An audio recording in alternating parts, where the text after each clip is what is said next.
This is my smart guy room. This is my dog, Wiki, and Sammy. And this is my sick gaming computer. I live on the plains of eastern Colorado. This is my new house. My old one burnt down, but we'll get back to that. This is me, Lance Carr. I've got a rare form of muscular dystrophy, so I can't really move my body. For me, playing video games is my link to the world. But I had to stop gaming because this house burnt down along with my adaptive equipment, and I had absolutely no way to play Warcraft or any other computer game. I definitely had a low point. So when I got connected with some cool folks at Google, hey guys. Hey Lance. I was pretty stoked. We teamed up to develop this thing called Project Game Face. Yeah, the name is pretty cool. It allows me to precisely control my mouse with my face. It's so precise, I can even write in cursive. Project GameFace uses MediaPipe, which links together a number of different AI models to give you an output. And in this case, the output is a mesh of 468 points on your face and convert that into telemetry like mouse movement or clicks. It runs natively on devices and it only needs an input from a webcam, which to me is one of the most amazing things about it. Controlling my computer with funny faces, it's pretty awesome. You know, the face is what we show to the outside world anyway, so why not bring these two things together? There's a beautiful symmetry there. I was stronger when I was 6 months old than I am now. Muscular dystrophy takes, and this actually added an ability. So it's the first time I've gained something in a physical sense. My hope is to definitely give this technology to everybody who could use it. There are many people out there who have ideas, who have creativity, so we're open sourcing this technology for folks to create miraculous solutions like this one. I just want to make a lot of people's lives better and easier. Well, we're going to get back to it. Thanks for hopping by the plains of Colorado. Oh, you saw me? Look at the edges of the cliffs. Right. Whoa, Oh, man. Wait, what was that? He's a warlock. Oh. I should have known.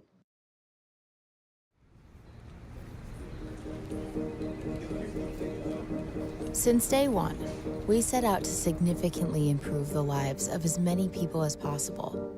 And with a little help, you found new answers, discovered new places. The right words came at just the right time.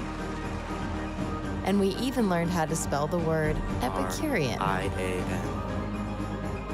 Life got a little easier. Our photos got a little better. And we got closer to a world where we all belong.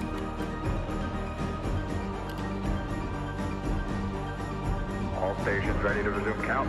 3, 2, 1. We have liftoff. So as we stand on the cusp of a new era, new breakthroughs in AI will reimagine the ways we can help. We will have the chance to improve the lives of billions of people. We will give businesses the opportunity to thrive and grow.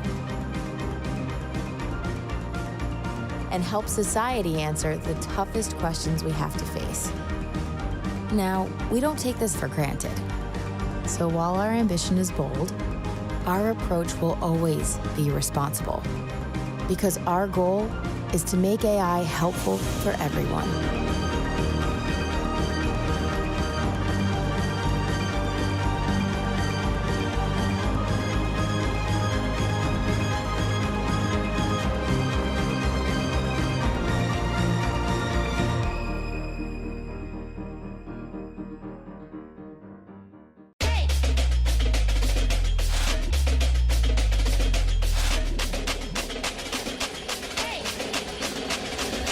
I'ma make them talk like, whoa. Move fast, move slow. Catch me on a roll. Come say hello. 3, 2, 1, let's go.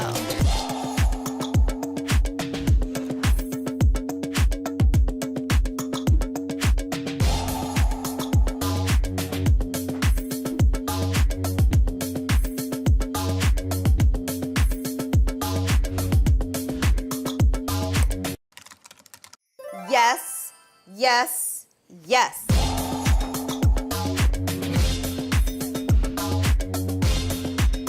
Come say hello. 3, 2, 1,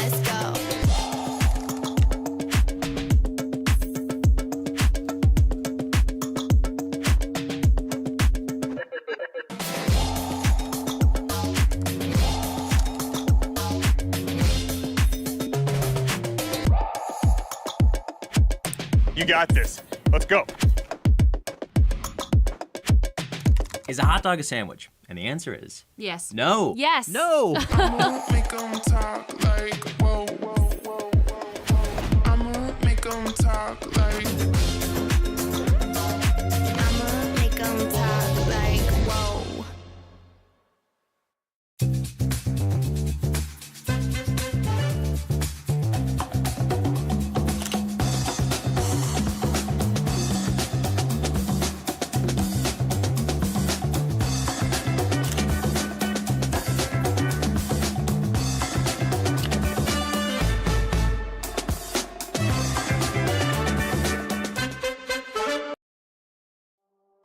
My name is Iram.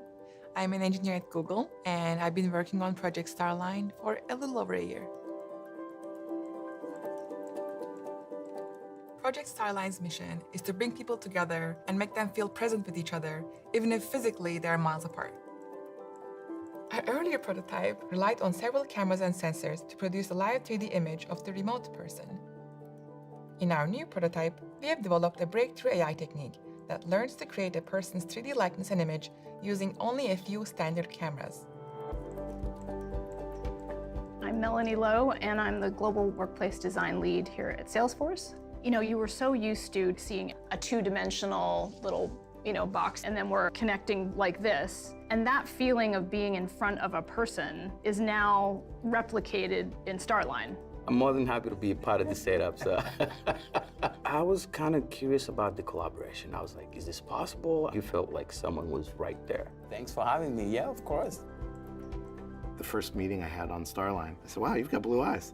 And this is a person I'd been meeting with for a year. Just to see a person in 3D, it was really astounding. His smile was the same smile, exactly how when I first met him. Oh, Elaine is in Atlanta, but actually it feels like she's sitting in front of me. Starline is really about the person you're talking to. All the technology sort of falls by the wayside.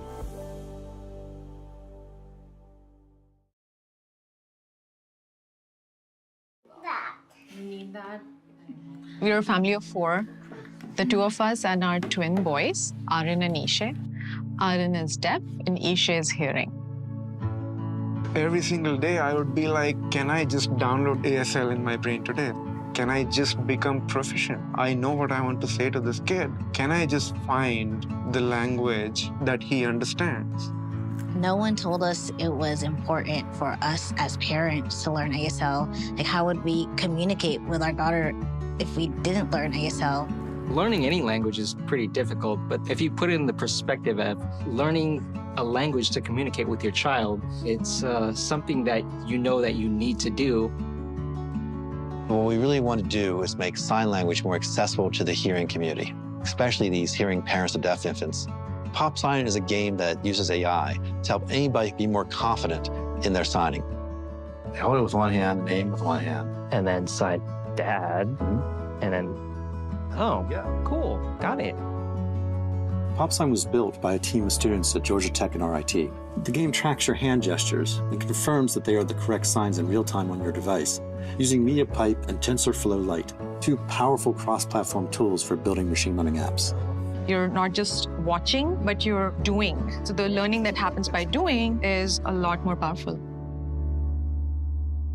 This is just the beginning of a journey, and there are going to be lots of positive ripple effects, new innovations, new technologies, human connections, so that people can understand different people's lives, both for the deaf and hearing. As a mom, I always felt connected to her, even without language. But now that we're learning ASL, our connection is blossoming and our relationship is better than ever.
This is my smart guy room.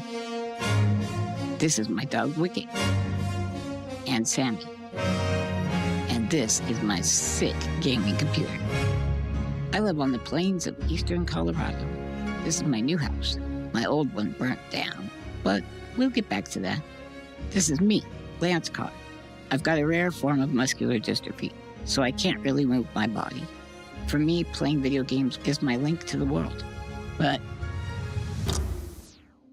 I had to stop gaming because this house burnt down along with my adaptive equipment, and I had absolutely no way to play Warcraft or any other computer game. I definitely had a low point. So when I got connected with some cool folks at Google, hey guys. Hey Lance. I was pretty stoked. We teamed up to develop this thing called Project Game Face. Yeah, the name is pretty cool. It allows me to precisely control my mouse with my face.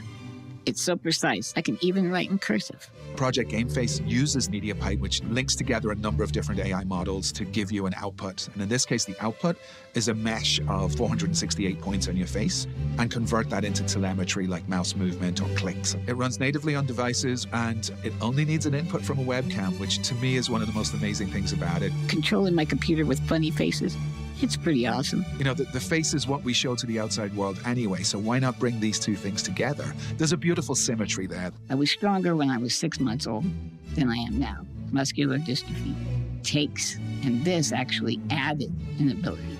So it's the first time I've gained something in a physical sense. My hope is to definitely give this technology to everybody who could use it. There are many people out there who have ideas, who have creativity, so we're open sourcing this technology for folks to create miraculous solutions like this one. I just want to make a lot of people's lives better and easier. Well, we're going to get back to it. Thanks for hopping by the plains of Colorado. Oh, you saw me? Look at the edges of the cliffs. Right. Whoa, Whoa, man. Wait, what was that? He's a warlock. Oh. I should have known.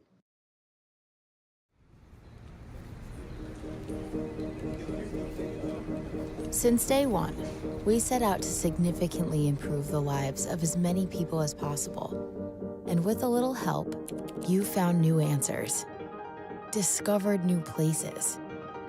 The right words came at just the right time. And we even learned how to spell the word Epicurean. I-A-N. Life got a little easier. Our photos got a little better. And we got closer to a world where we all belong.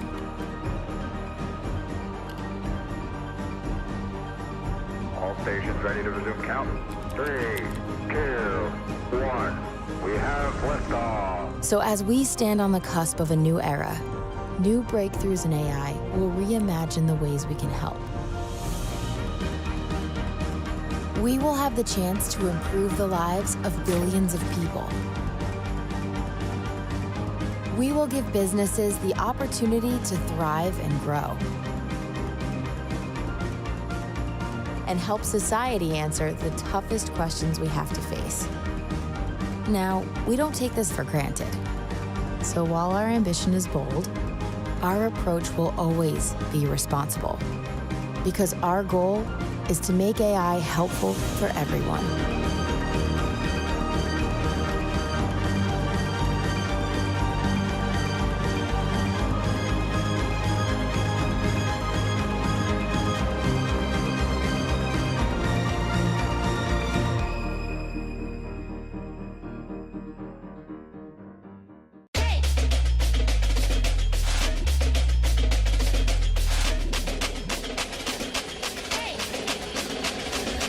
I'ma make them talk like, whoa. Move fast, move slow. Catch me on a roll. Come say hello. 3, 2, 1, let's go.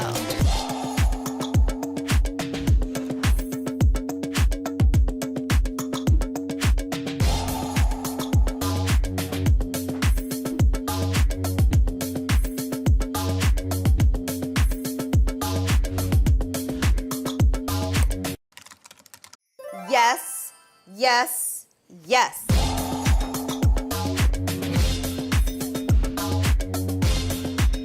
Come say hello. 3, 2, 1,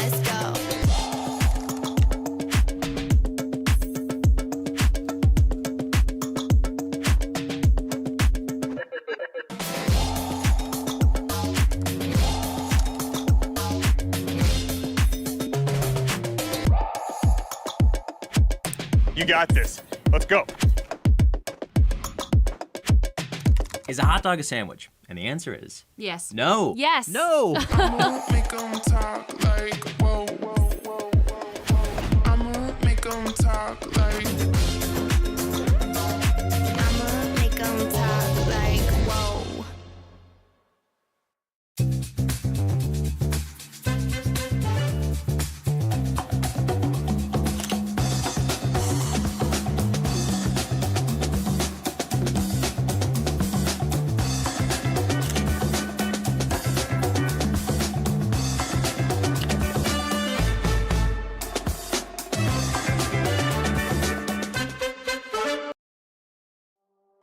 My name is Iram. I'm an engineer at Google, and I've been working on Project Starline for a little over a year. Project Starline's mission is to bring people together and make them feel present with each other, even if physically they are miles apart. Our earlier prototype relied on several cameras and sensors to produce a live 3D image of the remote person. In our new prototype, we have developed a breakthrough AI technique that learns to create a person's 3D likeness and image using only a few standard cameras. I'm Melanie Lowe, and I'm the Global Workplace Design Lead here at Salesforce. You know, you were so used to seeing a two-dimensional little, box, and then we're connecting like this. And that feeling of being in front of a person is now replicated in Starline. I'm more than happy to be a part of the setup. So I was kind of curious about the collaboration. I was like, is this possible? You felt like someone was right there. Thanks for having me. Yeah, of course. The first meeting I had on Starline, I said, wow, you've got blue eyes. And this is a person I'd been meeting with for a year. Just to see a person in 3D, it was really astounding. His smile was the same smile exactly how when I first met him. Oh, Elaine is in Atlanta, but actually it feels like she's sitting in front of me. Starline is really about the person you're talking to. All the technology sort of falls by the wayside.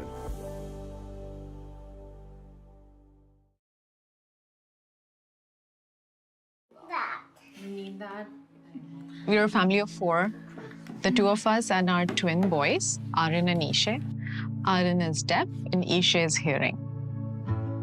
Every single day, I would be like, can I just download ASL in my brain today? Can I just become proficient? I know what I want to say to this kid. Can I just find the language that he understands? No one told us it was important for us as parents to learn ASL. Like, how would we communicate with our daughter if we didn't learn ASL? Learning any language is pretty difficult, but if you put it in the perspective of learning a language to communicate with your child, it's something that you know that you need to do. What we really want to do is make sign language more accessible to the hearing community, especially these hearing parents of deaf infants. Pop Sign is a game that uses AI to help anybody be more confident in their signing. They hold it with one hand, name with one hand. And then sign dad, and then, oh, yeah, cool, got it. PopSign was built by a team of students at Georgia Tech and RIT. The game tracks your hand gestures and confirms that they are the correct signs in real time on your device, using MediaPipe and TensorFlow Lite, 2 powerful cross-platform tools for building machine learning apps. You're not just watching, but you're doing. So the learning that happens by doing is a lot more powerful. This is just the beginning of a journey, and there are going to be lots of positive ripple effects, new innovations, new technologies, human connections, so that people can understand different people's lives, both for the deaf and hearing. As a mom, I always felt connected to her, even without language. But now that we're learning ASL, our connection is blossoming and our relationship is better than ever.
This is my smart guy room.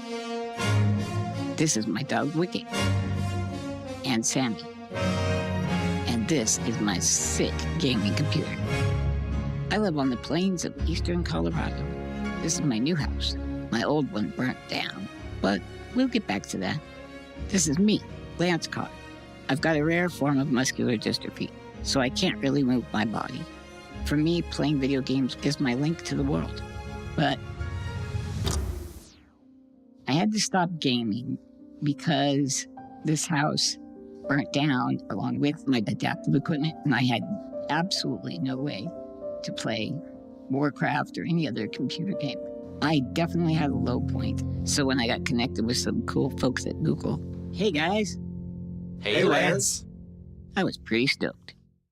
We teamed up to develop this thing called Project Game Face. Yeah, the name is pretty cool. It allows me to precisely control my mouse with my face. It's so precise, I can even write in cursive. Project GameFace uses MediaPipe, which links together a number of different AI models to give you an output. And in this case, the output is a mesh of 468 points on your face and convert that into telemetry like mouse movement or clicks. It runs natively on devices and it only needs an input from a webcam, which to me is one of the most amazing things about it. Controlling my computer with funny faces, it's pretty awesome. You know, the face is what we show to the outside world anyway, so why not bring these two things together? There's a beautiful symmetry there. I was stronger when I was 6 months old than I am now. Muscular dystrophy takes, and this actually added an ability. So it's the first time I've gained something in a physical sense. My hope is to definitely give this technology to everybody who could use it. There are many people out there who have ideas, who have creativity, so we're open sourcing this technology for folks to create miraculous solutions like this one. I just want to make a lot of people's lives better and easier. Well, we're going to get back to it. Thanks for hopping by the plains of Colorado. Oh, you saw me? Look at the edges of the cliffs. Right. Whoa, Wait, what was that? He's a warlock. Oh. I should have known.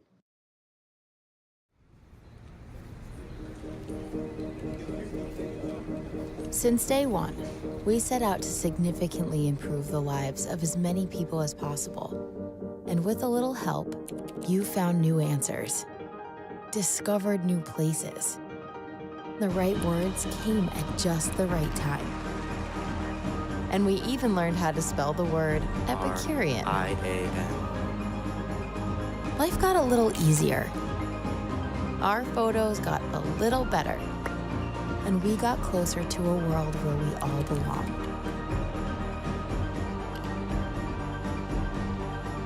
All stations ready to resume count. 3, 2, 1. We have liftoff. So as we stand on the cusp of a new era, new breakthroughs in AI will reimagine the ways we can help.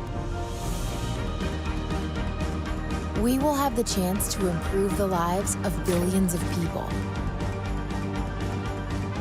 We will give businesses the opportunity to thrive and grow. And help society answer the toughest questions we have to face. Now, we don't take this for granted. So while our ambition is bold, our approach will always be responsible. Because our goal is to make AI helpful for everyone.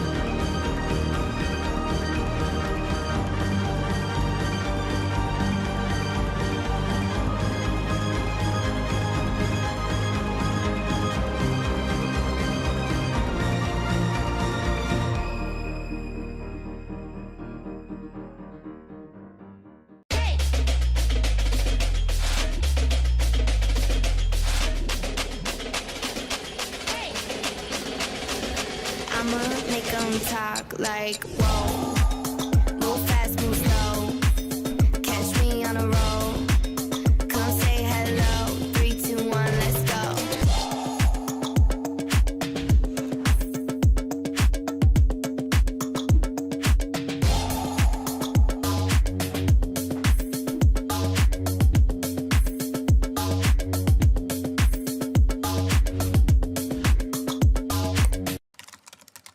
Yes, yes, yes.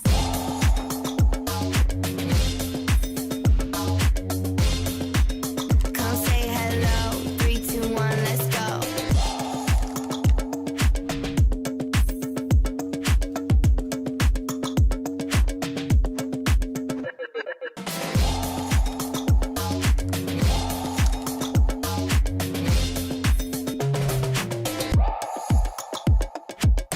You got this. Let's go. Is a hot dog a sandwich? And the answer is... Yes. No. Yes. No. I'ma make them talk like, whoa, whoa, whoa, whoa. I'ma make them talk like.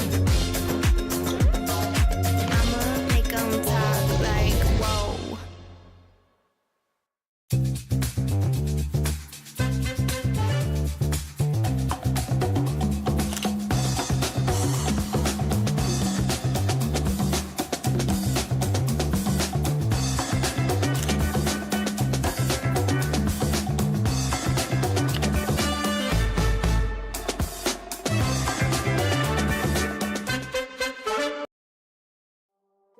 My name is Iram. I'm an engineer at Google, and I've been working on Project Starline for a little over a year. Project Starline's mission is to bring people together and make them feel present with each other, even if physically they are miles apart. Our earlier prototype relied on several cameras and sensors to produce a live 3D image of the remote person. In our new prototype, we have developed a breakthrough AI technique that learns to create a person's 3D likeness and image using only a few standard cameras. I'm Melanie Lowe, and I'm the Global Workplace Design Lead here at Salesforce. You know, you were so used to seeing a two-dimensional little, box, and then we're connecting like this. And that feeling of being in front of a person is now replicated in Starline. I'm more than happy to be a part of the setup. So I was kind of curious about the collaboration. I was like, is this possible? You felt like someone was right there. Thanks for having me. Yeah, of course. The first meeting I had on Starline, I said, wow, you've got blue eyes. And this is a person I'd been meeting with for a year. Just to see a person in 3D, it was really astounding. His smile was the same smile exactly how when I first met him. Oh, Elaine is in Atlanta, but actually it feels like she's sitting in front of me. Starline is really about the person you're talking to. All the technology sort of falls by the wayside.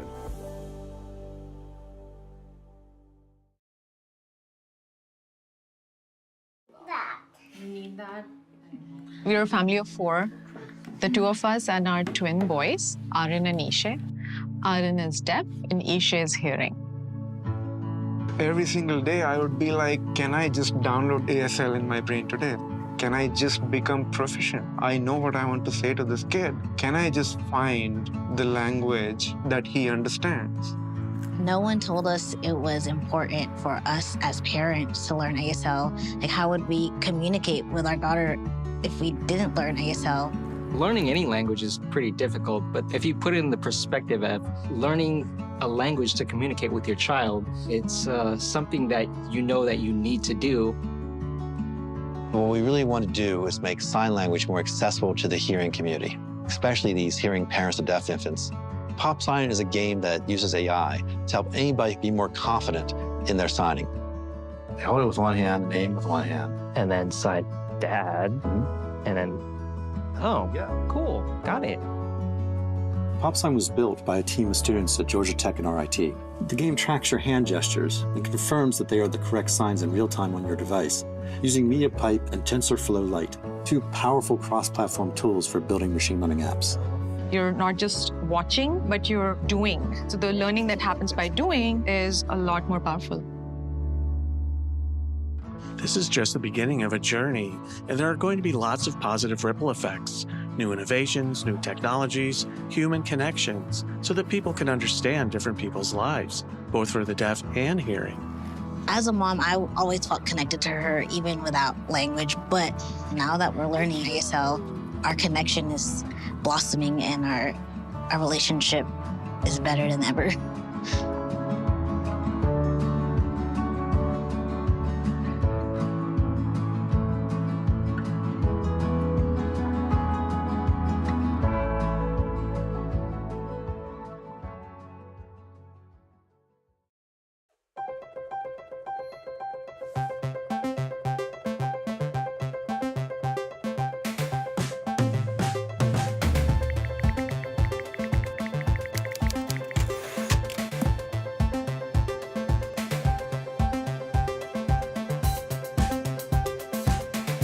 Pada hari ini 15 Juli 2023 bertempat di Auditorium Grand Office Park 9, Sinarmas Land BSD Tangerang.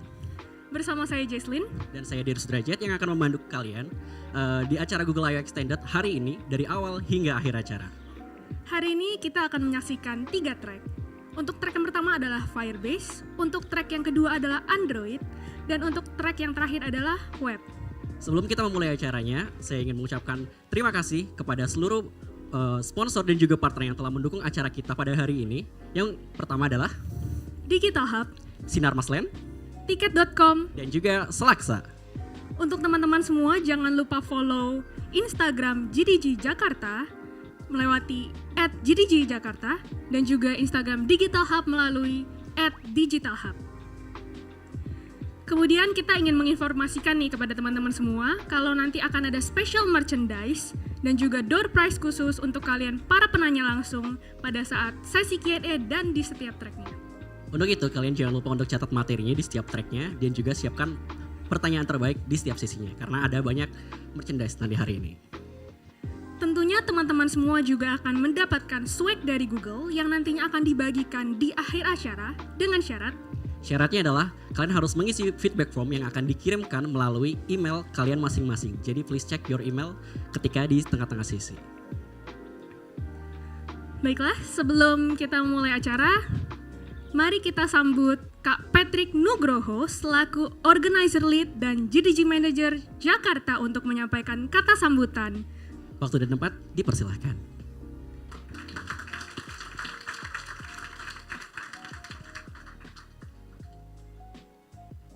Halo, selamat pagi, good morning semuanya.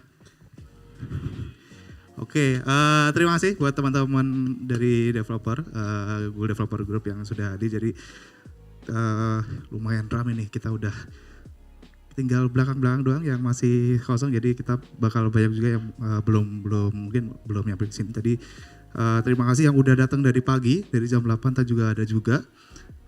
Kira-kira ini dari kota mana aja kalau boleh tahu? Dari Tangerang, tuan rumah Tangerang, ada berapa orang? Wih, lumayan. Kalau dari luar Tangerang, Jakarta siapa aja? Kayak ekspansi ke sini semua ya Jakarta ya. Kalau di luar Jakarta, luar Tangerang ada dari mana aja? Boleh yang mungkin paling jauh. Dari mana? Bekasi. Wow. BSD Bekasi, sonon dikit. Serius Jayapura. Dari Jayapuranya baru nyampe hari ini atau udah setahun yang lalu? Oh, kemarin. Datang untuk acara ini doang. Wih, luar biasa. Dapat infonya dari mana, Mas?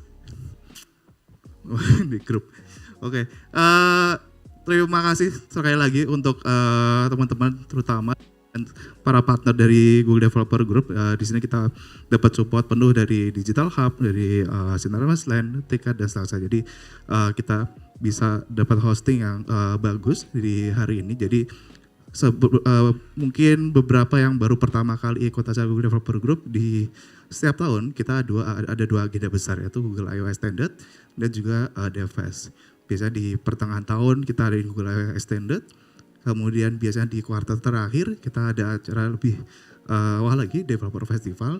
Nantinya pasti teman-teman kalau mau penasaran, tunggu aja informasinya sekitar di bulan Oktober-November nanti. Jadi itu mungkin bakal lebih rame, bakal lebih banyak juga materi yang dibahas, dan mungkin banyak ilmu yang bisa teman-teman serap dari sini. Jadi saya gak akan lama-lama, jadi paling itu aja. Selamat datang buat teman-teman di sini dan enjoy Google I/O Extended hari ini dan have fun semuanya. Terima kasih. Terima kasih atas sambutannya kepada Kak Patrick. Selanjutnya,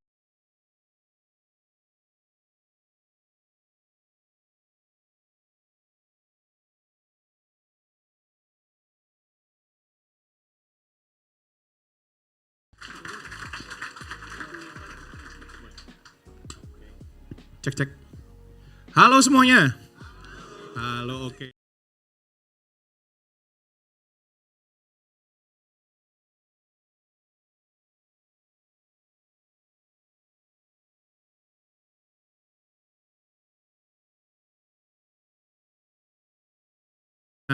Seperti teman-teman tahu kapasitasnya nggak terbatas gitu ya.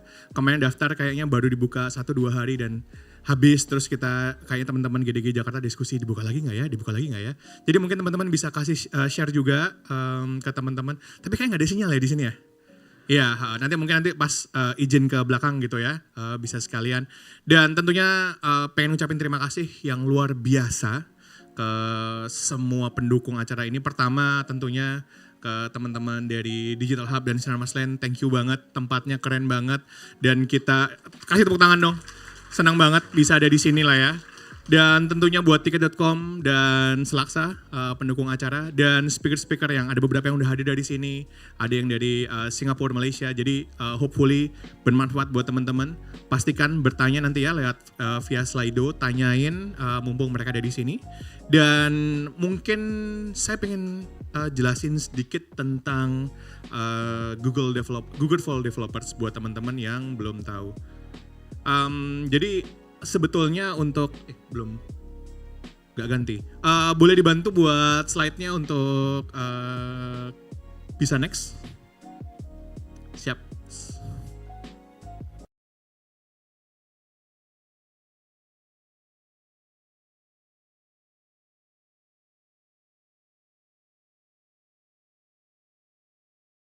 Ada Women Tech Makers dan Expert. GDSC secara singkat adalah Google inisiatif buat teman-teman developer di tingkat universitas. Jadi kita ada di berbagai macam universitas di Indonesia. Dan untuk saat ini kita ada di 71 universitas di seluruh Indonesia. Boleh applause dong, ini paling banyak sejauh ini. Dan mereka host event 578, 32.000 lebih. Jadi luar biasa banget, berkembang. Aku penasaran juga, dari teman-teman di sini ada yang mungkin pernah mantan mungkin ya, pernah ikut atau pernah bergabung ke GDSC? Boleh angkat tangannya dong? Wow, cukup banyak. Oke, thank you banget keterlibatannya, mungkin menjadi peserta, pembicara ataupun organizers. Thank you banget. Terus kemudian ada GDG juga. Tadi kebetulan ada yang dari Jayapura ya. Tadi masnya mana nih? Oh ya, siap. Luar biasa banget. Jadi kalau untuk GDG sendiri biasanya kita arahkan buat professionals gitu ya. Jadi buat yang mungkin sudah lulus, pengen belajar lebih lanjut. Nah, untuk GDG sendiri di Indonesia kita ada di 10 kota. Ada di Jakarta, ada di Depok, di Bogor, di Bandung, di Semarang, Yogyakarta, Surabaya, dan untuk di luar Jawa kita ada di Bali, di Makassar, dan di Medan. Jadi teman-teman yang mungkin berasal dari daerah sana bisa bergabung, dan semua chapter di kota-kota tadi ada IO extendednya masing-masing. Nanti bisa dicek di gdg.community.dev gitu ya. Nextnya ada Women Tech Makers. Jadi kita di Google sangat advocate untuk keterlibatan perempuan di dunia teknologi. Dan hari ini happy banget karena nggak cowok-cowok semua gitu ya. Kita bisa lihat ada banyak perempuan-perempuan yang hadir. Aku pengen minta applause dong buat para perempuan yang hadir hari ini. Keren banget. Dan juga menghimbau buat teman-teman untuk selalu menjaga supaya acara-acara kita selalu welcoming buat para wanita tentunya ya. Nextnya ada experts. Jadi pembicara kita di hari ini banyak yang Google Developer Expert. Nah, apa itu expert? Expert basically adalah individual yang memang memiliki kemampuan, keahlian, dan kesenangan untuk berbagi, sharing-sharing gitu ya, terhadap area produk-produk area tertentu seperti di Android, mungkin di cloud dan segala macamnya. Di Indonesia sendiri saat ini kita ada 15 expert. Jadi sebetulnya ada lebih banyak, hanya saja kalau mereka pindah ke luar negeri jadinya misalnya mereka pindah ke Singapura gitu ya. Mereka jadi GD-nya Singapura dan kita kayaknya punya 4 atau 5 orang yang udah di mana-mana ya. Ada yang di Berlin, ada yang di Amsterdam, ada yang di US juga. Jadi sejauh ini mereka udah menyelenggarakan lebih dari 223 workshops, terus udah speaking banyak, dan ini bisa lebih banyak lagi kalau diupdate ya Mas Riza ya Mas. Jadi kita ada sistem reportingnya, kadang-kadang nggak ke-update, jadi ini adalah expert dari kita. Kalau teman-teman yang tergabung di GDSC, GDG ataupun di luar yang ingin mengundang expert, do let me know, bisa di chat ke aku misalnya, oh mas bisa nggak kita dapetin pembicara technical gitu ya. Aku akan usahakan untuk menghubungkan teman-teman, misalnya mau ngobrol atau butuh mereka sebagai trainer maupun sebagai pembicara. Oke, ngebut dikit. Nah, ada beberapa hal yang pengen aku sampaikan juga. Jadi kita punya program namanya Google Cloud Innovators. Buat teman-teman yang tertarik sama Google Cloud, bisa banget daftar di sini. Jadi ada banyak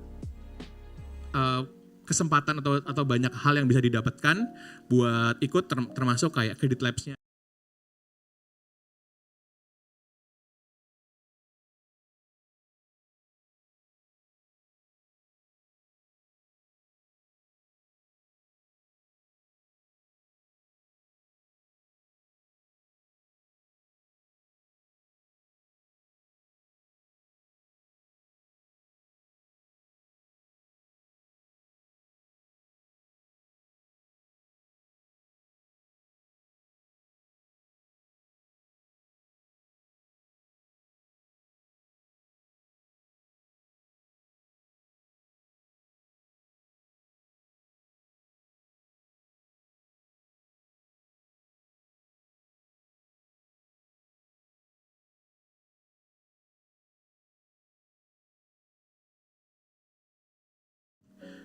Nextnya ada, nah siapa tahu teman-teman di sini ini kota digital gitu ya, dan ada yang start your own startup atau bahkan sudah ada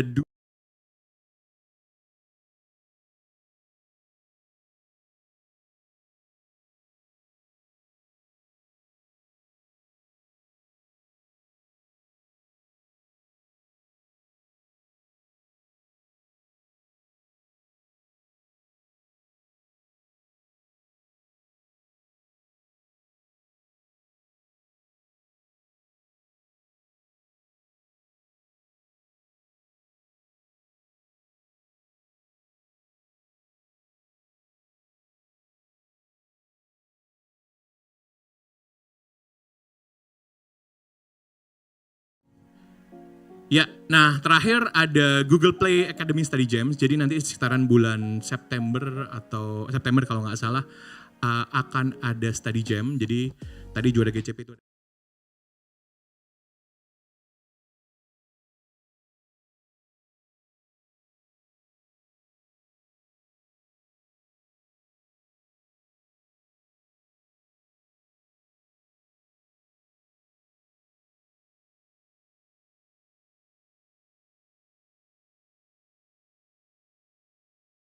teman-teman untuk mengerti bagaimana cara masukkan aplikasi di Google Play dan dapat visibilitas. Next.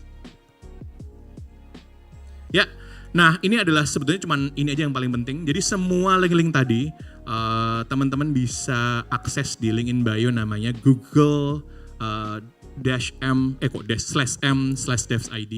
Ini akan selalu terupdate, jadi event-event terbaru ataupun program-program terbaru akan selalu ada di sini. Jadi bisa cek link-linknya, di situ ada semuanya, dan kita juga punya Discord channel di mana nanti kita bakal ada event-event online yang ada di Discord channel khusus buat Discord channel. Jadi please bergabung dan aktif di situ. Oke. Next. Sip, itu aja. Again, terima kasih buat teman-teman semua. Aku pengen sekali lagi tolong minta aplaus buat kalian yang jauh-jauh datang ke sini. Thank you. Dan tentunya thank you yang luar biasa buat para organizers dan volunteer yang sudah sudah berhasil membuat acara ini terwujud. Oke, udah mulai belibet, jadi waktunya aku kembalikan ke MC. Thank you semuanya. Terima kasih kepada Mas Danang atas welcoming speech-nya. Sebelum kita lanjut ke sesi selanjutnya, kita ajak seluruh speaker dan juga peserta untuk melakukan sesi foto bersama.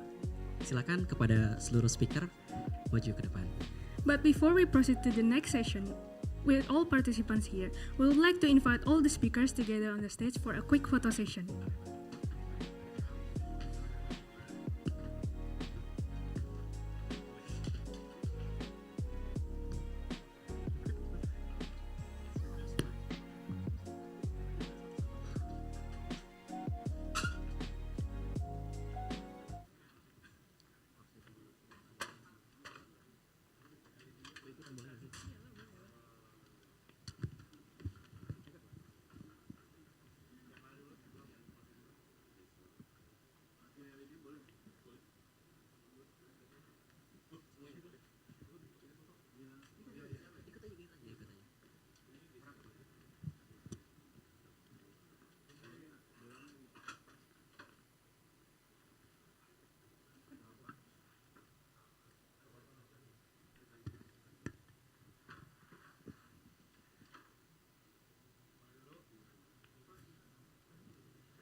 Oke, nanti kalau kita bilang IO extended, kalian bilang Jakarta, kayak gitu ya? Siap? Siap? Siap ya? Greater Jakarta. Siap ya? Siap? 1, mulai nih. Ya. Google I/O Extended Jakarta. Salah. Tegang. Gak apa-apa, latihan. Oke, Latihan. mulai satu lagi ya. 1, 2, 3.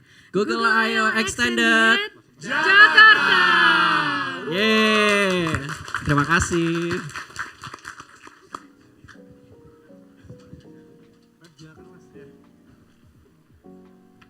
Lanjut.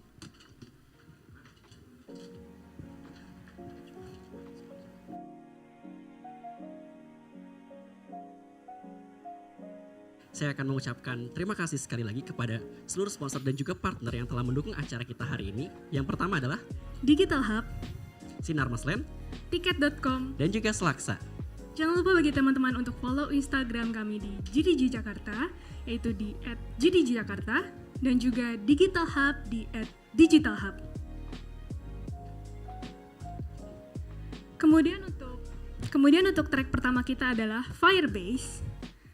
And for our first speaker in this track, there will be Mr. Shang-Yi Lim. He is a Google developer expert in Firebase that also work on various products in different industries, from payments, travel, and construction.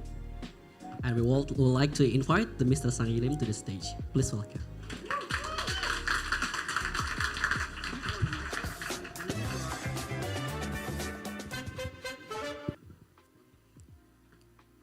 Hi everyone. Hi, I'm Shang-Yi. I'm from Malaysia. So selamat pagi semua. Hari ini saya mungkin akan guna bahasa Malaysia untuk presentasi ini. Tapi mungkin saja saya tak pernah buat dengan bahasa saya, bahasa ibu saya. Jadi, okey, kita teruskan.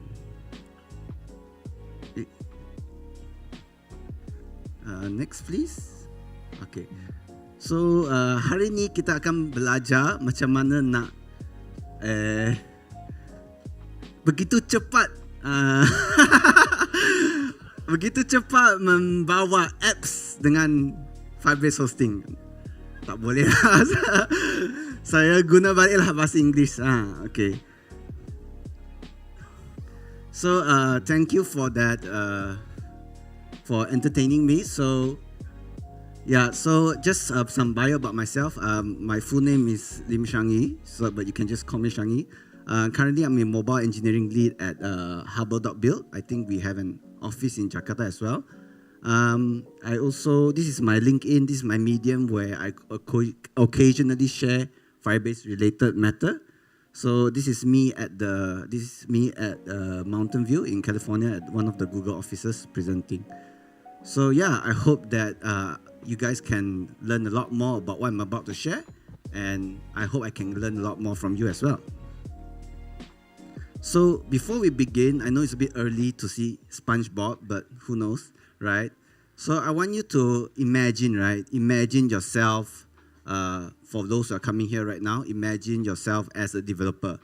But before that, just a show of hands, how many of you are web developers in the house? Oh, awesome. Okay, so the rest of you who are not, this is time for you to imagine that you are, right? Hopefully, this will inspire you to be a web developer, right? So because you have now imagined, right, let's look at this first picture. Does anyone know what this picture has? What's inside this picture? Messi. Oh, I think that's a good answer, Messi. Good, right? So this is lunch with goats, right? Goats. So for those who don't know, what does kambing, do you call it kambing here? Yeah, okay, kambing and Messi has to do with each other. But basically, goat here means greatest of all time, right? So those who have really great people. Oh, nice. Really great people, but in this case, it's Ronaldo, so, you know. So, next. Okay, so the second one is what? What do you call that? Cat? Oh, we call cat kucing. You don't call it kucing here? Okay, so you do? Okay. So these are cats in pajamas. So this is a cat sleepover party. Okay. The last one is might be a bit weird. So you see people eating something. Anyone can guess what it is? Kangkong. Maybe it's kangkong. But this is actually celery. You all know what celery is? Not the one you take every month. Right? This is celery. I think it's ketumbar in Malaysia. In Malay is ketumbar. I'm not sure how they say in Indonesian. Right? So this is next. Oops. Yeah, celery eating competition. So out of these three pictures that you saw earlier on, what do you think are the common points that I'm trying to convey? Anything? AI, that's one thing, right? But here is actually events. They are events, or rather really weird events, right? So imagine you as a web dev, you want to build a new site or new app for events that are really weird, right? Because maybe these sort of events will probably get you banned if you try to upload it on your favorite event management website, right? So let's say you want to build your own, right? You're a dev, so you have that power to build your own website, your own web app, and you want to build a very simple app that allows people to find and search for events, or rather really weird events. So we want our users to easily discover our app, discover our events as well. And we know that these events don't change often, right? Especially the description of events usually stay the same until almost at the start of the event. And as a web developer, we want the user experience to be great, right? So we want our page to load really fast. And we also want to be able to let users look for any of the events that they have RSVP'd, right? So as a web dev, you're mostly faced with this situation before you start. What sort of app strategy that you want to use? So whether is it a client-side rendering strategy, or pre-site generation, or static site generation, or client or server-side generation. We'll go through that later on, right? So client-side rendering is basically what most web devs are used to for quite a couple of years. So what it actually means is that all of your web app resources is rendered on the browser whenever you fetch the data. So in this case, it's one of the few pros is that it's really easy to use. So how many of you use React or heard of React before? Okay, good. Anyone here use Angular? Angular, a few, yeah. This is a Google event, so we need more Angular people. So all the React people, okay. Right? So a lot of these web frameworks are mostly client-sided rendering. And one of the few cons is that over time, when you build your application, when you add new features, right, it gets slower over time, right? And there are a lot of strategies in place to help you reduce this risk. But the general idea here, it takes a lot of resources over time. And here's how your browser would actually behave when you actually try to load a client-side rendered app, right? When you call the page from the internet, now your browser has to get all of the bundles, all the resources it needs before it can render the first page. In this case is the first time to content, I think, right? So after that, when everything is rendered, this will be your TTI. TTI here is time to first interactive. So when the page is loaded on your phone or on your laptop, how long does it take for you to begin using your app? So client-side rendering will face these issues down the line where your bundles are too big and too much JavaScript will cause your app to be slower to begin using. So I'm sure some of you might have faced this problem using some of the web apps that you see nowadays. So, yeah. So next. Oops.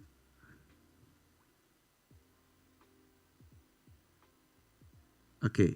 So next one was static site generation, right? So in order to help fix the problems with client-side generation, what we also want to do is that how can we actually reduce the issues or try to bypass the issues that client-side rendering has, which is everything is rendered on the client, on the browser. Why don't we move the rendering to somewhere else? In this case, this is what static site generation is. We move the rendering on the device that is building the application, not the device that is using the application. So it's not your users' browsers that are rendering it, but rather your developers' servers, or rather build machines that is doing it.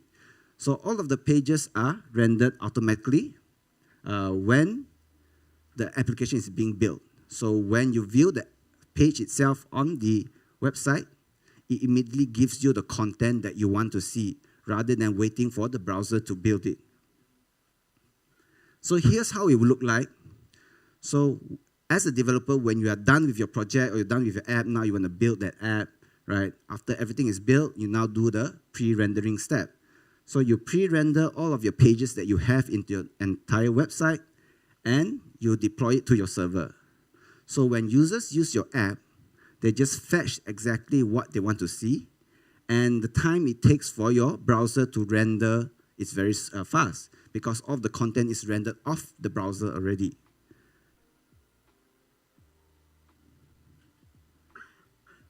Okay, so the last one here is client-side generation, or rather server-side rendering. So earlier on you saw static site generation. It helps you generate data, generate all the page contents, right? But there is an issue here, is that what if the content you cannot know beforehand? For example, like the example we saw earlier on, where you want to see the RSVP events of the users, right? And in order to do that, you cannot exactly know who will be using your app, right? You can have a new user today and a new user tomorrow. So client-side rendering itself wouldn't actually help. So this is why we also have server-side rendering, where the server takes the request from the user, determines who you are, and then we use that information to populate your content. So it's very similar to client-side rendering, but the only difference now is that instead of doing the rendering on the build time on your machine, it's actually done on a back-end server. So the back-end server will receive a request from the user, like, hey, can you give me all my RSVP events, for example, and then the server will take this information and render your first page. So as web devs, right, we have seen a trend that changes in web frameworks, right? So we have seen people using, who knows who used jQuery? Anyone using jQuery long time ago? No? Okay, we have a few old people in the house, right? Then who went into, I think after that was AngularJS, the oldest, first Google client-side framework. Wow, we're even older guys also, right? And then we have a lot of popular React and Angular, right? So as web devs, we see this trend in changing of technology. So web devs now know that client-side rendering has some issues, and now something new comes along the way. In this case, it was static site generation. So now everyone is moving over. But of course, as technology grows, you will always have problems down the line.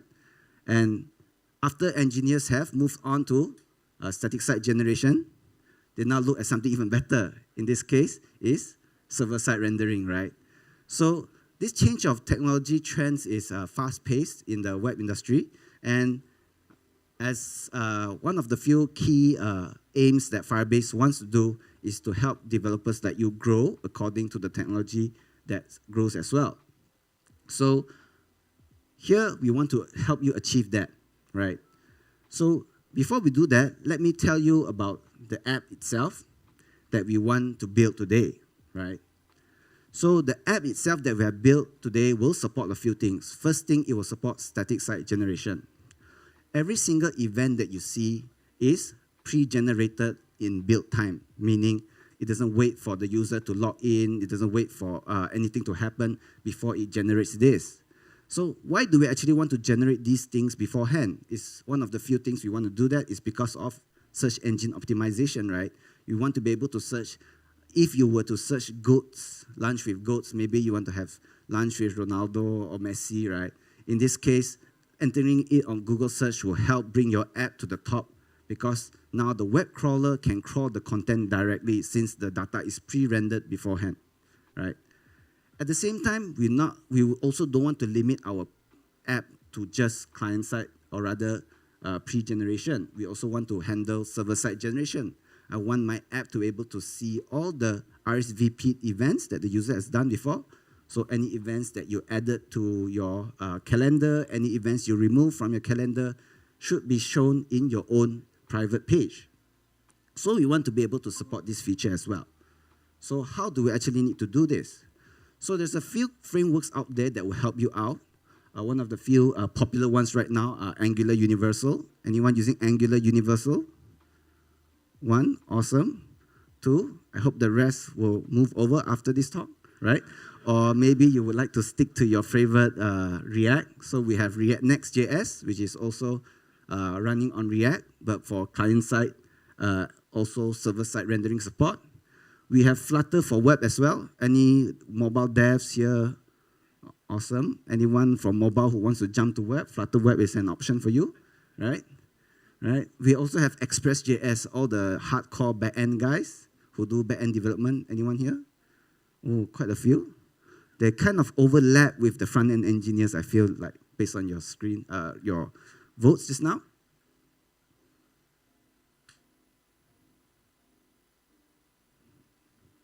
So, as a web engineer, right, if I want to be able to support both client-side rendering, static site generation, server-side rendering, we see that there's a lot of components that needs to be running in place for you to actually achieve this. So if you're a one-man team or a team of a few engineers and no back-end support, which I'm sure a lot of you have faced, it tends to be a hard or confusing question for you. How do I actually get my website from my local machine or from your laptop to production or to the World Wide Web? So those who are still thinking of becoming web devs, maybe this will convince you to jump into it directly with Firebase, of course. So here I'm about to share how you can actually do that with Firebase and Cloud Run. So for those who might not know what Cloud Run is an offering by the Google Cloud Platform to help you build apps easily and deploy them to the cloud. So this is a bit dark, literally. So one of the few things that Cloud Run does is that it allows you to build your app from source code, meaning you just have the source code, and deploy it. But what's really good about that, it doesn't matter what language you use. You can use your favorite JavaScript, you might be a Java guy, a very old school Java guy, you might use Go, etc. You might even use Ruby. So all of these different frameworks that you are used to can easily be deployed by using Cloud Run. All you need to do is to make sure you have a image, or rather the application can be put in a container, right? So in this example, we have a Docker file that contains instructions on how to deploy it to a server. So most of the popular frameworks nowadays should already have this template ready for you, which you can actually modify according to your needs. But what's great is that with Cloud Run, you can easily say, hey, just help me deploy this app with this configuration, and that's it. So let's go through a step-by-step guide on how you want to do it. So let's say you already built your really cool app. Now you are ready to deploy it. And all you need to do is go to the Google Cloud Platform and go to Cloud Run.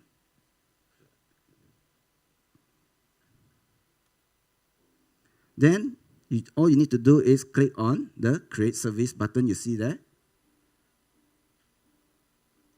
And you're presented with this screen. So in this case, we want to be able to deploy, because this is our new app, right? We want to deploy it straight from our repository. So this could be your own private GitHub or GitLab, etc.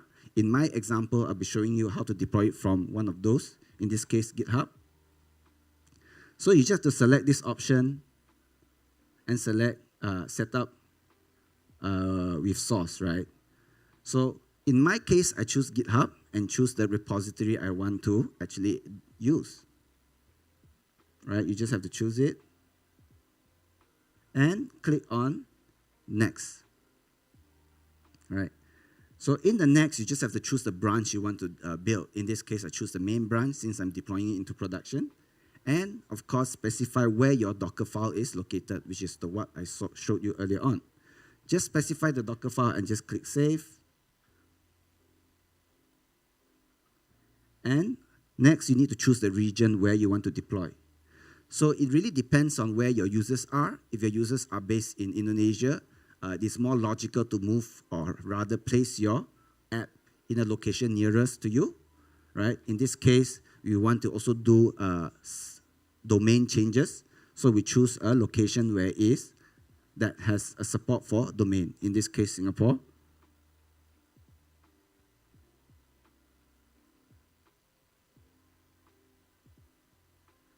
Next, please. Right, we choose Singapore. And once that's done, we can actually set up the auto-scaling. So auto-scaling here is a really cool feature for devs to actually play around. So imagine your app is really cool that you've built, and let's say maybe in the first week you only have 10 or 20 users, that's it. But down the line, you could have a few 100,000 users. Maybe it went viral. Maybe your product really hit with the locals, right? In this case, you can set up the auto-scaling itself. By increasing the number of instances, your app will automatically deploy multiple containers so that traffic can be easily load balanced between them. So your site will behave or perform as optimal as possible with auto-scaling enabled. So that's really cool if compared to you doing it yourself, right? And of course, since this is a public website, we want to turn on an authenticated access. So once that's done, it builds. So the build has been running for a few minutes, and once done, it gives you a URL. As you can see there, this URL will be your location of your app, right? So now after you deploy, if you were to go to this website, you should be able to see this right now on your browser. But this URL itself seems to be a bit long, right? It doesn't feel production-y or doesn't feel like a real product, right? So how can we do that? Let's try to change it to our own custom domain. In this case, there are a few ways you can do it. Either use through the Google Cloud Platform, through the load balancing, cloud load balancing, or you can use Firebase hosting. So obviously, we love the easy way out. So why don't we just go straight with Firebase hosting, right? So for those of you might not know what Firebase hosting is, it's a fast way for you to get your app up to the cloud. And it's backed by a global CDN, content delivery network, so that your content can reach your users faster, right? And of course, the most important thing for web hosting is your custom domain, right? So how does Firebase hosting actually help you with getting speeds faster? Is through edge caching. So your end users who frequently request for your resources will have these resources stored at an edge location so that it doesn't have to go all the way back to the main server to fetch the data. Rather, it goes to a closer node that is nearer to you and fetch those resources. So that makes your app load really fast, right? So how can we do this? Since we have this URL, we want to change our domain. Just click on the integrations. Click on the Add Integration. Choose Firebase Hosting. And set your domain, subdomain in this case. For me, since our app is catered to weird events and weird customers as well. So in this case, I choose the subdomain weird events here. So once that's done, it runs for a while and then it's done. So now you can see a new URL that is being shown to you. In this case is weirdevents.web.app.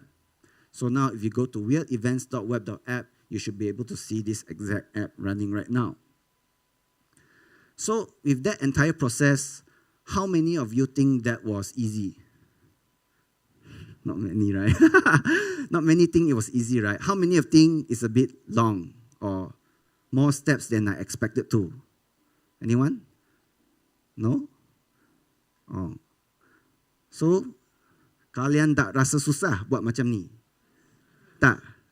Tak. Senang. Kenapa pasal saya cakap bahasa Melayu semua tu berkata Bahasa Inggeris pun tak berkata Okay. So I would like to show you a faster way with Firebase hosting with a new preview, which is dynamic web framework support. So in this case, if you're using Angular Universal or even Next.js, you can easily do the same thing, but a lot faster. Let's take a look.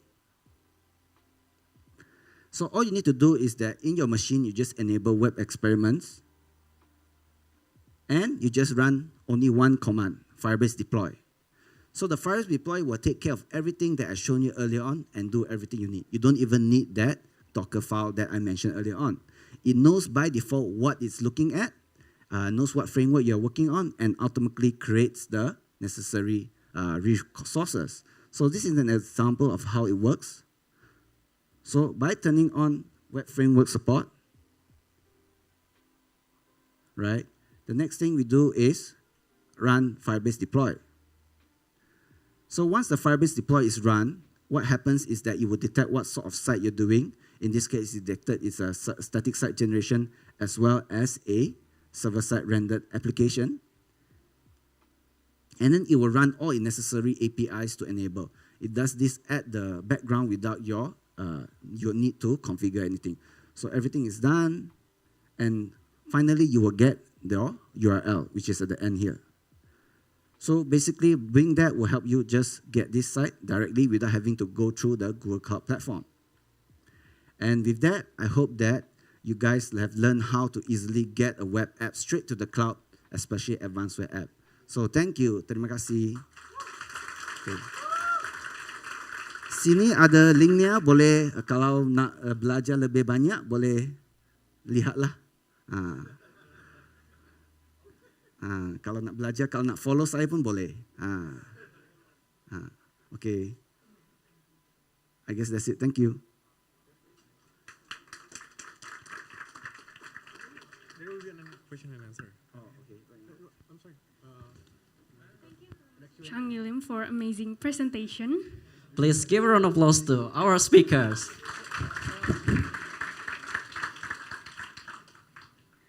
Kemudian untuk sesi selanjutnya kita ada sesi tanya jawab. Seperti yang kami infokan di awal bahwa untuk setiap sesi Q&A per track ini akan ada maksimal 6 special merchandise dan juga 1 door prize untuk pertanyaan terbaik apabila teman-teman memberikan pertanyaan secara langsung. Teman-teman juga bisa menanyakan pertanyaan teman-teman lewat online ya melalui Slido yang kita sudah siapkan nanti QR-nya. Teman-teman bisa scan QR Slido-nya untuk bertanya.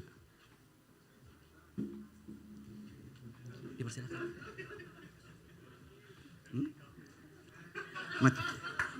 Ni temu duga ke? Nak interview position ke? Roasting. Oke, kepada teman-teman yang ingin bertanya, dipersilahkan. Ya, silahkan. Mungkin teman-teman runner bisa dibantu ya.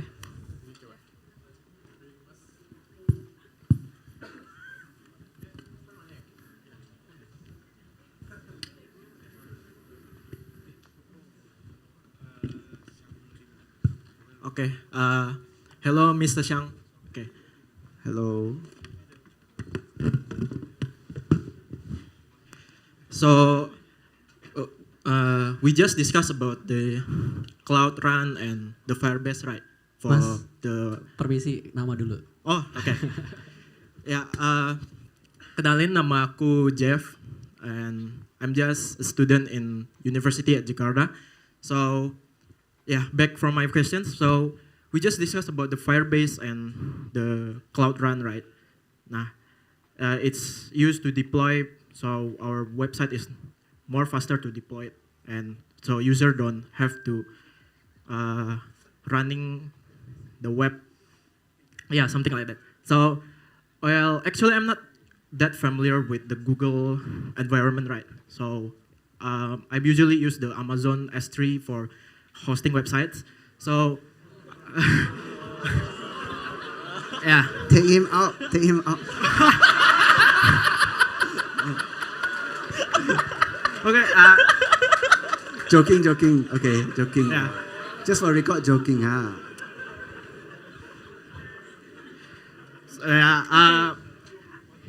First of all, I'm using Amazon because my lecturer said so. So yeah. take your lecturer out also.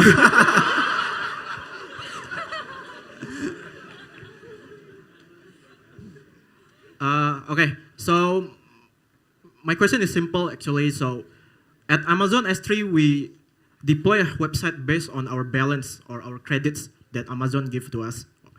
So when our credit is already limited, our website host already down.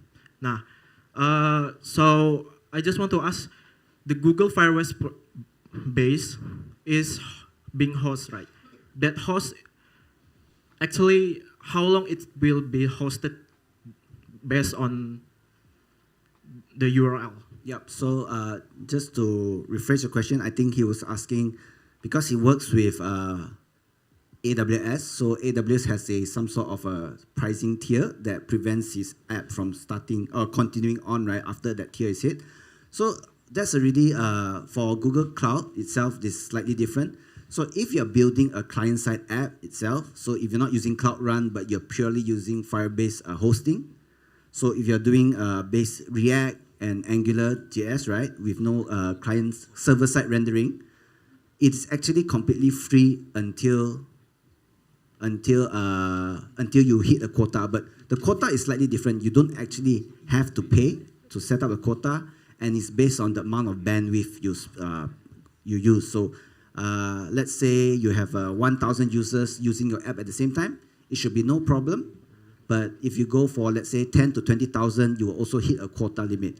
But what's best is that the limits actually get reset every month, so you're not exactly kicked out from the Firebase hosting. You actually get to keep using it until the quota ends every month. So you just have to wait end of the month and the quota will reset, or you can enable pay as you go, is to pay for more people to use it. So that's the answer for Firebase hosting. So I would say it's a lot much better than AWS, obviously, right? Right? A lot much better. For your use case as a student, I haven't hit any sort of quota limits based on typical student project usage. So you don't actually even have to put your credit card on file or worry about billing. If you're working on things that require server-side integration, in this case Cloud Run, or you're doing server-side rendering, the cost actually, it depends on the compute time. So it doesn't actually cost you anything if you, like what I've shown you, just deploy it but no one is seeing it. It actually doesn't cost anything at all. But it only starts counting based on the compute time it takes to load the page. So if a person loads it, like let's say for 1 minute, and then it close it and go somewhere else, you only get charged for that 1 minute. So there is a quota as well. There's a free quota that is in place, but you must set up a payment billing method. So to answer your question, Firebase hosting is a lot better. Okay. Okay, thank you. Oke, kita lanjut ke pertanyaan selanjutnya ya. Bentar. Kita aba-aba ya. 1, 2, 3. Yang mana nih? Yang baju merah tuh kayaknya. Baju merah, boleh nih baju merah nih. Iya, merah, kamu merah mas, dan... kamu. Iya. Silakan. Berdiri mas. Yang baju bangkit, baju bangkit. Iya, oke. Tes, oke. Before, Assalamualaikum warahmatullahi wabarakatuh. Yeah, let me introduce myself. My name is Yuda Kurnia, NF. As we know, NF in many educational site. My question is, like the other products in Google, there are so many. Some of them enable us to deploy them in on-premise. Example, if the company is so restricted in their own resources, so they need deploy it in their local, on-premise. The question is, can we also deploy Firebase app into on-premise deployment? Thank you. Sorry, I wasn't very clear with what you mentioned. You mentioned that does Firebase have an on-premise solution, or? Yeah, it is. Or you're asking whether there's an on-premise solution for Firebase itself? Yeah. Right. So let's say you don't want to deploy to your cloud, you want to manage your own servers, right? Yeah. Is it? Oh yeah. So straight answer is no. So Firebase only has is a platform as a service, so everything has to be online. However, Firebase itself is made with Google Cloud Platform. So if you are exclusively using Firebase features or products, then the answer is no. But if you want to use Google Cloud Platform as a whole, you actually can. So it's not something that you can reach out directly online. You probably need to reach out with your regional or your Google Cloud team to set up or meet to do a on-prem deployment of Google Cloud services. So you will need to talk to the specific salesperson for that. But for Firebase itself, no, there is no plan for on-premise support. Yeah. So it means the conclusion is Firebase is exclusively make our deployment easy, but in online environment. Yes. So that's also brings another point, because Firebase, our aim here is to make your job easy, right? We don't want you to spend time managing on-premise servers. We don't want you to manage how many nodes will go down, how many nodes to go out, how much resources to spend, whether you need to upgrade a server rack or not.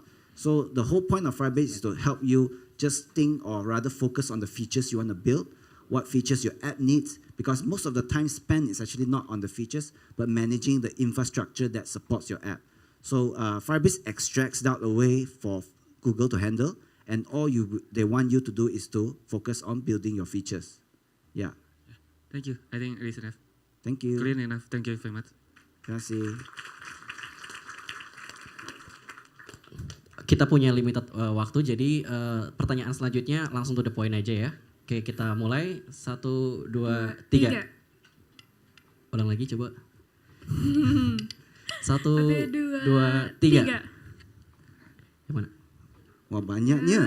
Pojok. Ya. Boleh pojok. Yang itu tuh. Nih, yang perempuan belum ada yang nanya nih. Iya nih. Di baris kelima yang itu ya. Yang warna hitam. Langsung to the point aja ya, Mas. Okay.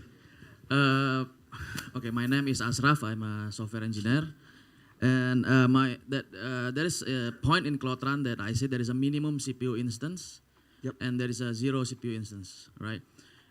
Google have another service kind of like that, kind of said Kubernetes Autopilot. What I want to know is what is the billing difference if you use the Kubernetes Autopilot for the container deployment with Cloud Run with minimum 1 at least or 2 CPU instance? That's a really good question, which I don't have an answer for you right now. Yeah. So I'll get back to you on that. Yeah. I'll probably need to get in contact with Danang also. We can get the Google Cloud guys to help you. So we have a dilemma if we want to use Cloud Run or Kubernetes Autopilot for the billing preference. Okay. Yeah. That's I'll come back to you on that. Yeah, I'll probably need to do a bit of searching online. Yeah, and see how it goes.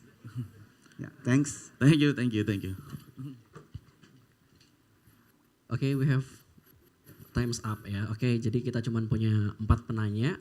Maybe Mr. Shang, you have pick one best question to have door prize. I pick a question from the crowd. Is it? Yeah, the best. From the question. The best question. The best question. Which one? The AWS one. I guess I follow the crowd consensus, right? Yeah. Congratulations. Okay, maybe kita undang semua penanya ke depan untuk pemberian. You have to switch to Firebase before you can get your.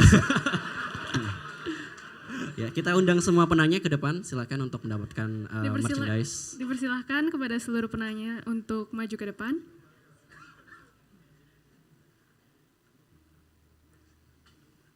Do I still sit here? Or? Yeah, maybe Mr. Shang can give the door prize to the. You sit here now. Silakan. Maju semua aja satu-satu. Gak apa-apa di sini di belakang. Sini belakang. Nanti baris aja ya, teman-teman.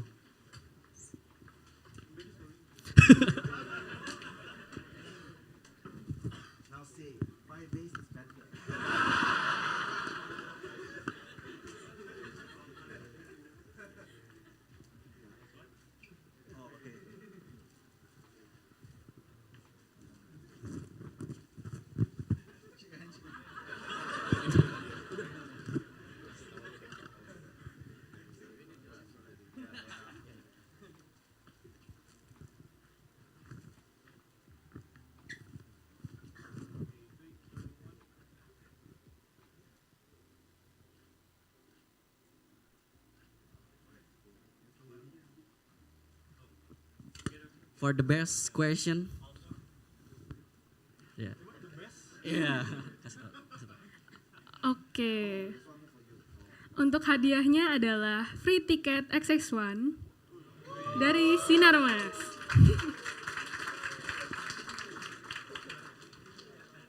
Semuanya silakan kita foto dulu semuanya. For the all three question.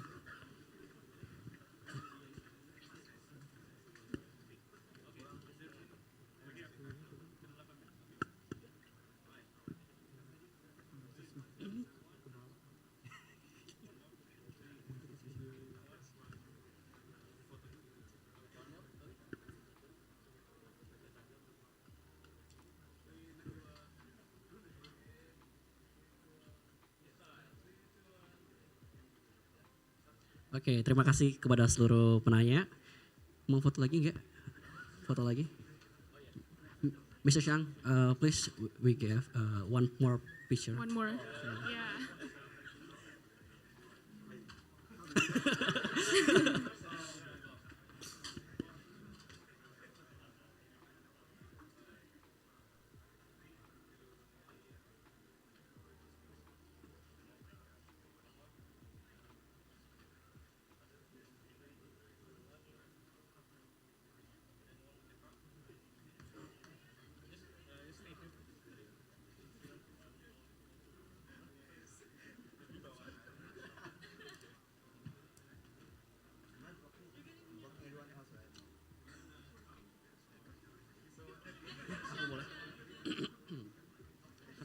Ya, kan aku dulu kan. Aku dulu kan yang next session. Tapi semua dulu.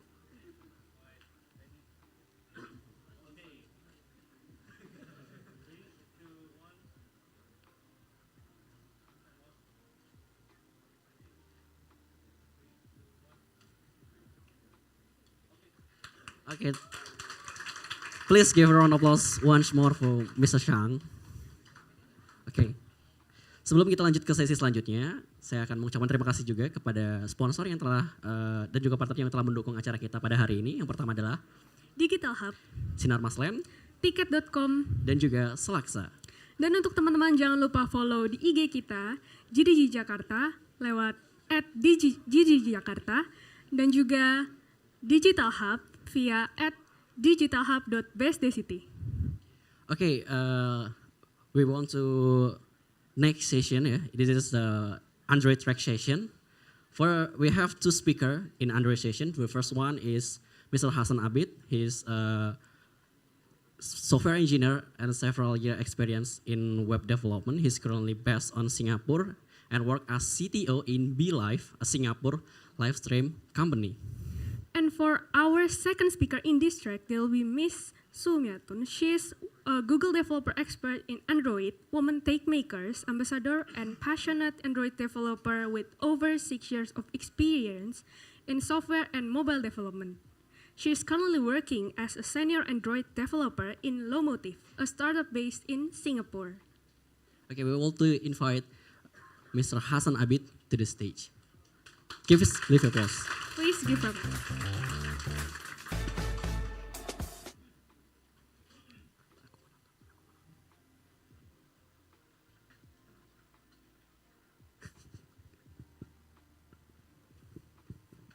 Hello, testing. Assalamualaikum. Yeah, selamat pagi. Yeah, only 2 words I know. Yeah. Okay, thanks Shangyi for a good talk about Firebase. Obviously, I would like to tell more jokes, but my talk is a bit serious. So don't worry so much. Let's go to the topic. So as you know that so many people were taking pictures, videos. So my talk is mostly about how Android can help you guys with media so you can build more applications for social media, for taking photos, uploading videos, editing videos on your mobile phone. Okay, so before starting, right, I created some images using AI. So I will just like this Jakarta image. Actually, nobody took it. It's just the AI image imagined it. And then I asked like, okay, wondering like what's so famous in Jakarta, right? Obviously, food. I don't need to look at there. Yeah. And the second one we all know is traffic, right? Yeah. So this one needs no explanation. Even I don't need to translate to Bahasa. Yeah. The third one is obviously the people. Very friendly people. I used to live in South Korea for many, many years. I moved to Singapore in 2018. That's where I got introduced to Southeast Asia.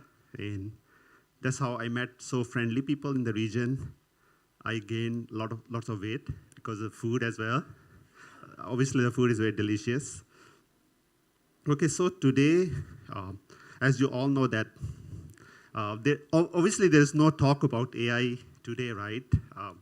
There might be another session for that, but you know that there's a lot of ongoing war, I would say, in generative AI. There are big companies who are basically trying to develop it, but there are a lot of other companies who are trying to use it and build application for you guys. And we all are users. We as a developers, we as a consumer, use it nowadays on day-to-day basis.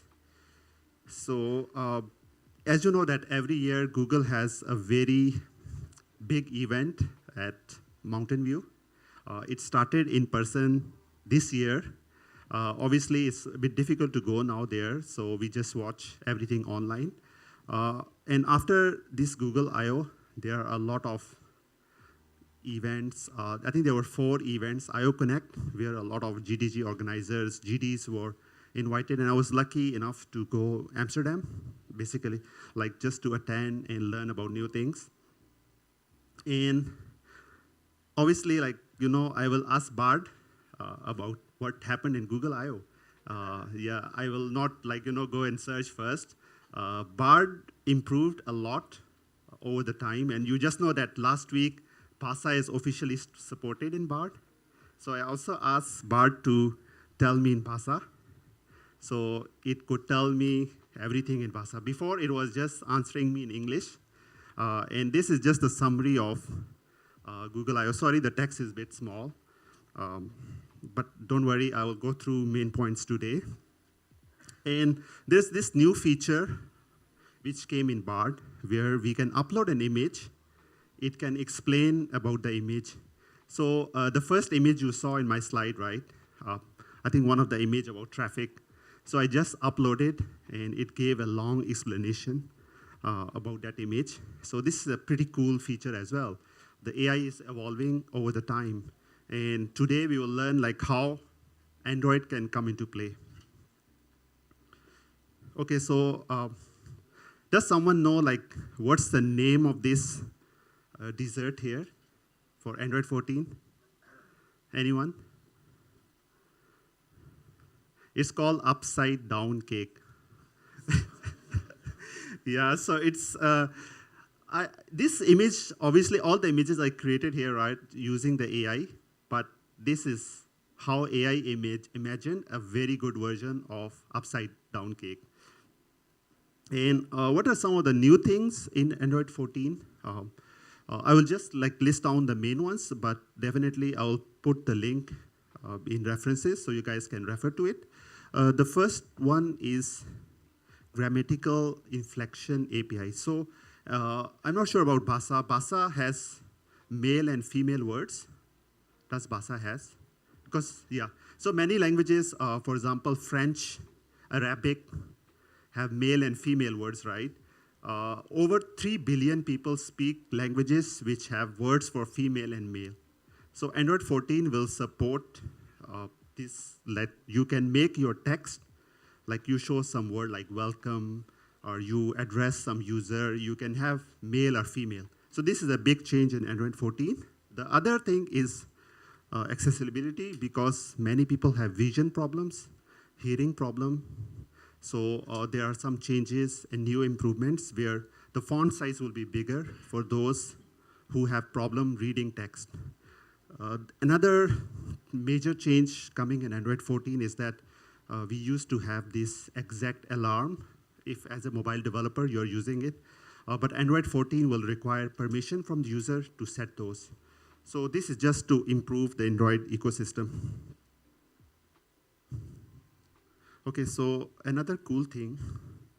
Let's see if the video can play. Yeah, it cannot.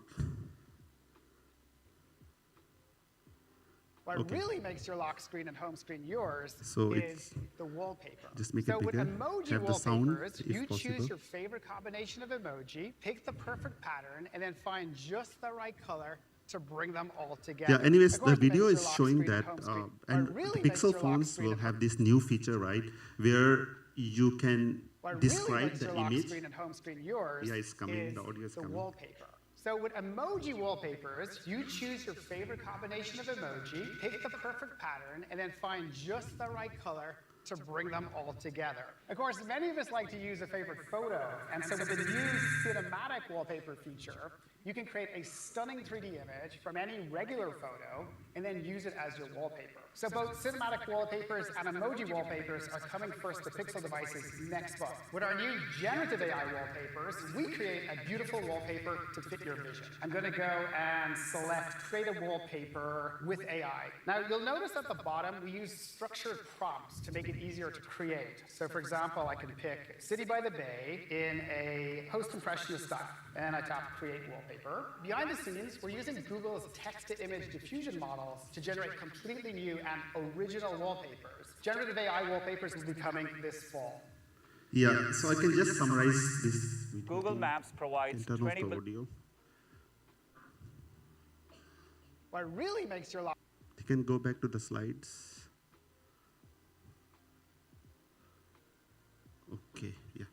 So basically, there's a new feature coming for Pixel users initially, then maybe later for all the Android users. You can just describe what you want, and your wallpaper will change accordingly every day. So this is like, you know, a new innovation of AI we'll see in our Android phones. Regarding privacy and security, there are some new features coming as well. Let's look at some of them. Okay, so as you know that many apps ask to share photos and pictures, right? So now Android 14 will just give you more options to select only one photo, or you can give like access to all the photos. Previously, you just gave one-time access and then they have all the data, but Android 14 can have partial access.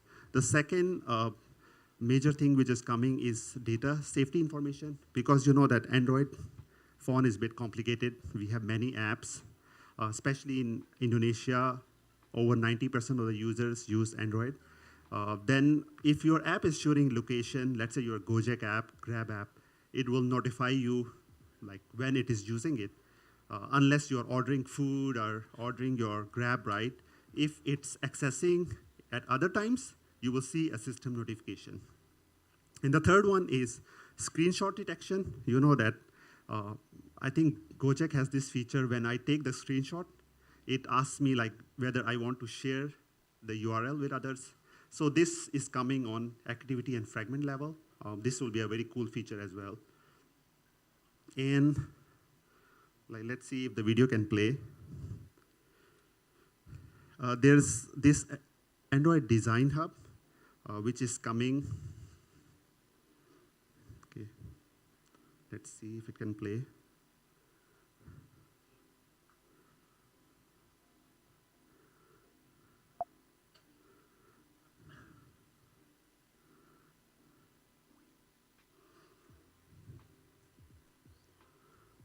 Yeah, never mind. So this Android Design Hub is actually where all the UI guidelines will be there. So Android developers can just go there. We'll get all the details here.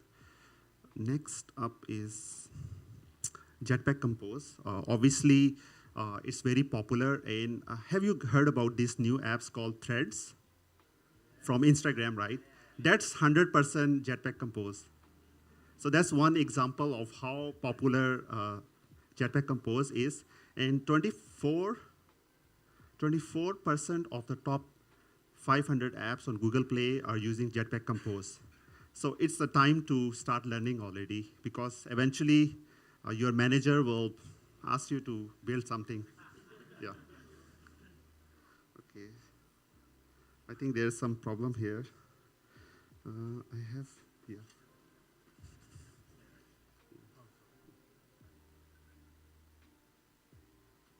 Yeah, okay. Okay, sorry about that.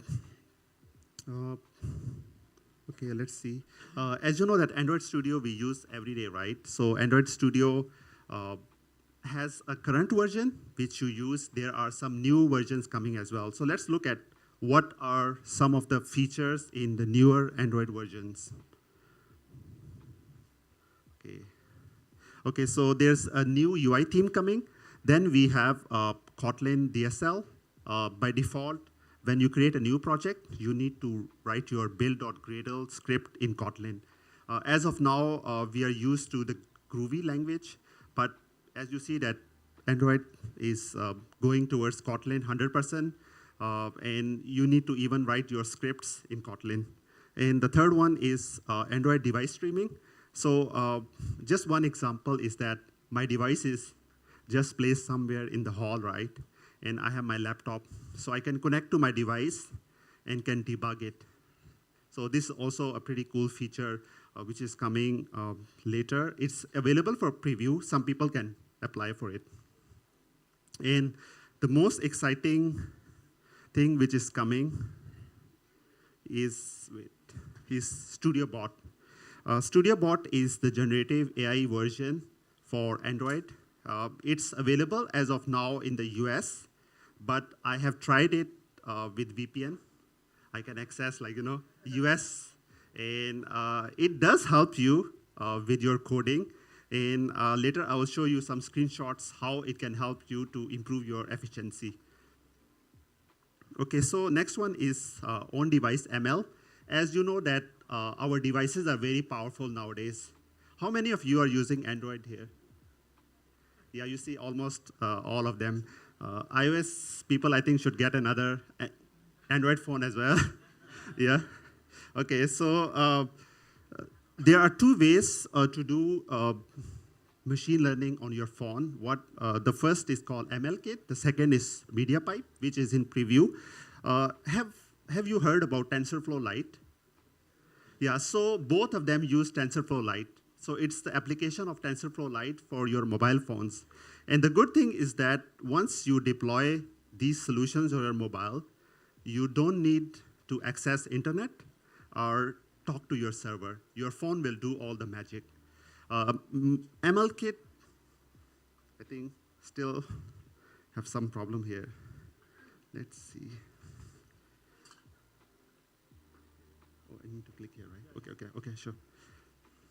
Okay, so obviously I asked Pard, what is the difference between MLKit and MediaPipe? As I told you that MLKit is a higher level framework which has pre-trained models, but MediaPipe lets you customize. Later I will show you a demo, then it will be more clear to you. So as earlier, we were seeing that a lot of us were taking pictures and stuff, right? So MLKit has some ways to detect the face, have barcode scanning, because I know that many of us are using a third-party library for barcode scanning, but MLKit also has this library. Then the last one is text recognition. For MediaPipe, there are many built-in libraries available, although in preview, but you can still use in your Android apps. Some of the examples are object tracking, text classification, audio classification. And there's a MediaPipe Studio where you can try them out in real time.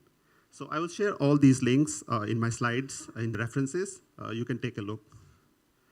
And let's come to Android Media. What's new in Android Media? So we have HDR videos, right? Does anyone know HDR video? It's like 4K video. So if you have a Samsung TV, LG TV in your home, you watch 4K videos. The similar experience you can have on your phones if you're watching Netflix, HBO, or any of the video, right? So this is a very powerful thing, and it's coming from Android 13 onwards. Then we have HDR images, which are very high definition images, 4K, 8K. There's Ultra HDR as well, which is 8K resolution image, which is coming to Android 14. Okay, so obviously this slide, bar can also tell you what's the difference. So if you are curious more, right, just open bar.google.com, and yeah, it will give you everything in Bahasa as well. Okay, so this is one example of checking your phone capabilities, because some people will complain we don't have a new phone. So it can tell you if your phone can play HDR videos. Then all of us like music, right? We have headphones. So you know that spatial audio is like, for example, I'm speaking from here and you guys clap. So if you are watching this video online, you can totally feel the difference. So this is spatial audio, like multi-channel, but Android phones will be supporting it from the latest Android versions, where you can have the similar experience for your users. And finally, I come to Jetpack Media 3 library. So all these cool things you are seeing, right, are packaged under Media 3, which is the new home for Android Media.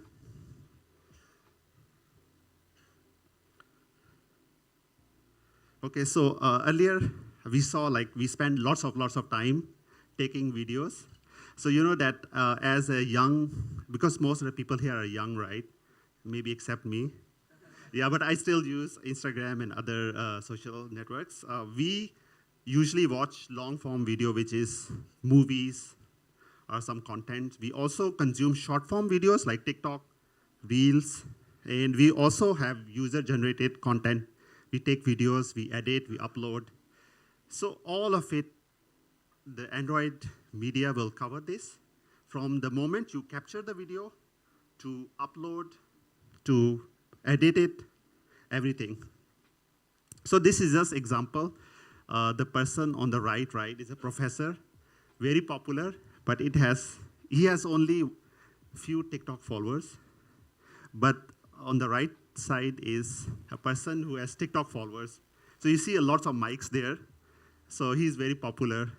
So I think in this era, if you are very active on social media, right, you can get more popularity. So as a developer or as an audience, today is a chance to meet lots of people here, get their Instagram, TikTok, and make sure to have 100 more followers today.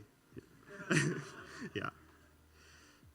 Okay, so previously, before Media 3, there was ExoPlayer, but now it changed to Media 3, but the APIs remain same, just need to change the package name. It will work.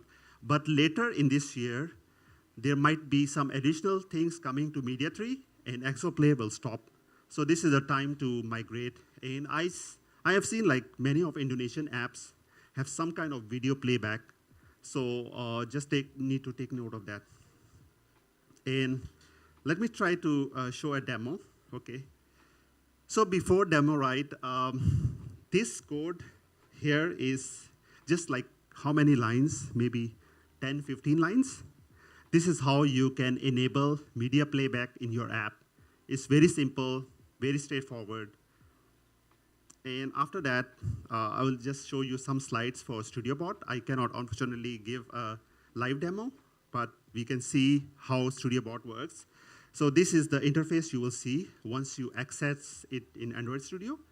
You just need to, if you want to try it out, just change your VPN to US. There are many VPN softwares which give you free data. So I'm using one of it. You can talk to me offline. I can share the name with you. Okay. Yeah. Yeah, it's totally free. And so this is the one example, right? So if you see here, I have this code, and I ask StudioBot.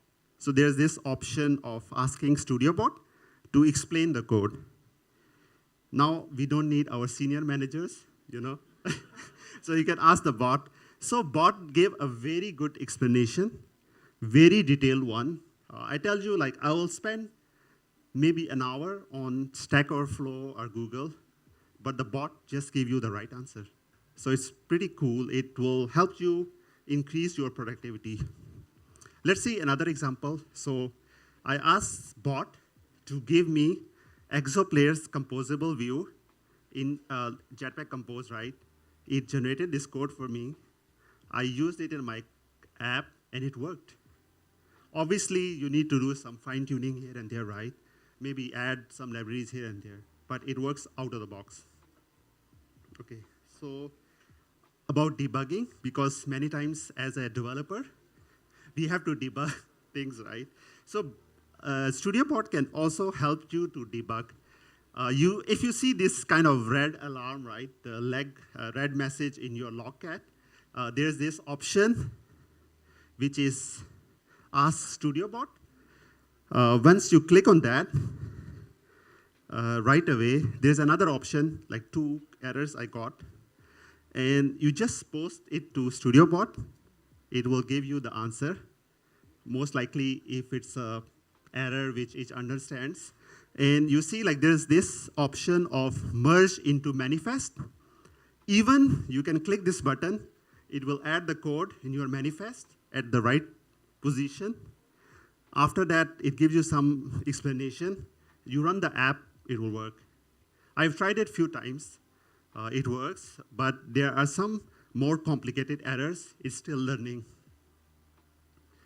And I asked GPT also. obviously, it's a Google event, right? So I need to ask GPT, and this is GPT-4. This is not even GPT 3.5 or GPT-3, because have a paid version, so I just asked. But it says it doesn't know after September 2021. Yeah, I just know until that. So just telling you that Bard now is very powerful. And StudioBot is based on Cody, which is the LLM from Palm 2. And over the time, it's improving. Okay, so other than the media playback, right? Android Media has this new thing called transformations. What transformations help us to do video editing? My first job in 2012 was building an Android video editing app called KineMaster. Now it has 500 million users or something, right? I was like, I was the very first developer working on that. And my first job was to make a tablet UI for that app. And I struggled, like, because that time not much help available. You need to write a lot of low-level Java code. Unfortunately, Java. That time, no Kotlin. And a lot of C code, need to play around. But now, eventually, Android has this transformations API all in Kotlin to be used. So let's see what are some of the features of transformations. You can do transcoding. Transcoding means, like, for example, you have a high definition video, 4K video, and some mobile phones cannot play back. So you can use your mobile phone to transcode it to H.264, which is more commonly used.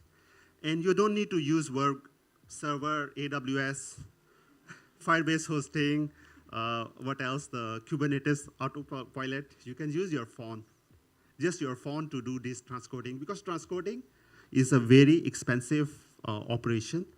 Generally, if 1 hour video we transcode 180p, right, it costs you $1, which is like lots of money. And you can use your phone to do this kind of stuff. It's very helpful in video editing, where you use your phone to do video editing. And there's some code for transformation. It's very simple and straightforward. You just create a request. You put this request in Builder. So in your request, actually, you just specify what output video type you want. And then you just give the input file, and it will generate output file for you. This file you can store on the phone, upload on the server. And you can see also the progress, listen for progress, and do some action after it finishes. The other cool thing about transformation is video editing. There are some features like rotation, zoom in and out effects, trimming the videos, OpenGL effects. These are available just from the Android itself. You don't need to use any third-party library. So this is a very cool thing because most of the apps have this basic editing, right? We use some third-party library. We need to debug. We need to, find if there is any issue, a new version coming. But it's all coming from Android. The multi-assets one is coming soon. Luckily, this is available now. Otherwise, I was out of job back in 2012. Yeah, so, but anyway, it's a good time. Yeah, so let's look at how we rotate a video. So you see like just this few lines of the code. You have a video like sometimes like mobile rotate here and there, right? You can adjust the video 90 degrees, 180 degrees. Okay, so yeah, so there's the example here. Then we have zoom out, zoom in effects, which also can do a bit of maths, right? So it's, a bit of maths. I'll not go into detail, but you can do like how many seconds you want zoom out, zoom in effects. Earlier, the cameraman was doing like this, right? This. So you can use code to do that. You just take a video, then I can use code to zoom in or zoom out. So it's a very cool thing. Okay, let's see. Okay, so this media pipe I told you earlier, right? It has lots of cool features which can be used with this transformation to help you build cool things. Later, I think if you guys find me right, I have my 2 Android phones with me. You guys can try out a media pipe on my phone. And also go to Media Studio dashboard where you can try on your phone as well, because obviously web is fully supported. And most of the libraries are available for Android.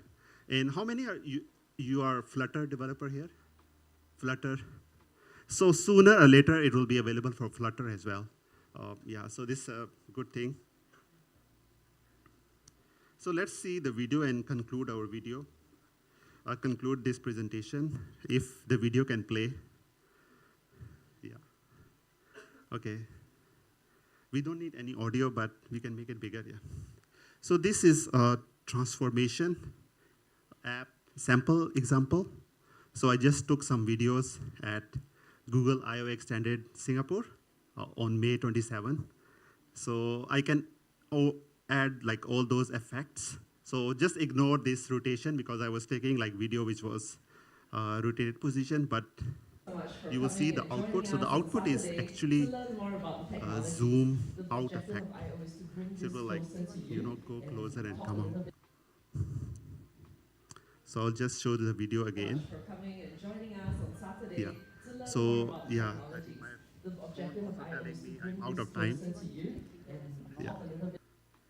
Okay, so there are some more examples. So the good thing here is that the video playback is done using Media 3 or Exoplayer. And on top of that, you can do transformation APIs. So the whole ecosystem is connected, that from the moment you take a photo, you edit the photo, then you upload it somewhere, and then you play back on your phone. So all is possible using Media 3. Okay, so this is example of media pipe where you can have edge detection. So you can see like all the edges. So, like TikTok filters, Instagram filters, those kind of things you can make using this together with media pipe. All in Kotlin. Yeah. Okay, so let's go to the next video.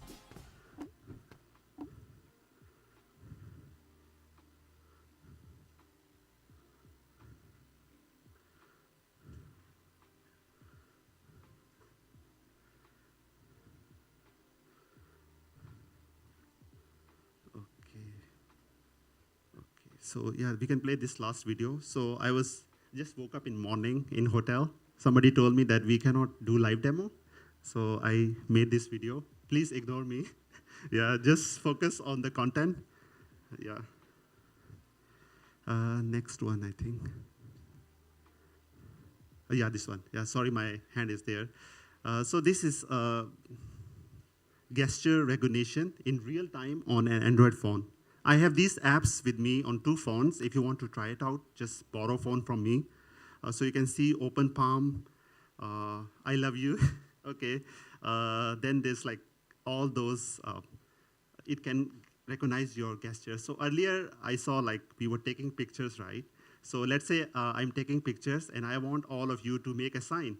And if someone doesn't want to make a sign, you can identify that person. You know, you can tell him, hey, Shangi, you didn't do this, okay? So those kind of cool things you can do, and it's all real time. This is happening in real time. Yeah. Okay, let's go back to the slides.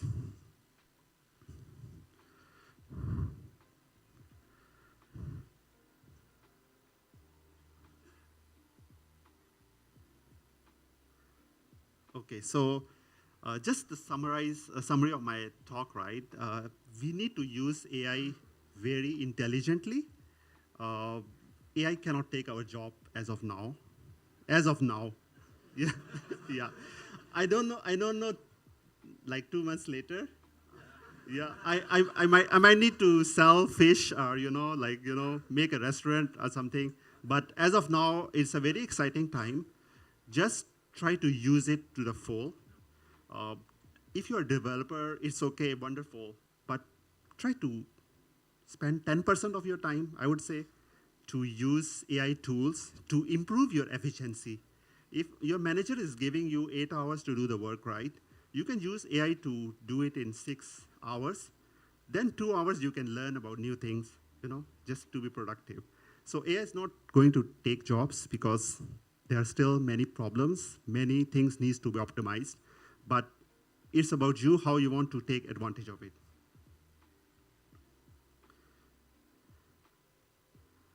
Okay, let's go to the last slide.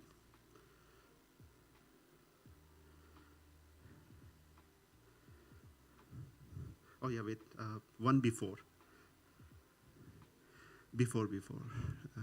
Yeah, so just wanted to say that use like AI, be responsible. Use AI for improving your productivity, creativity. Also enables your friends to innovate. Don't think that it will take your jobs, but try to use it to enhance your job, attract more customers.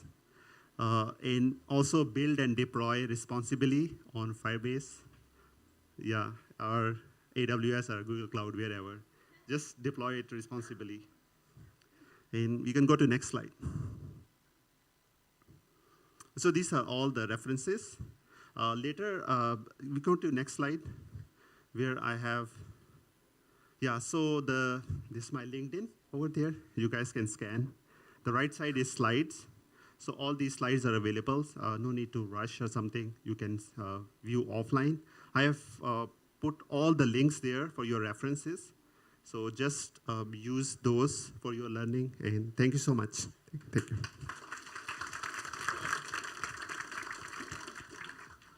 Okay, thank you, Mr. Hassan, for the amazing presentation. So for the next speaker, we would like to invite Ms. Sumyat to the stage. I think it's because there are multiple devices that also connected to this. Sorry. Oh, yes, I'm sorry. This is one. This is for you to navigate through the slides. You can go here for next and this previous. Oh, okay.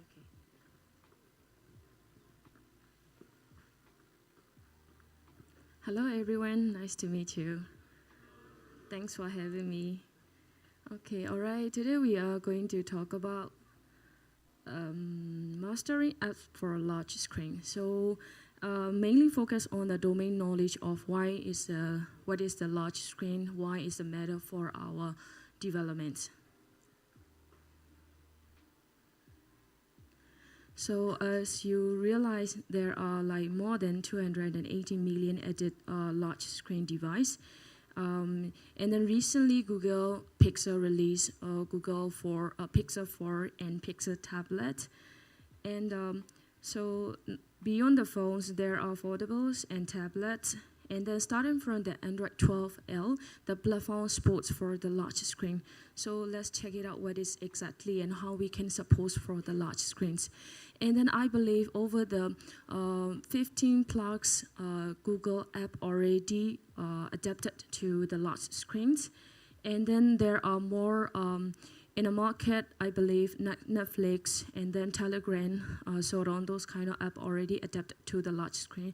So that if you're using the tablet or whatever, you will have the experiencing how they adapt for the large screens. Okay, in here we will focus on why we need to care, why is matter large screens, and then how to adapt, and then what would be the best approaches to achieve large screen on your project. So, like I said earlier, beyond the phones, there are like foldables, tablets, and then Chromebooks. Those are first groups are growing, and then users are actively choosing the large screen. So what we expect for the large screen development is, I believe most of our apps are stay in the portrait mode because we used to support for the mobile phones. So now, since 280 million devices are available, and then I believe you will be able to see at least foldable device around your environment. So yeah, so if we don't support for the large screens, your app won't able to adapt for the modern content training. So yeah, so it's not only scratch to fitting the screens. It's about how we can structure to interact more user experience. So on a phone, we show the content list, but on a tablet you will be realize there are more content, so it's better for the user experience. And Google Play Store app quality also will be will show that a lot to the user if your app is not supposed for the large screens.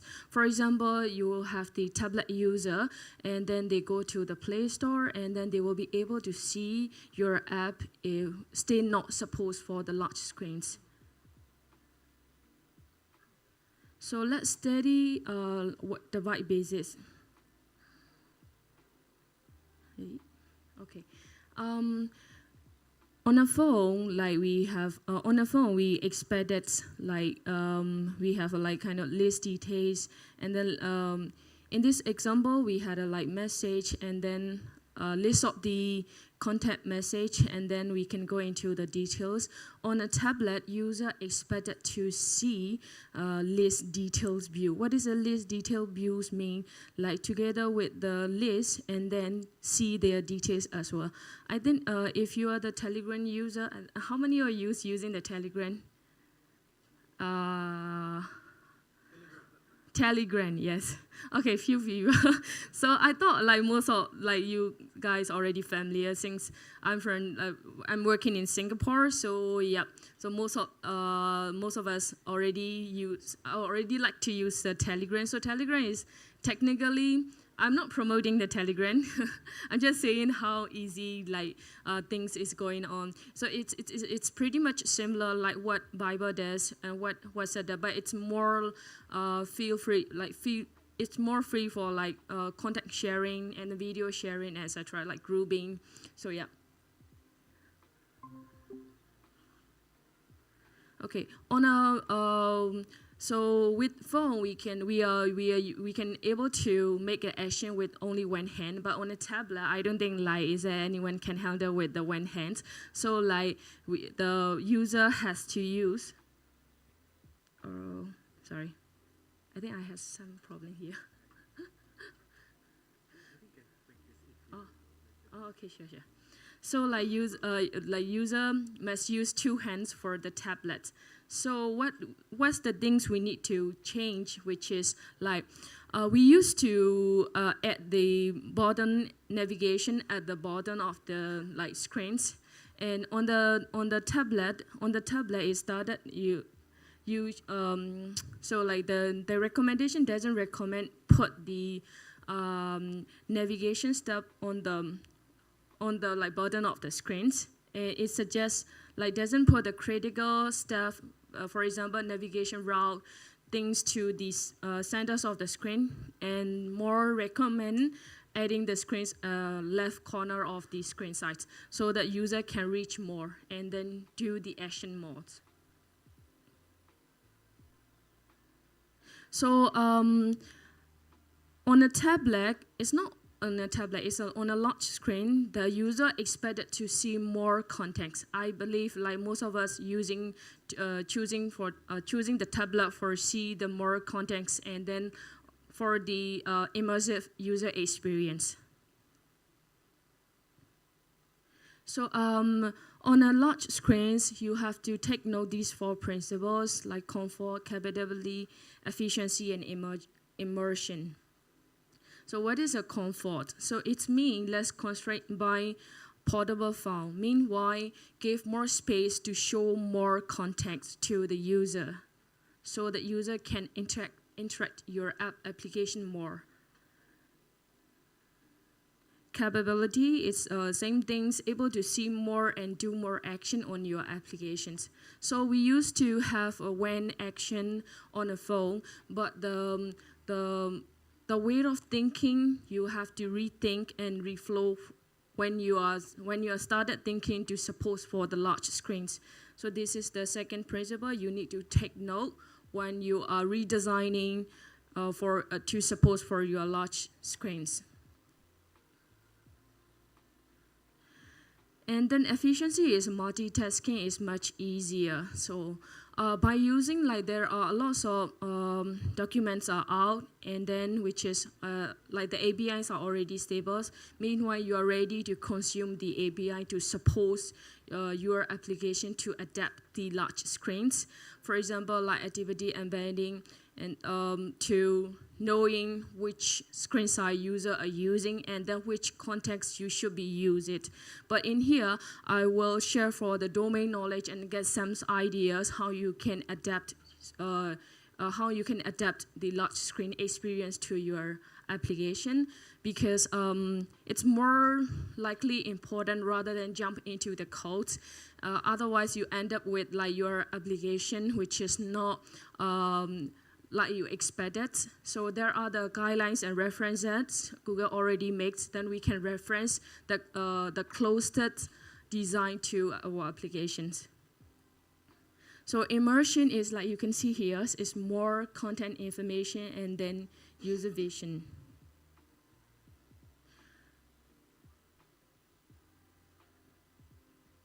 So how we can approach to support the large screens. So there are two categories we can focus, which is expand or reorganize, and then combine the content. So what is exactly expand the content?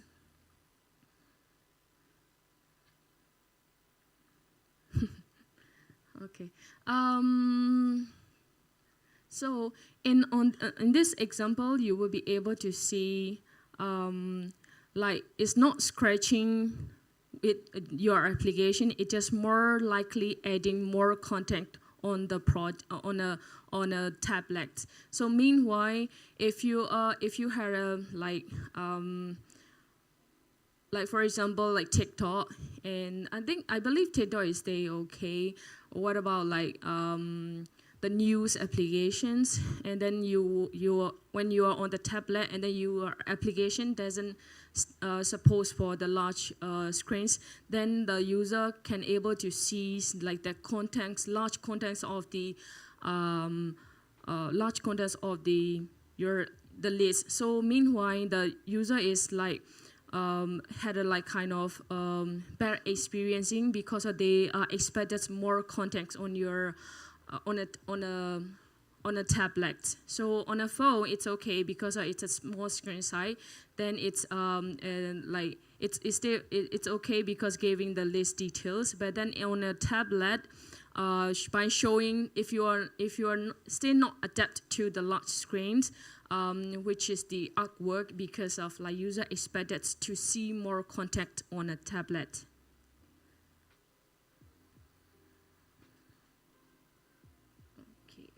So content combination, which is more like there are, let's say you had a like messaging app, you had a like contact, you had a list of contacts, and then like their detail message. You were expected to see their detail at the same time on a tablet. So in these talks, we are mainly focused on how we can support for the large screens. And then there is one thing we have to realize, that there are foldables, phones are around. So the foldables can make crashes for our portrait if we still support for the portrait mode application. So there are the things you need to adapt to away from the crashes. Okay, so this is something like showing like on a phone we have like two screens, but on a tablet we can merge it on the same place.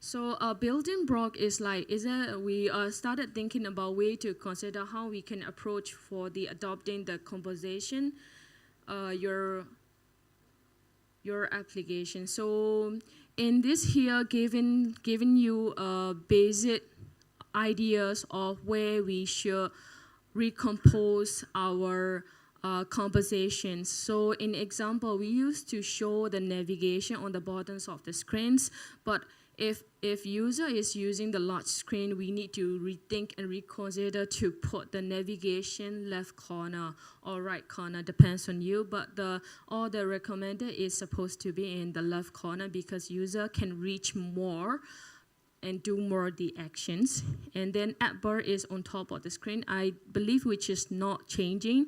And then body is, sender. So those are not changing except from the navigation bar. It's happened again, sorry.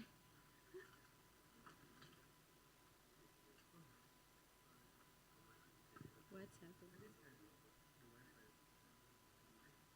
All right.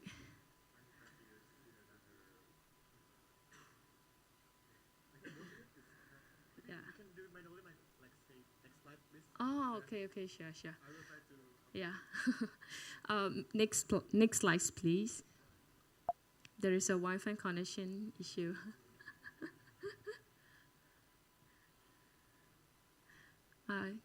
Next slides, please. Next slides.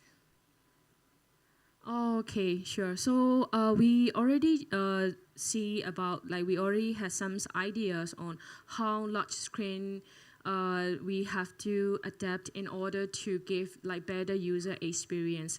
So initially we used to be a portrait mode developers. I believe most of the application which stay in the portrait mode and work back for the portrait mode, in which otherwise doing landscapes, which is very rare for the mobile developer, except for the game developer. So. And then on a tablet, you would be feel like, based on the content expanding, reorganizing, you would be feel like, is there a lots of jobs? How we can achieve? How we can how we can support for the large screen user? And then on the other hand, there is things is like the user is actively using for the large screen device. So meanwhile, it's coming in future.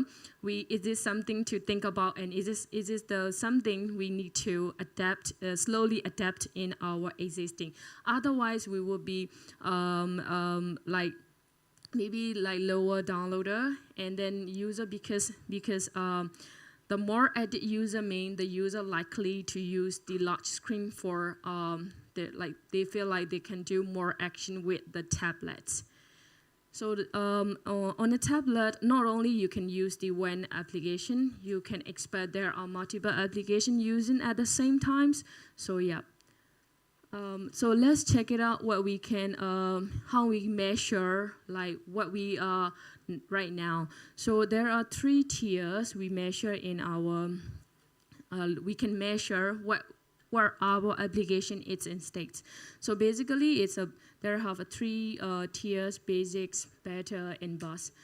Basic is like, fundamental things we suppose like by removing, for example, by removing portrait mode from our applications, and then we still suppose our application still looking good for the full screens, and then considering on a tablet, I believe people likely to use the external keyboard as well. Not only they like to touch on the screens, maybe they like to use the keyboard as well, especially on the Chromebook. So this is something you need to consider, like the additional external input will be coming to your application as well. So you need to handle that properly. Otherwise, your application doesn't like incompatible for the users. Next slide, please. So starting from the Android 12L, the platform supports for your application. If your application still doesn't support for the large screens, your application, the user will be experienced like this. I feel like which is not good for the user, right?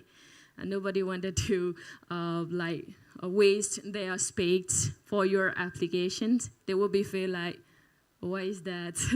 why it was in the centers of the applications? Is it something that pushing you to leverage it large screen for your application?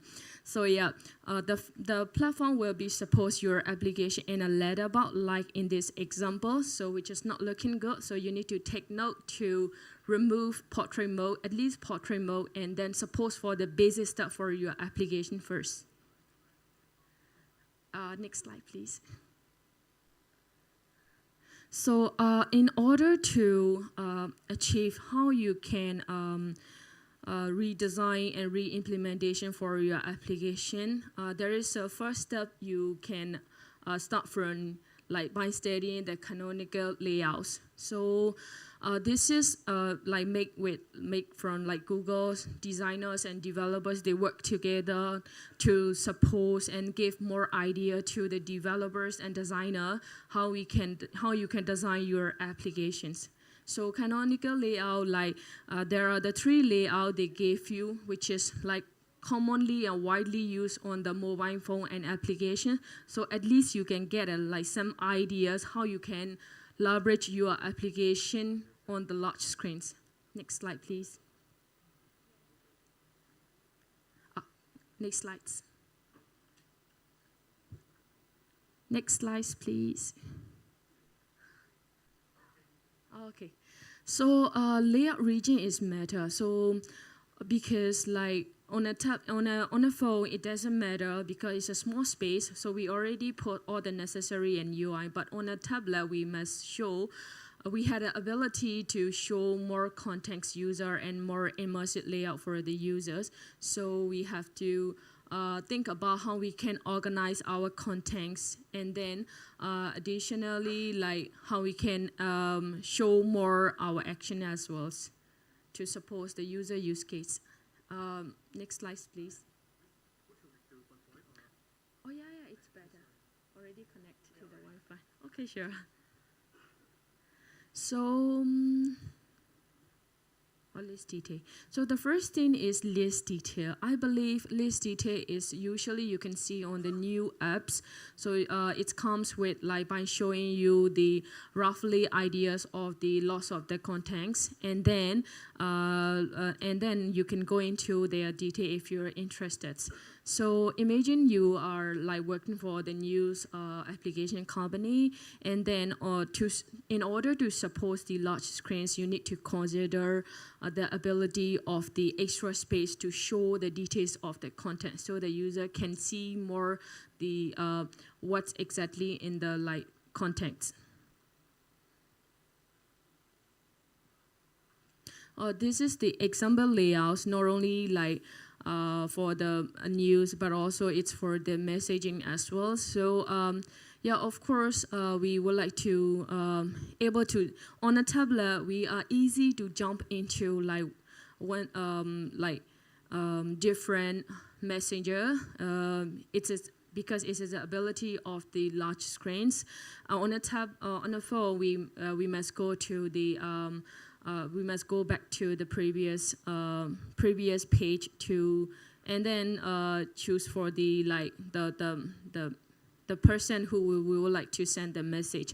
But on a tablet, you are able to see the action is easy to reach out to the user. Maybe this is the reason why the user are more actively choosing the large screens. And then then the second thing is supporting the fairness. Supporting the fairness is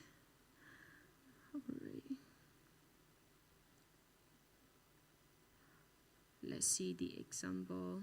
So it's more likely, supporting panel is more likely like showing more content on your application. For example, you used to show the list of the video, and then since the large screen has more space, you can able to see the related video on the left, right, left panel, something like that. And then show more context on your tablet rather than keeping single actions on your large screen. So yeah, with the large screens, you can able to show like the related things on the same places.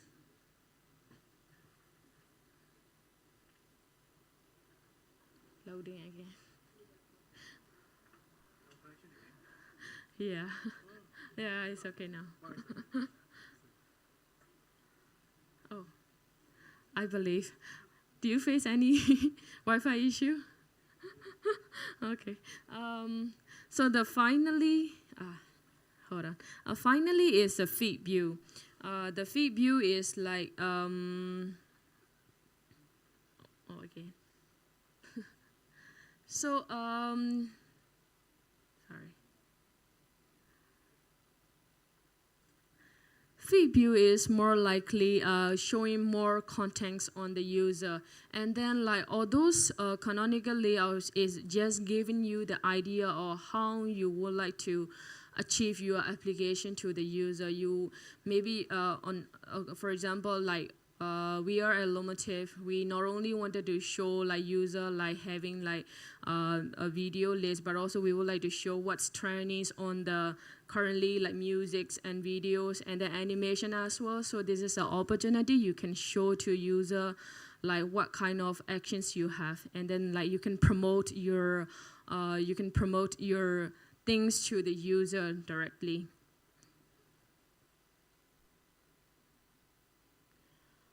Okay, so this is something like you need to be aware of the multi-window mode, which is not only user won't be like use your application one at a time, they will be choose to use another application at the same time as well. So you must be aware, or you like to support for the multi-window mode as well. It's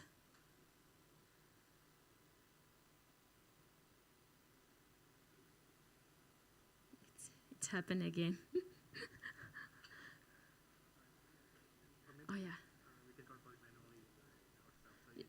Yeah, sure. Oh, it's already, thank you. Maybe we can go like the previous slides. I think I tap a lot. Or one more slides. One more. Let me see.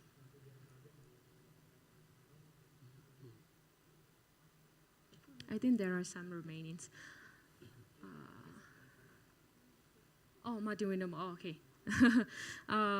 So, all right. So I think we can go to the Keep Learning page. Yeah, of course.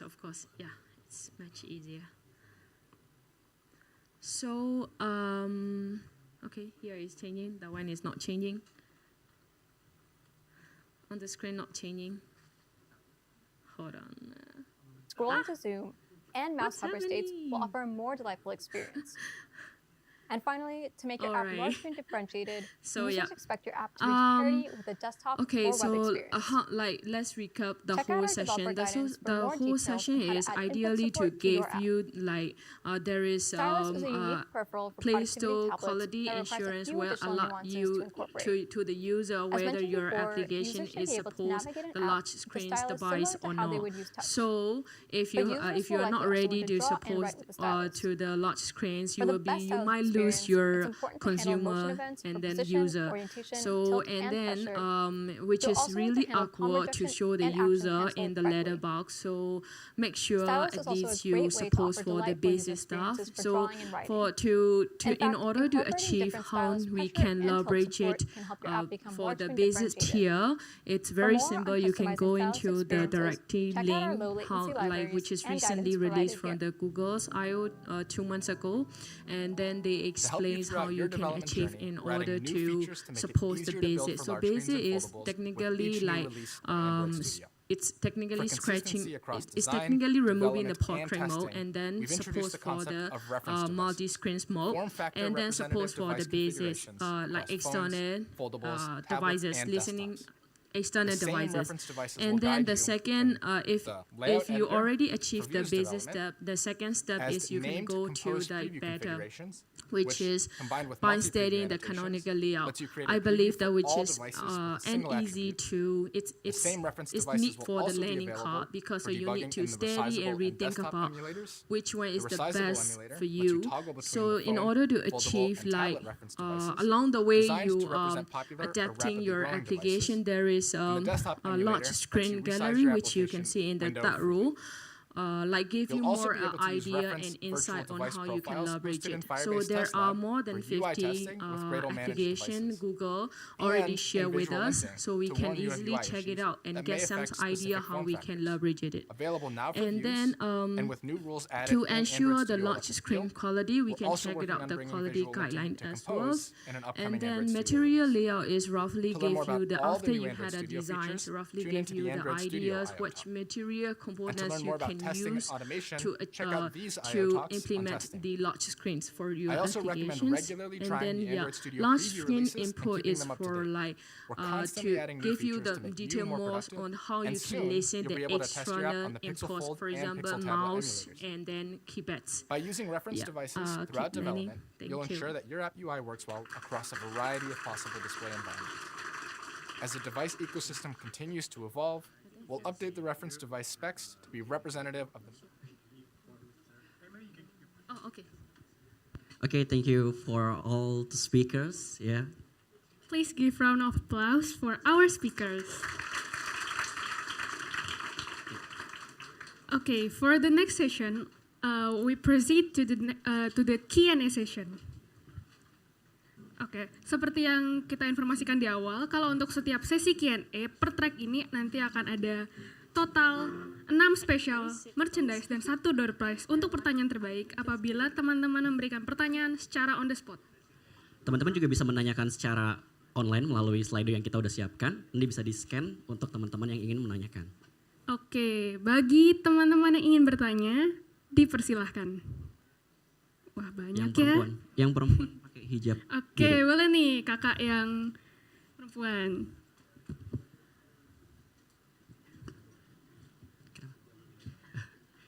Iya, udah nggak apa-apa deh. Assalamualaikum. I have a question for Mr. Hassan. Okay, sir, I really interested to know about media pipe. MediaPipe can read gesture and translate it into emoticon. My question is, in the future, is that possible to deploy? Is that possible using MediaPipe to help us to have a good communication with our disabled friends, like someone who talk with sign, like Google Lens maybe? If we want to have a communication, is that MediaPipe have that capability? Sorry, I have forgot tell my name. My name is Dayumi Anissa. Okay. Thanks for a good question. So coming back to MediaPipe, right? So if you just search on Google MediaPipe Studio, there are maybe 10 to 15 samples available. So all of them I checked are available on Android as well. This is the first thing, but they're also available on web. For gesture recognition, as of now, what Google is supporting are only few gestures, like the one I showed, but they are bringing heart sign, because people make heart sign, right? And then they have a timeout. So these will be supported from Google, but there is a way to customize and make your own model. So what I couldn't show earlier in a demo is that it comes with two tools. First one is called Model Maker, where you can use like low code or no code to use this tool to customize it. Maybe you need to train it a bit, training data, right? Then once you create that model, right, it gives you the output which can be used in Android phone. Like very easy. In the past, it's very difficult, I know, because TensorFlow, Lite and stuff. But now there are two tools you can use for MediaPipe. First, to make the model. Secondly, you can use the studio to evaluate it real time. If it works over there, right, it will work on Android. So you just need to read a bit. But right now, Google is only supporting very few hand gestures. But they give you a way to customize it. So if you have your own training data, right, you can input it, you can improve it, and add like more things. So just give it a try. Yeah. Okay. Okay. Yeah. Thank you. Thank you. Oh, yeah. Okay, thank you. Maybe next question ya. Wait. Tunggu ya. Turun dulu Mas. 1, 2, 3. Mana nih? Boleh ujung deh. Ujung deh. Yang mas yang pakai kotak-kotak.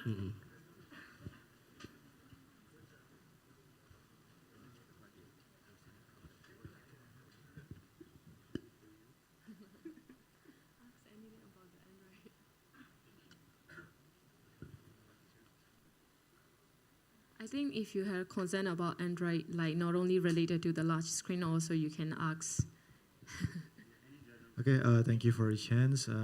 My name is Ilham. You can call me Ilham. I would like to asking a really basic question to Mrs. Tun.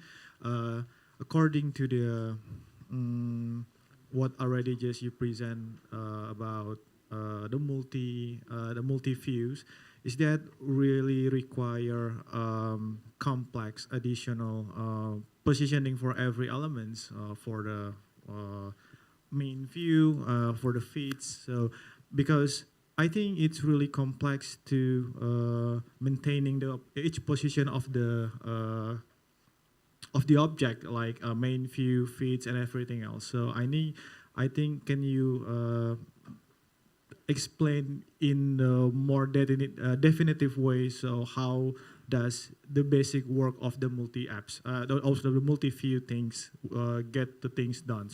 That's it. So Lomotif, is it Lomotif you mean like our applications or? The multi-view application works. Oh, I see. So like in our application also, we are stay in development for the like scratching, at least get some idea how we can combine the contents and then show more contents, which is stay in the progress. And then of course it's based on in terms of the complexities, it's uneasy to achieve, but we are under the process to suppose in order to achieve the large screen to get user interaction more. So currently Lomote is more like more look like the TikTok. So we have like right now we are okay by supporting the basic layout, which is not in the letterbox, and then support for the external devices for connecting to the user. So yeah, so of course, like to achieve user immersion, which is definitely complex. So that's why luckily Google makes for the 50plex scratch. Surely.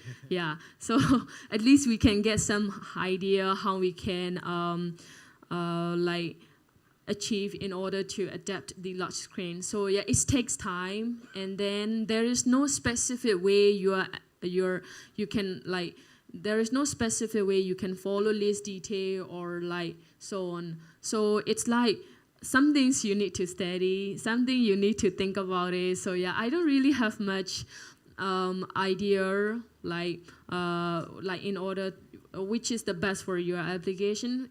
For our application, we are more likely seen with the least detailed canonical layout. So which meanwhile like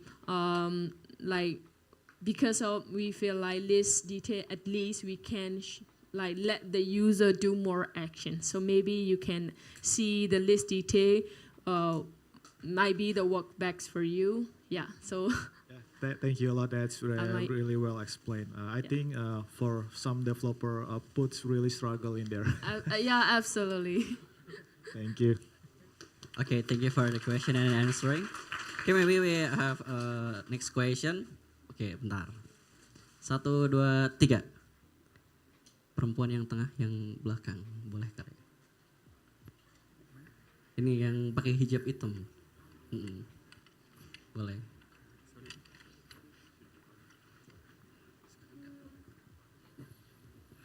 Thank you. I'm April, and I want to ask Ms. Sun. I want to ask about, is there a technology that allows users to set their own application resolution? Since I experienced that sometimes some application is not matched with my device resolution. Is Google have in future develop the technology that allow users to set their own resolution? Can you repeat your questions? Yeah. Is Google has any plan or future to develop any technology? I don't know what to set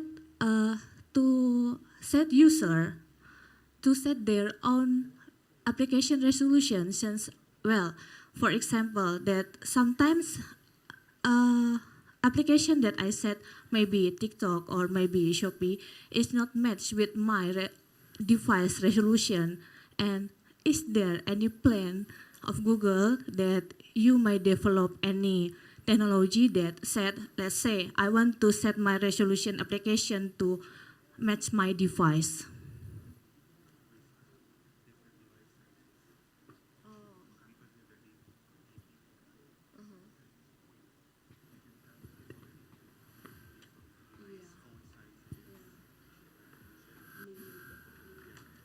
So I understood your question, so I can take that. Android already have this because we don't use pixels, we use device independent pixels. So let's say you have a Galaxy Note 10, that's like very big phone, right? And someone has this small pixel phone. So basically, you can have like those DPI levels like XX DPI, XXX DPI. So you can put different values there, and then once the app loads on that phone, right, it will automatically adjust.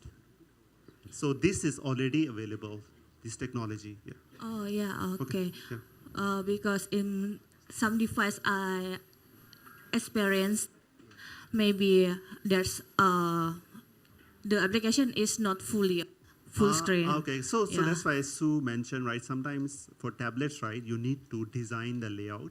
Because earlier, let's say a Shopee app, if I use on a tablet and it's not optimized, there will be a lot of white spaces. Yeah. So that's where you need to build these kind of layouts. So that's why today's talk, I think, very interesting that it's not supported by default. You need to build a bit so that your device, someone opens on a tablet. I think we call phablet, which is between tablet and phones, which are, the Samsung phones are like pretty big. Huawei phones are very big, right? So you need to support that kind of layouts. Earlier we showed, like, let's say you want to show a list. On the right side, you can show details, but this one you need to develop. This is not supported by default. Yeah. Oh, so it's from developer side, yeah, not the user side. Yeah, it's from the developer side. Yeah. Oh, okay. Yeah. Well. So that's why if you see any app, right, you can go to Google Play and complain about this. Yeah. Well. Yeah, so that's why Google Play rating is there. You give 1 star and you say, okay, this app doesn't work, and then you remind them, like, there's a session I listened to, like Sue's talk, right, which is very important. And obviously, this is a very good point. Nowadays, we have many devices. We use small phones, larger phones, tablets, and we want to experience similar things. If some app doesn't support that, you should go and complain that, because the technology is already available. Yeah. Well, hope it helps. thank you. Okay, thank you for the question and the answer. Oke, untuk pertanyaan selanjutnya masih bisa bertanya nih. Siap-siap ya. Siap-siap ya. 1, 2, 3. Untuk kakak yang paling belakang, yang pakai topi. Boleh teman-teman runner.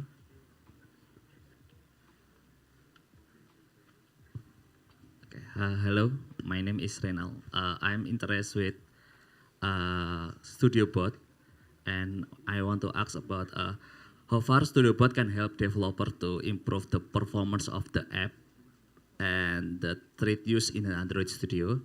Because if we create an Android app, maybe if we use modularization and clean architecture, is have issue about how can thread can use it very well and effectively. And then the performance. How can StudioBot can help this? Thank you. Okay, so StudioBot is just announced in May this year, so it's like very new, and it's based on a framework called Kodi, which is part of Palm 2 API. So I'm not sure any of you have Google Cloud Access and Vertex AI Studio, right? So Vertex AI Studio has these 3 components called code generation, code completion, and code chatting. So over there, it supports around 12 languages, but StudioBot is just a smaller version of it, which only supports Java and Kotlin. It's still in very early stage, I would say. You need to be like very intelligent to use it for now, because firstly, you need to be precise what you're looking for. The idea, it is like, it will like make your job a bit faster. You don't need to leave Android Studio to go out to Google and search for some new things, right? So what you can do is, like, you can generate some code using StudioBot. Let's say you want to add camera feature in your app, right? So you can just ask it to give you some examples. And then there will be a button to add it to editor right away. So you can just add it without even copying it. But I have tried it like in last 2 months since I presented at IO Extended Singapore. Still, it's a long way to go. Like, it has still a lot of things not optimized well, but it's evolving over the years. So as of now, for simple things, it can help you. If you are looking for some documentation, you don't want to use like google.com, right? Like, yeah, you just want to stay on your Android Studio and don't want to be distracted, because once we go to internet, we are distracted often. There are so many things here and there. So it can give you some simple stuff, like some code generate for you. So you have to specify in steps. Let's say, as of now, for performance, it might not be able to help you. But I earlier showed that if you have some error or logs, right, in your logcat, some exception, you can ask StudioBot. It's like easier to ask it. It gives one answer usually. It will not give you multiple answers like Google, right? That kind of thing you need to use a bit, but my opinion is that in some cases it's very good, but in some cases it won't help you out for now. So you just need to learn those small tricks to make good use of it. And for now it's only in English, but maybe later in the year it will be available in different languages, like 40 languages which BARD supports, right? So obviously it's not ready, but it's a good start. Yeah. Thank you. Okay, thank you for all the question ya. Maybe all the question yang nanya boleh ke depan. Silakan untuk teman-teman yang sudah bertanya boleh maju ke depan Ya, kita untuk udah time up, dibagikan merchandise dan juga door prize. Mr. Hasan, can you pick one best question, and also Miss Sumit, please pick one Please best question. pick one best question.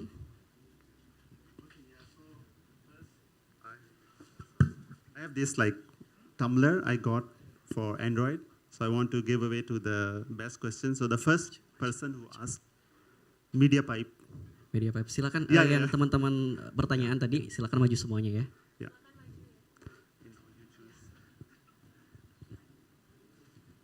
Mungkin teman-teman boleh dibantu buat penyerahan. Yeah, just pick one, the best. So I believe there are two person who asked to me directly, but then like since today is about the large screens, I believe like the first person, he is more related to the slides. So yeah. Okay, congratulations. But you're also good too. Good question as well. Okay, maybe ya. Teman-teman runner silakan dibantu.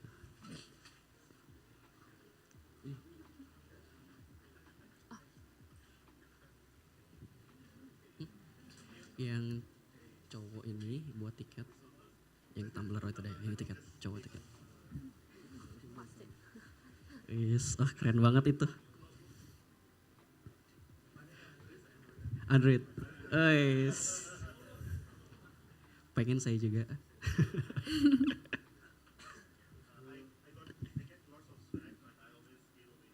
Yeah.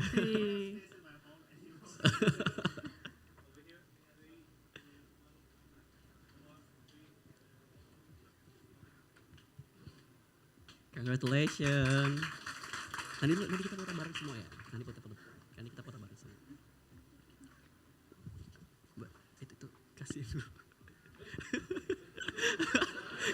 Kebalik ya. Just give a little. Kebalik kasihnya.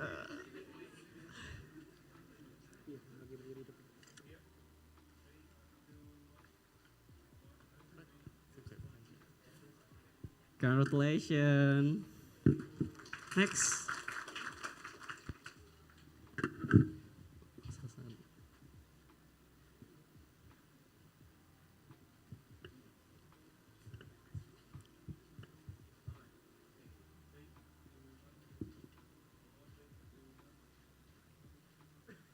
Okay, congratulations. And one more. Misum.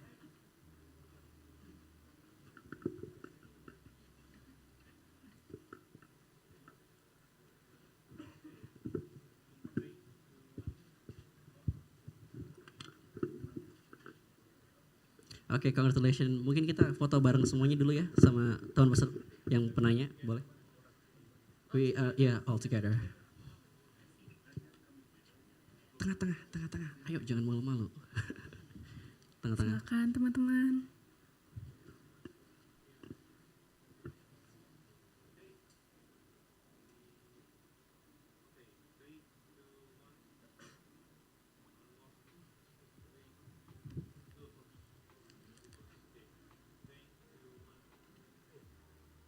Okay. One more.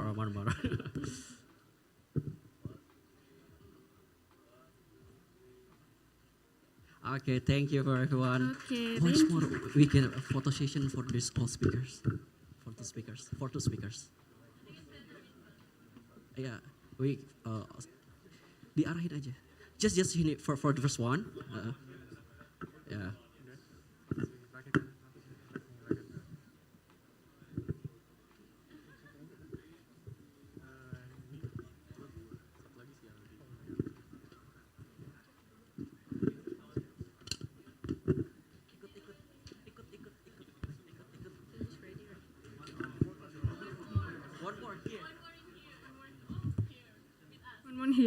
Okay.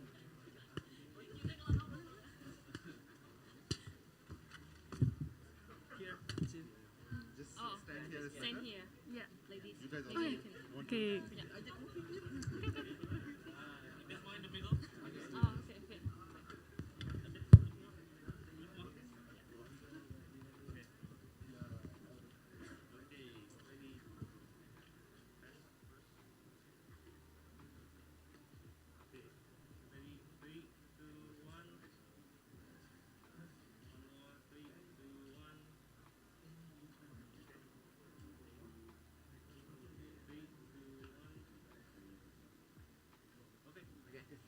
Okay, thank you. Once again, thank you for all our Android speakers.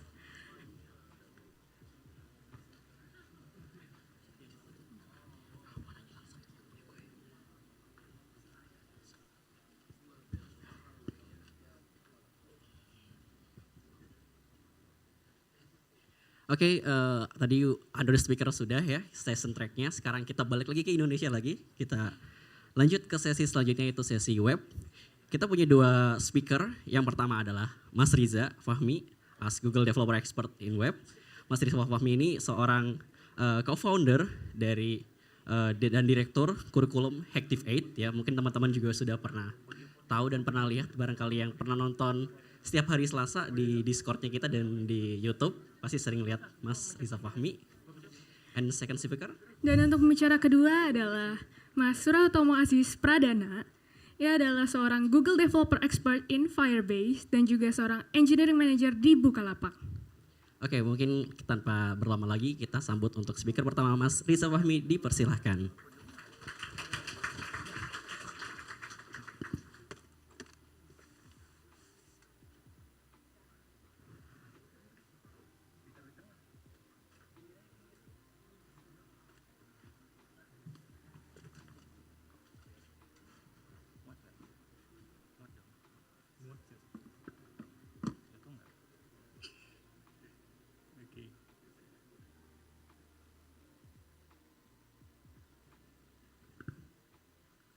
Sebentar ya, ini saya memberanikan diri untuk live coding.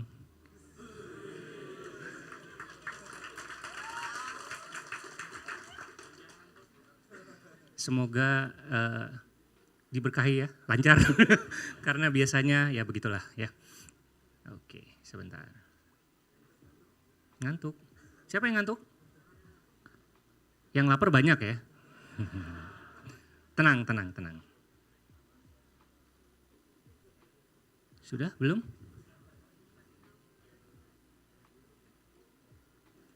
Wah, saya nggak bisa lihat ininya nih. Google Meet-nya udah?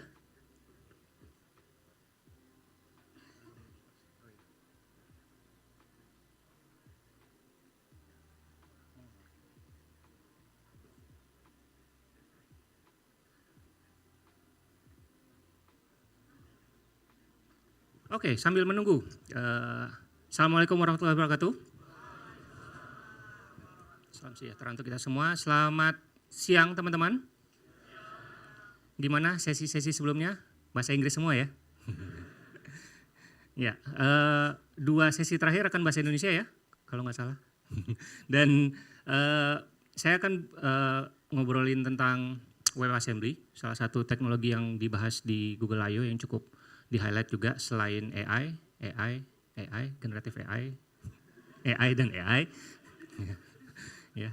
Dan teknologi WebAssembly ini mungkin akan bisa mengubah paradigma kita dalam mengembangkan aplikasi web, dan banyak hal-hal seru yang bisa kita kembangkan dengan WebAssembly, dan mudah-mudahan setelah sesi ini teman-teman bisa dapat gambaran yang lebih clear, yang lebih jelas tentang apa itu WebAssembly, karena ini teknologinya ya bisa dibilang baru ya, belum banyak yang aware juga, belum banyak yang tahu juga, dan use case-nya seperti apa kita akan bahas di siang hari ini.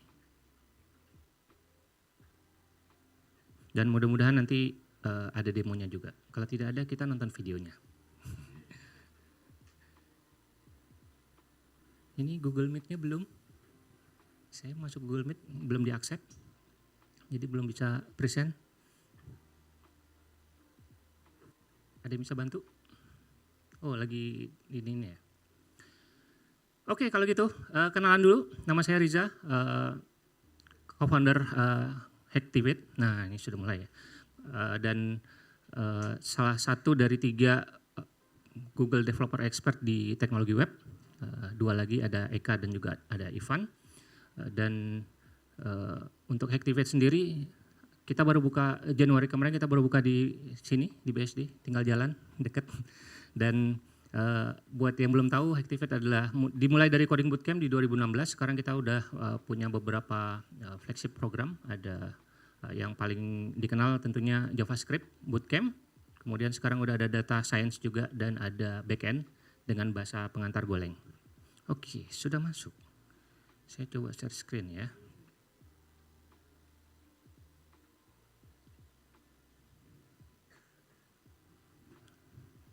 Sudah?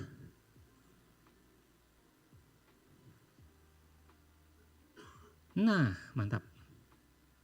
Oke, kita mulai ya.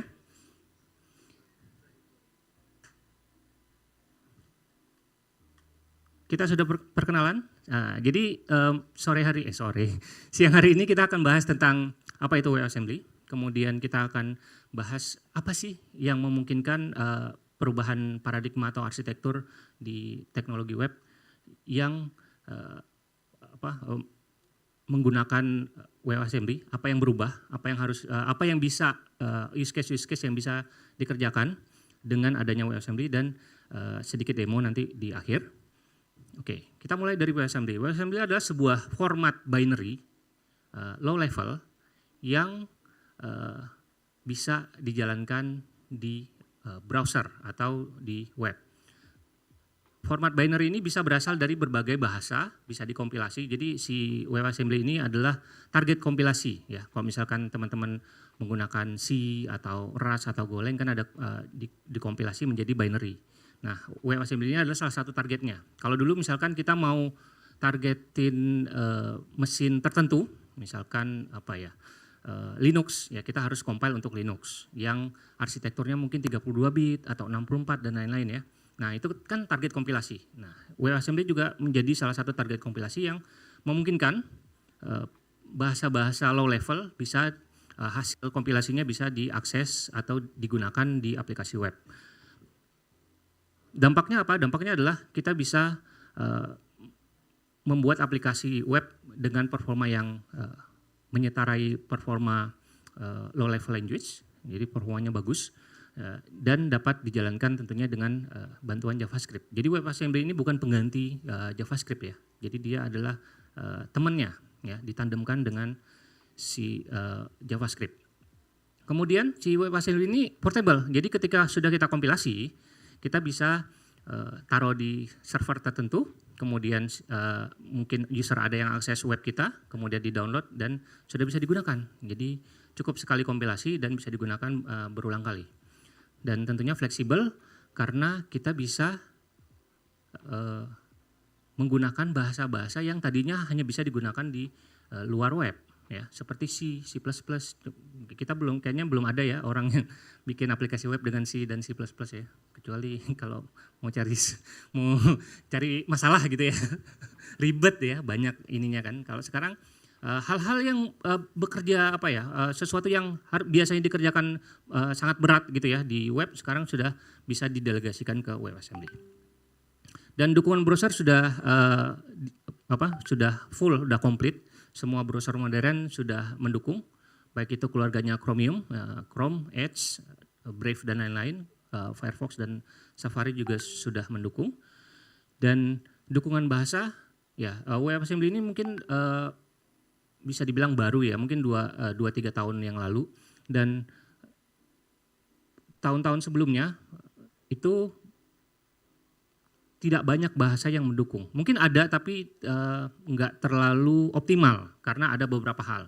Jadi yang paling terkenal untuk kita bisa kompilasi ke WebAssembly adalah C, C++ dan juga Rust. Kenapa? Karena ini nggak ada si bapak ini, garbage collector. Jadi hanya bahasa-bahasa yang tidak menggunakan garbage collector yang bisa kompilasi ke WebAssembly. Makanya seperti layaknya produk, ya, WebAssembly juga menganggap bahwa versi-versi sebelumnya itu adalah versi MVP. Dicek dulu apakah ada yang menggunakan, apakah sesuai, apakah cocok. Kalau tidak cocok ya mungkin akan dihentikan atau gimana. Tapi ternyata ada beberapa case dan ada banyak juga yang menggunakan, jadi dilanjut gitu ya. Dengan adanya dukungan untuk garbage collector. Jadi ada proposal namanya WASM GC atau garbage collector, sehingga bahasa-bahasa dinamis dan bahasa yang menggunakan garbage collector seperti Go, Zig atau banyak bahasa yang lain itu sudah bisa didukung. Contohnya di sini ada dua bahasa yang cukup modern, ya, ada Go dan Zig, dan keduanya sudah bisa dikompilasi ke WebAssembly secara native langsung, nggak pakai tools apa-apa. Kita pakai flag aja, arsitekturnya pakai WASM, dan kemudian go build something. Akhirnya outputnya menjadi file WASM. Begitu juga dengan Zig, kita menggunakan targetnya apa? WASM 32 freestanding.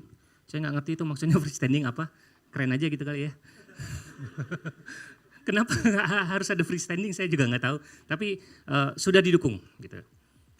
Nah, ini bahasa low level ya, yang ada di sistem ya, sistem programming istilahnya. Di mobile juga nggak mau kalah. Ternyata Swift dan juga Kotlin sudah bisa, sudah mulai bisa untuk dikompilasi ke WebAssembly. Ya. Swift ada tools bantuannya namanya Swift Compiler dengan target WASM. Ini juga agak unik ya, WASM 32 unknown. Nggak tahu, mungkin bingung ya developer cari nama gitu ya, menamai flag gitu. Dan ini adalah tools yang teman-teman bisa download dan bisa gunakan, ada di GitHub, namanya swiftwasm.org. Itu yang bikin adalah salah satu perusahaan yang cukup legendaris di iOS, yaitu GoodNotes. Nanti kita akan bahas use case-nya. Untuk Kotlin sayang sekali kita masih harus menggunakan editor kesayangan mereka, IntelliJ IDEA. Jadi belum ada CLI-nya, jadi harus menggunakan editornya untuk melakukan kompilasi, tapi sudah bisa dan dokumentasinya juga sudah ada meskipun masih ditandai sebagai eksperimen. Dan ada juga demonya ya teman-teman, kalau mau lihat di YouTube, di Google I.O., di videonya, itu mereka mendemokan bagaimana mengubah aplikasi Android menjadi web dengan WebAssembly. Nah, Flutter nggak mau kalah, Flutter juga bisa. Ya. Dart dan Flutter juga bisa. Jadi kalau kita mau kompilasi Dart, ini dari yang sistem programming udah ada, mobile native udah ada, yang rada-rada hybrid juga ternyata sudah bisa melalui Flutter. Jadi kita bisa langsung menggunakan flag minus WASM. Udah komplit. Nah, ini bisa dibilang dikatakan sebagai WebAssembly versi 1. Jadi hampir semua use case ada dari sistem programming, mobile dan juga web itu sudah bisa dikompilasi ke WebAssembly. Beberapa contoh. Di sini ada yang pernah pakai AutoCAD? Oh, ada ya. Lumayan ya. Nah, AutoCAD ini kan bukan bahasa. AutoCAD ini adalah tools software jadul ya. Jadi dulu AutoCAD ini hanya bisa diakses di desktop dan cukup berat gitu ya. Dan ternyata sekarang ada versi webnya. Kita bisa menggunakan AutoCAD yang aplikasi untuk arsitektur ya kalau nggak salah. Arsitek bukan arsitektur, arsitek, interior design dan lain-lain, 3D gitu kan. Bisa di web sekarang dengan bantuan WebAssembly. Mereka berhasil mengkonversi code base dari C++ dengan bantuan tools namanya Mscripton. Mungkin ada sedikit adjustment, perubahan di sana sini tentunya karena ada beberapa permission yang mungkin tidak bisa berjalan di web gitu ya dengan hardware dan lain-lain. Tapi sekarang mereka sudah bisa diakses dari browser. Kemudian, nah ini contoh use case yang agak sedikit berbeda. Walaupun dengan bahasa yang sama C++ dan Mscripton, Figma mereka buat dari scratch dari awal, nggak ada code legacy-nya nggak ada. Mereka bikin dari scratch dan mereka berhasil membuat sebuah aplikasi yang tadinya hanya bisa diakses desktop, misalkan apa ya, Inkscape, CorelDRAW ataupun kalau yang produknya Photoshop itu Illustrator ya, Illustrator, dan bisa kolaborasi pula gitu. Banyak kita bisa bareng-bareng ngerjain desain, dan ini mereka menggunakan C++ dan bisa diakses dari browser. Kemudian si Figma dibeli sama Photoshop. Dan kemudian Photoshop juga udah bisa web sekarang dengan tools yang sama, C++ dan Encryption. Mungkin mereka belajar dari Figma ya. Jadi ini adalah case yang menarik, kenapa? Karena Photoshop tadinya kan software beli putus gitu kan. Kita beli, dapat serial number, terus udah gitu. Kalau ada update, entah, saya nggak tahu, saya bukan pengguna jadi nggak tahu, entah itu harus bayar lagi atau dapat free update.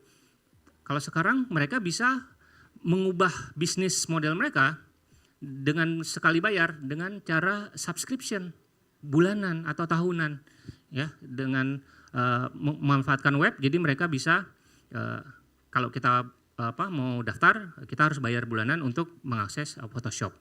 Ini juga sama dengan C++ dan Encryption. Nah, ini yang agak sedikit berbeda, yang tadi aplikasi legendaris namanya GoodNotes. Kalau teman-teman yang sering main-main di ekosistem Apple pasti tahu, untuk iOS dan macOS, dan akhirnya mereka mencoba mengembangkan SwiftWasm tadi, dan sekarang GoodNotes sudah bisa diakses dari web dan juga Windows dengan bantuan SwiftWasm. Oke, jadi WebAssembly itu adalah format low level yang bisa digunakan untuk aplikasi web, performanya bagus, portable dan juga fleksibel dalam membangun aplikasi web. Jadi kita tidak terbatas kepada teknologi yang ada di web, yaitu HTML, CSS dan JavaScript dan teman-temannya. Misalkan teman-teman punya punya perusahaan game misalkan yang menggunakan Unity pakai apa ya? C# ya atau C++ lah gitu ya. C# ya. Nah, tiba-tiba bisnisnya berubah. Wah, kita harus bikin game yang versi web. Kita harus konversi. Masa iya kita harus hire banyak front end developer gitu ya untuk melakukan konversi. Terus yang C# engineer-nya mau diapain gitu. Antara mereka disuruh belajar atau mereka diganti gitu ya. Jangan kan. Ya, sekarang ada jalan tengahnya ya. Dari kode C# itu bisa dikompilasi, kemudian bisa digunakan, mungkin tetap butuh hire orang front end untuk menampilkan dari sisi front end-nya, sehingga game kita yang tadinya hanya di device sekarang sudah bisa di web juga gitu. Jadi ada use case seperti itu yang memungkinkan gara-gara WebAssembly. Browser modern, semua browser modern sudah mendukung, jadi sudah aman, dan dengan adanya WebAssembly mendukung garbage collector, bahasa-bahasa dinamis dan yang menggunakan garbage collector sudah bisa dikompilasi ke WebAssembly secara efektif. Oke. Nah, paradigma apa yang berubah? Contohnya gini, misalkan saya contohkan di sini menggunakan Kotlin multiplatform ya. Kan Kotlin kabarnya sudah bisa digunakan untuk 2 atau bahkan 3 platform ya, bisa Android, bisa iOS, dan buat server juga bisa ya melalui JVM kan. Jadi kita punya satu bisnis logic aja untuk digunakan oleh Android dan iOS gitu. Dan ketika bisnis kita berkembang, wah kita butuh nih untuk aplikasi kita atau produk kita bisa di web gitu. Ada aplikasi webnya. Yang sebelumnya, paradigma sebelumnya yang kita lakukan apa? Kita transpilasi ke JS. Bisa kan ya, Kotlin ke JS ya. Tapi dengar-dengar kabar performanya kurang bagus katanya. Nah, selain performa, jadi kita sekarang udah punya 2 bisnis logic, 1,5 lah ya, nggak 2 ya. Ada bisnis logic yang besar, yang utama, core-nya, kemudian ada proses transpilasi ke JavaScript. Jadi kita harus maintain 2 itu. Dengan adanya WebAssembly, ini bisa hilang. Jadi bisnis logicnya tetap menggunakan Kotlin, kita menggunakan dikompilasi ke WebAssembly, dan kita tinggal buat user interface untuk webnya. Terima kasih. Bukan saya yang keren, ininya WebAssembly-nya. Terima kasih tapi.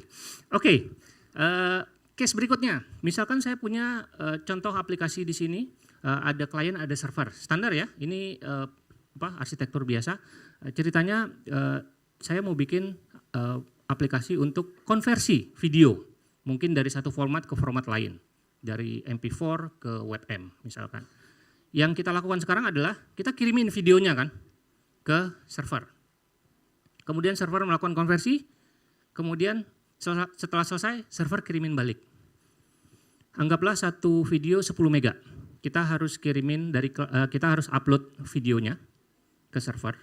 Dari server dia proses, kemudian dari server kirimin lagi ke kliennya. Jadi ada kira-kira 10 sampai 15 mega, tergantung ini ya konversinya hasilnya berapa. Mungkin lebih kecil gitu kan. Nggak mungkin konversi lebih besar jadinya ya. Ya jadi lebih kecil gitu. 15 sampai 20 mega untuk 2 kali transfer dari klien ke server, dari server ke klien. Gitu. Akibatnya servernya juga butuh yang scalable yang cukup besar. Jadi kita istilahnya ada thin client, ya. Kliennya hampir tidak melakukan apa-apa kecuali upload. Kemudian kerja beratnya berada di server. Servernya harus kita scale, harus kita tambahkan memori, hard disk dan lain-lain ya. Jadi ada biaya untuk skalabilitas, biaya perjalanan pengiriman data dari klien ke server dan dari server ke klien, dan pada saat kita upload atau pada saat proses konversi, tiba-tiba koneksi nggak stabil, mati, ulang lagi kan, gitu. Jadi hanya bisa diakses jika koneksi internet selesai dari awal sampai akhir, gitu. Kalau di tengah-tengah mati udah selesai. Oke, kalau dengan WebAssembly ini agak sedikit berubah. Jadi yang fat justru yang klien yang melakukan pekerjaan yang lebih berat gitu. Oke, jadi datanya lebih aman. Kenapa? Karena kita nggak perlu transfer data ke server. Itu semua dilakukan di sisi klien. Dan dengan itu, meskipun kalau misalkan file WebAssembly-nya sudah berhasil kita download, itu koneksi internet nggak perlu. Kita bisa lakukan itu secara offline.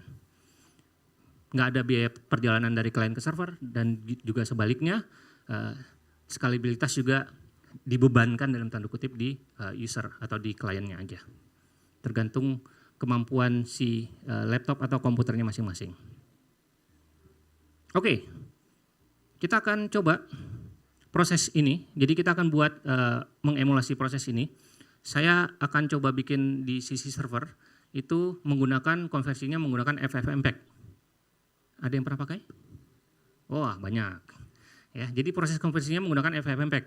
FFmpeg itu adalah aplikasi CLI ya, yang jalan di terminal, nggak kelihatan yang kecil, tapi biasanya jalan di terminal, dia nggak ada user interface-nya.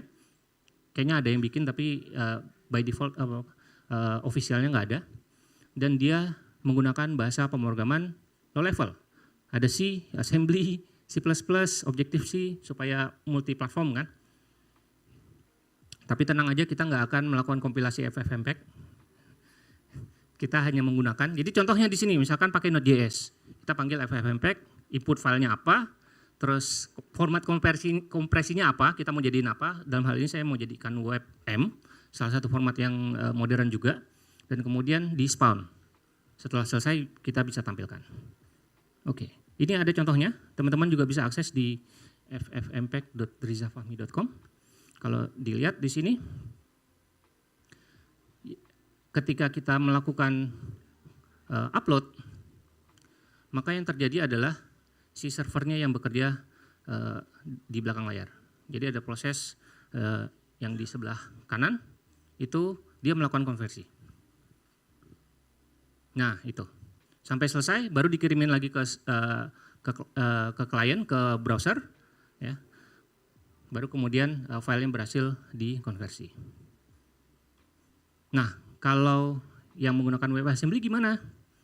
Yang menggunakan WebAssembly seperti tadi, kita menggunakan FFmpeg tapi yang versi WebAssembly-nya. Kita nggak akan kompilasi karena sudah ada yang bikinin, namanya ffmpeg.wasm. Jadi kita tinggal pakai. Nah, cara pakainya gimana? Cara pakainya ya standar ya, kita bikin file HTML biasa, kemudian di bawah sini kita import ffmpeg.min.js yang disediakan oleh ffmpeg Wasm, dan kemudian kita sudah bisa mulai menggunakan.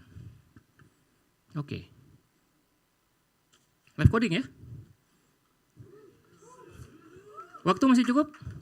Cukup. Oke. Kita ini, oke. Kelihatan nggak? Kurang gede. Sorry ya, pakai light mode ya. Soalnya dark mode nggak kelihatan ya.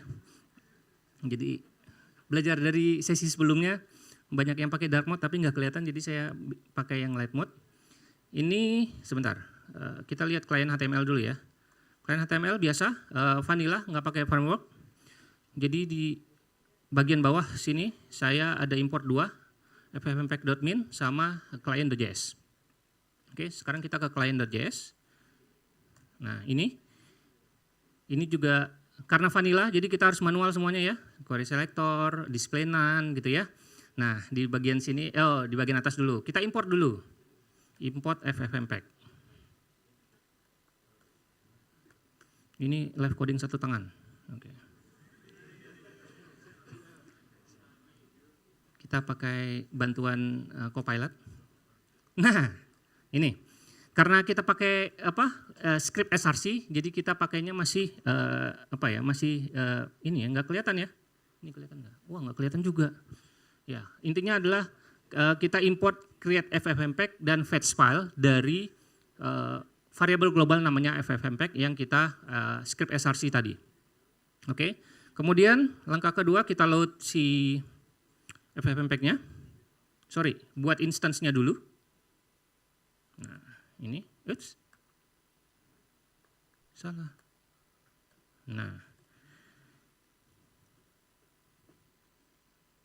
Nah, udah dibuatin sama dia. Nah, tinggal enter-enter aja ya. Create ffmpeg, pakai log supaya kelihatan, dan core path-nya. Core path-nya salah, dia so tahu. Ya.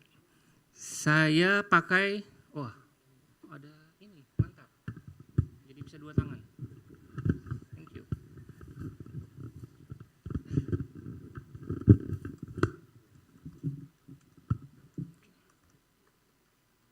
/cs/ffmpeg.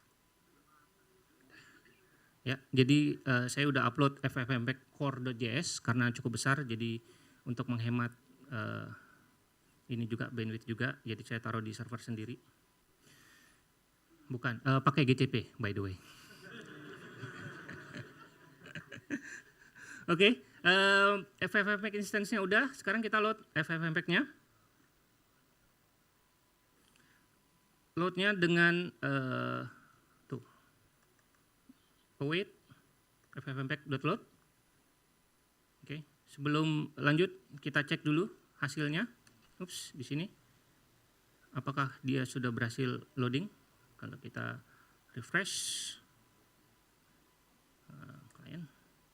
Mudah-mudahan kelihatan ini masih dark mode. Ini dia lagi loading. Kelihatan ya? Nah, ffmpeg core loaded, artinya sudah berhasil. Jadi loadingnya berhasil, kita bisa ke step berikutnya. Step berikutnya adalah ketika user upload file, terus kemudian klik konversi, apa yang akan kita lakukan? Yang pertama kita baca file videonya, ya.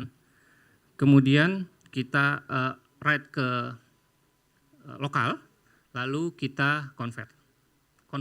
Oke. Jadi di sini saya udah siapin placeholder-nya di 10 menit. Oke. Nah ini, kita fetch videonya dulu dengan ini. Write file, kemudian video.name itu adalah yang elemen yang dari sini. Kita dapat video.name, kemudian kita fetch file menggunakan ini, fetch file ini dari ffmpeg-nya. Oke. Fetch file. Nah ini, oke. Setelah videonya kita dapat, nah sekarang kita convert. Convertnya dengan menggunakan ffmpeg.run. Ini. bukan ini sih. Namanya download aja. Dan kita butuh beberapa parameter. Ada cukup panjang sih, tapi nggak apa-apa. Habis video name, inputnya video name, outputnya adalah download. Nah ini udah dibikin sama dia, oke. Tapi nggak pakai VP6, libpx saja. Kemudian ini nggak perlu dijelasin ya. Ya salah satu kekurangannya FFmpeg adalah terlalu banyak option jadi bingung ya. Kemudian ini 1M ini apa ya? Ini terus, iya, lanjut, iya, enak ya. Audionya adalah formatnya lib4base, oke, salah, lib4base, oke. Sudah, kemudian setelah di run, datanya masuk, hasilnya sudah dapat, kita read datanya, download webm, read file, dengan ffmpeg.fs dan kemudian ditampilkan di bagian resultnya. Conversion complete. Jangan lupa di save. Dan kita coba ya. Bismillahirrahmanirrahim. Oke, berhasil di load. Kemudian kita convert. Pakai yang sampel. Convert. Nah, di convert ini dia di client, di browser console. Jadi nggak ada ke server. Server hanya load pertama kali aja. Prosesnya cepat atau lama tergantung laptop masing-masing, tergantung si klien masing-masing. Karena punya saya belum M1 jadi agak lama. Mudah-mudahan dari kantor ada yang mendengar, tolong upgrade. Ya. Buat teman-teman yang mau nyoba bisa ke ffmpeg.rizafahmi.com. Di sini ada dua versinya, ada yang server. Ini yang server nggak kelihatan nih. Yang server side, ini yang client side. Ada saya tambahkan record juga setiap teman-teman cobain. Nanti ada laporannya siapa yang upload dan menggunakan browser apa dan menggunakan mesin apa. Waktunya dicatat juga. Saya pengen tahu seberapa lama. Apa punya saya doang yang lambat, apa teman-teman cepat atau gimana. Ini masih jalan terus sampai akhirnya nanti videonya akan muncul di sini. Oke, karena waktunya masih lama kita tungguin aja ya. Saya lupa nyiapin musik jadi kapela. Oke, daripada menunggu kita balik ke sini ya. Jadi tadi sebagai kesimpulan aja, kita yang pertama kita lakukan adalah load ffmpeg-nya di sini. Kemudian kita buat instance-nya dengan create ffmpeg dan lalu kita load. Setelah berhasil di load, kita write file, kemudian ffmpeg-nya di run dan datanya di read untuk ditampilkan. Hasilnya kurang lebih seperti ini. Ini video yang saya udah siapkan. Oke. Apakah sudah selesai? Belum. Ya, tapi masih jalan ya, masih jalan. Nah, sudah berhasil dan sekarang videonya sudah bisa kita play dengan butuh waktu berapa nih? 128 milidetik. Lumayan lama juga ya. 128.000. Ya, 128.000. Oke. Live codingnya berhasil dengan lancar. Terima kasih. Oke.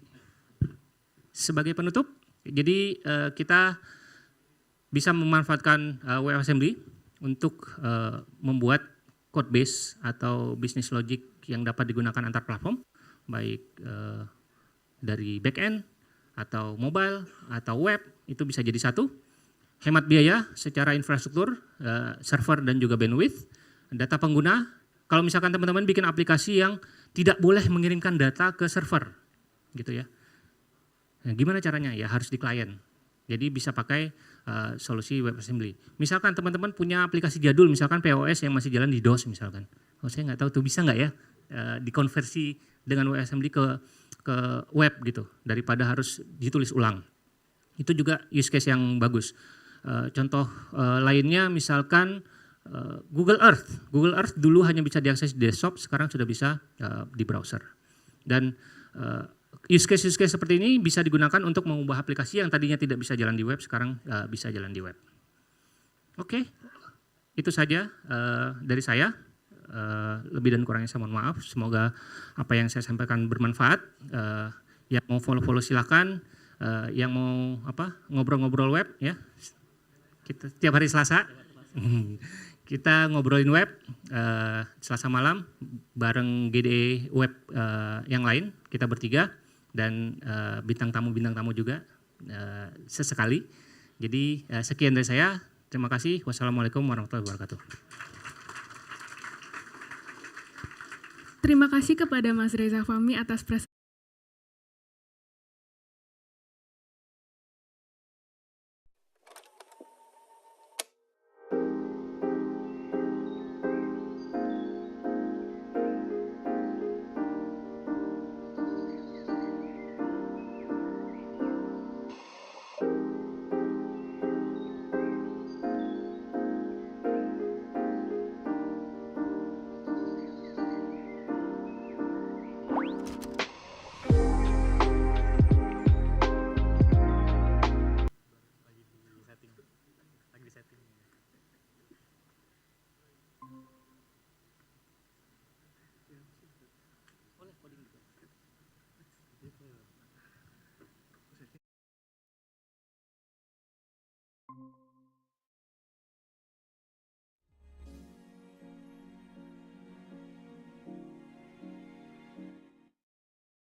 Sorry guys, sedikit slide delay transisinya.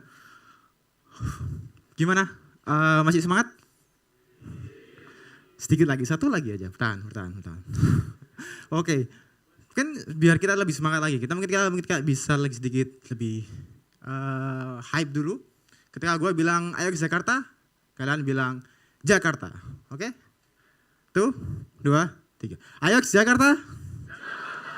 Ayo ke Jakarta. Cool. Oke, nice. So, ya gue penasaran sebenarnya. Yang dari Jakarta? Yang dari Jakarta siapa? Angkat tangan dong. Wow. Berangkatnya rata-rata jam 6, jam 5, jam 6. Oke. Gue apresiasi banget atas semua yang sudah effort banget buat datang dari Jakarta. Semangat dong, tepuk tangan dong buat semuanya. Nice. Oke. Jadi langsung aja kita ke materi. Perkenalkan, nama saya Dana. Saya Google Developer Expert untuk Firebase. Dan ya, sehari-hari saya kerjanya Engineering Manager di Bukalapak. So far masih aman. Wah, semoga ya, semoga. Iya. Semoga masih aman. Oke, nah di sini saya akan membahas terkait dengan satu topik, yaitu terkait dengan Firebase dan web. Di sini yang anak web angkat tangan. Firebase? Oke. Ada satu lagi. Ini juga berkaitan dengan AR VR. Yang pernah ngotak-ngotak AR VR angkat tangan. Oke, lumayan, mending loh, better loh. Saya kewajiban. Oke, nah di sini saya akan menjelaskan nih bagaimana kita coba apply nih suatu update di Google I.O. 2003 kemarin. Itu gimana caranya sih kita bisa coba pakai itu untuk membuat satu website yang dia itu sebenarnya berbasis AR VR. Dan kita bisa coba bikin itu untuk biar lebih scalable, biar bisa lebih dipakai untuk banyak orang. Lebih tepatnya kayak ratusan atau ribuan users. Nah, gimana sih caranya? Di situ gue akan bahas terkait hal itu. Oke. Nah, sebelum itu gue mau kenalin teman gue namanya Sparky. Dia sebenarnya suka terkait riset nih, terkait Firebase gitu. Dia semangat banget nih, masih ceria. Semangat mudanya masih tinggi nih. Oh, gitu. Nah, ini ada temannya nih, Mr. Dash.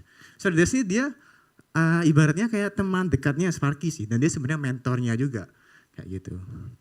Dan suatu hari di malam minggu, nah sebenarnya nih kasusnya Sparky suka riset-riset di malam minggu. Kenapa? Karena bikinnya mereka udah sibuk, tugas kuliah atau kerja. Ada yang suka riset-riset di malam minggu? Enggak ada. Ya, coba deh cari waktu buat riset-riset biar kita bisa berkembang gitu sih. Nah, oh ini waktunya hari Sabtu nih, eksperimen time. Oh, biasanya gitu. Nah, sekarang ini Sparky pengen coba eksperimen. Bagaimana sih kita integrasikan Firebase, Web XR sama web. Lebih tepatnya kita akan integrasikan AR, VR, web dan Firebase. Klik gitu. Nah, suatu hari dia datang nih ke Sparky, rumahnya Sparky jatuhnya. Hey Sparky, kita coba eksperimen nih, aku boleh masuk gak? Gitu. Nah ini Sparky masih nyalain laptopnya, komputernya yang masih Windows XP. Yang masih pakai Windows XP? Nggak ada ya. Ya, nggak seru. Nah di sini ya, Mr. Des, kamu dari mana aja? Ditunggu ceritanya, ditunggu nih buat eksperimen sama Mr. Sparky. Nah, sekarang udah nyala nih laptopnya. Ayo gas eksperimen nih, gitu. Terus dia penasaran, gimana progresnya?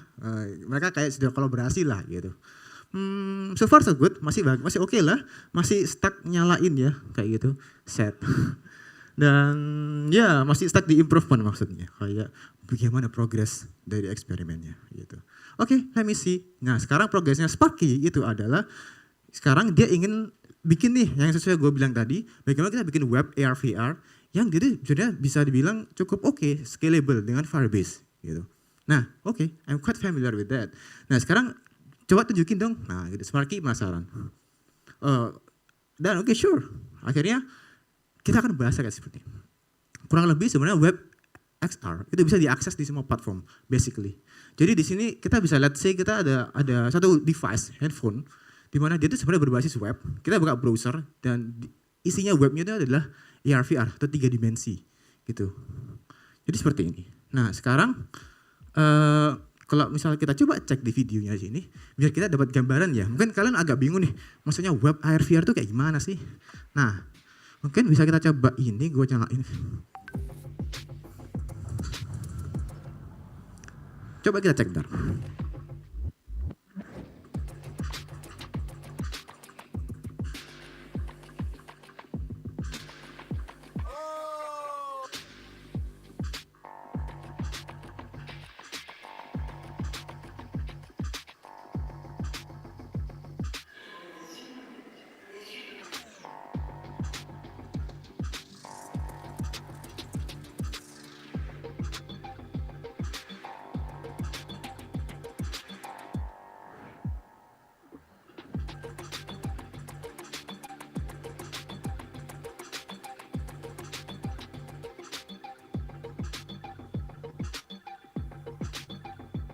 Nah, kalau mau ngecek ada di linknya nih. Coba cek biar kita coba cek lebih lanjut seperti apa sih web XR. Jadi basically ini adalah satu AR VR yang dia di dalam Chrome, which is artinya adalah kita bakalan nggak perlu ngedownload suatu aplikasi VR di Play Store atau seperti apa.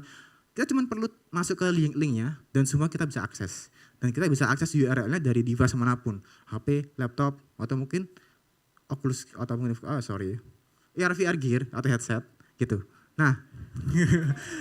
Keceplosan gue. Nah ini contohnya misal diakses di dalam handphone.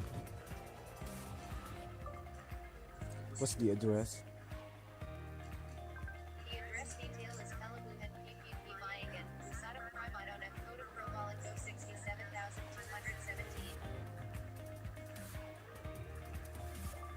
How about tes? Sepertinya ada sesuatu. Lalu, bagaimana kalau misal di PC?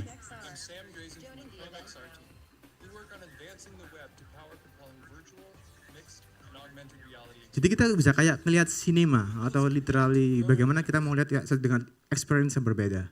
Dan gimana kalau misal di AR VR headset. Nah, bahkan kita bisa langsung experience the real-nya langsung kita apply di AR VR headset kita tanpa perlu ngedownload aplikasinya atau seperti apa, bahkan jadi ini literally bisa diakses di semua device gitu. Jadi bahkan kalau misal di AR VR headset kita coba buka browser dari AR VR-nya, kita coba kunjungi URL-nya, lalu kita enter VR mode dan dia bakal ke-apply langsung jadi VR mode kayak gini. Kayak gitu. Nah, itu I think that's the magic dari web XR. Nah, sekarang that sounds good. Bagaimana sih cara kerjanya? Penasaran. Nah sekarang kita bicara soal front end sekarang ke web ya, ini web ya. Nah kita ada satu front end 1, 2, 3 di mana kayak jadinya multiverse ya. Dunia 1, 2, 3 dan akan dibungkus oleh dunia keempat. Nah, ibaratnya kayak dia semestanya gitu sih. Kita bakalan coba bikin AR VR ya, di mana dia itu tergolong dari beberapa front end. Nah bagaimana konsepnya? Kita coba cek di sini. Nah kita bakal nge-deploy masing-masing front end ke suatu hosting. Hosting ya, Google, Firebase. Nah, Firebase hosting. Nah, kita bakal nge-deploy di masing-masing ke Firebase hosting. Di mana di Firebase itu support yang namanya Firebase multi-site hosting. Kayak gitu. Jadi kita kayak gak perlu riuh soal domain. Kalau kayak mau beli domain apalah, kita dengan Firebase mau put domain apa aja, kita bisa langsung execute gitu loh. Kayak mau domain A, domain B, domain C, langsung aja di add new domain, nanti bakalan langsung ke create domainnya. HTTPS udah langsung live, langsung deploy. Dan itu kayak cuman habisin waktu 10 menit, 15 menit gitu sih. Nah, dia bakal di-expose ke users. Dan yang di-expose adalah cuman di front end server 4-nya doang. Jadi ini kayak internal server. Kayak gitu sih. Nah, sekarang kita bakalan coba masuk ke Firebase Console-nya. Di dalam Firebase Console ini tuh ada namanya misal di bagian hosting kita ada kayak bisa nambahin domain-domain baru atau hosting baru. Di sini kita coba nambahin hosting A dan hosting B. Kita sudah create 2 hosting dan masih belum ada deployment. Akhirnya di sisi kita coba nih dari hosting tadi domain A let's say di sini contohnya adalah kita adalah Code Labs Indonesia Firebase dan setelah domainnya sudah dibikin di console kita coba ke code kita di firebase.json ini ada namanya misal hosting filenya dan kita coba targetkan dia ke domainnya ini gitu. Caranya gimana tadi? Kita coba taruh nama targetnya ini bebas. Misal MF Code Labs. Ini adalah kayak front end Code Labs. Nah, lalu kita coba bind. Langkah ketiga ada binding. Binding antara domain yang sudah kita buat dengan konfigurasi targetnya ini. Dengan cara Firebase target apply hosting MF Code Labs gitu. Akhirnya apa? Setelah di-bind, kita bisa deploy ke arah target ini, dia bakalan ke deploy ke domain ini. Kayak gitu. Dan ini bisa scalable ya, kalian bisa deploy banyak banget website at the same time. Gitu. Cara tinggal Firebase deploy, sangat simple. Gitu. Dan maksudnya bakalan di-handle oleh Firebase. Gitu. Sekarang misalnya kita coba cek di sini ada Firebase Code Labs. Di sini ada kalau misalnya multi-site hosting, kalian bisa cek di sini dia sebenarnya dari URL yang berbeda. Kayak gitu. Ini salah satu contoh penerapan di microphone end secara non AR VR ya. Tapi sebenarnya bisa diimplement juga di AR VR kayak gitu. Dan kenapa sih kita ngelakuin ini? Tentunya biar lebih scalable, developmentnya lebih cepat tentunya. Frameworknya juga bisa. Misalnya kalian bikin website AR VR dan AR VR itu website kan website ya, bicara soal website ya. Pasti kan kita mau pakai framework apa gitu kan, pasti gitu. Nah, akhirnya kita juga bisa milih kayak misal microphone A atau AR VR A dia on top of AngularJS, let's say.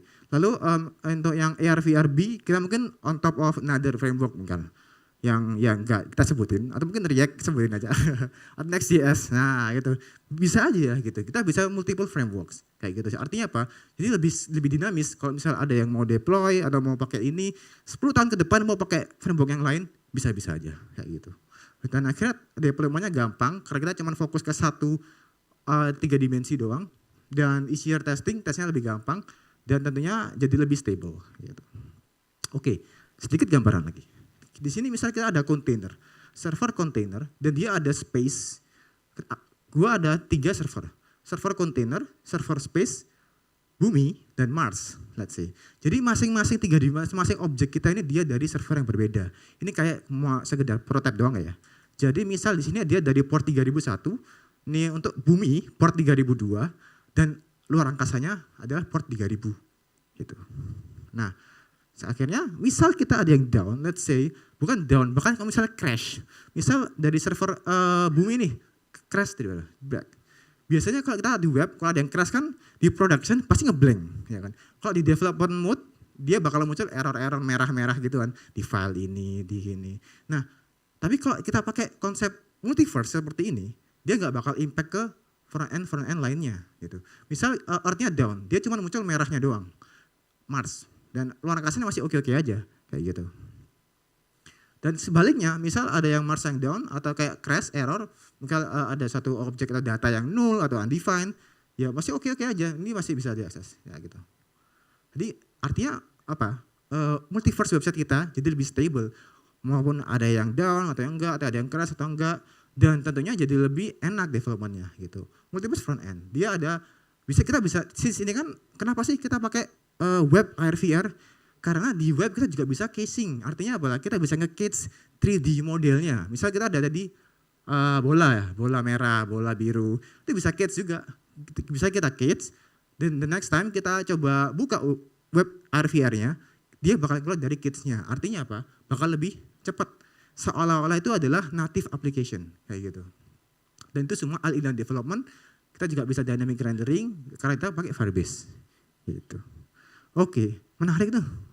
Sekarang arsitekturnya kayak gimana sih? Nah, bicara soal arsitektur kurang lebih seperti ini. Jadi mungkin nggak kurang bayang ya. Jadi misal di sini kita ada AR VR bumi, Mars, mungkin yang lainnya Neptunus, bebas lah apapun lah. Dan dia bakalan di manage oleh satu server. Yang dia sebenarnya nggak ada responsibility ya. Responsibility cuman ngerender planet-planet lainnya doang. Kayak gitu. Dimana dia bakal ngontrol sessionnya, ngontrol routingannya, ngontrol state-nya, semuanya bakal dikontrol di sini. Ya seperti biasa ada kayak proxy layer, load balancer, dan lain-lain kayak gitu. Dan sebenarnya kita juga bisa mengutilize namanya si resource provider. Mungkin kita bisa bikin suatu server baru, yaitu resource provider di mana dia bakal nge-provide berbagai resource. Misal nih di sini di front end AR VR gue pakai Next, yang keduanya pakai Angular. Nah akhirnya kalau misalnya kita mau manajemen version dari frameworknya, kita bisa dia fokusin sentralis ini di providernya gitu. Akhirnya apa? Akhirnya dia bakal nge-refer ke satu source of truth aja. Kalau misalnya kita mau upgrade versinya, frameworknya let's say. Nah, kita tinggal tambahin aja satu versi di sini, tapi versi yang lama masih ada. Jadi mereka bakal masih stay di versi yang sama. Kalau misalnya kita mau eksperimen upgrade versinya, kita tinggal upgrade versi di sini, tapi nggak menghapus yang lama. Kita coba nih arahin dia ke versi yang baru.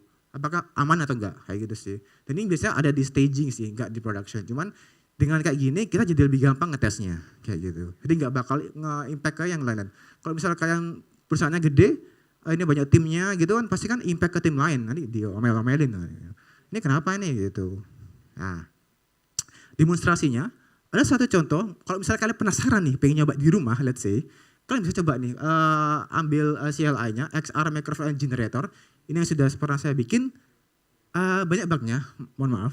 Karena gak ada waktu, jadi masih positive case, gak ada negative case-nya. Tapi dengan positive case, kalian sudah dapat at least boilerplate-nya. Gitu. Kalian bisa coba pakai, tinggal npm install, terus kalian coba microphone and XR generate.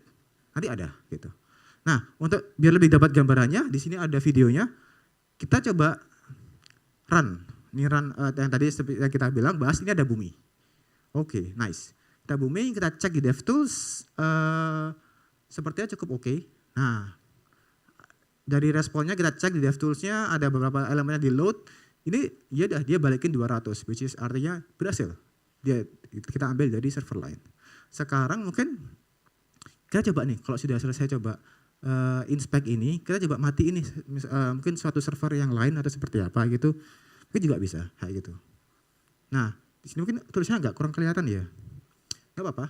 Jadi kita coba pantau saja sebisanya. Cuman mungkin bisa aku jelasin di sini adalah di sini dia ada kayak berbagai HTML di mana masing-masing dia representatif dari masing-masing 3D modelnya gitu. Sekarang kita coba matiin salah satu servernya.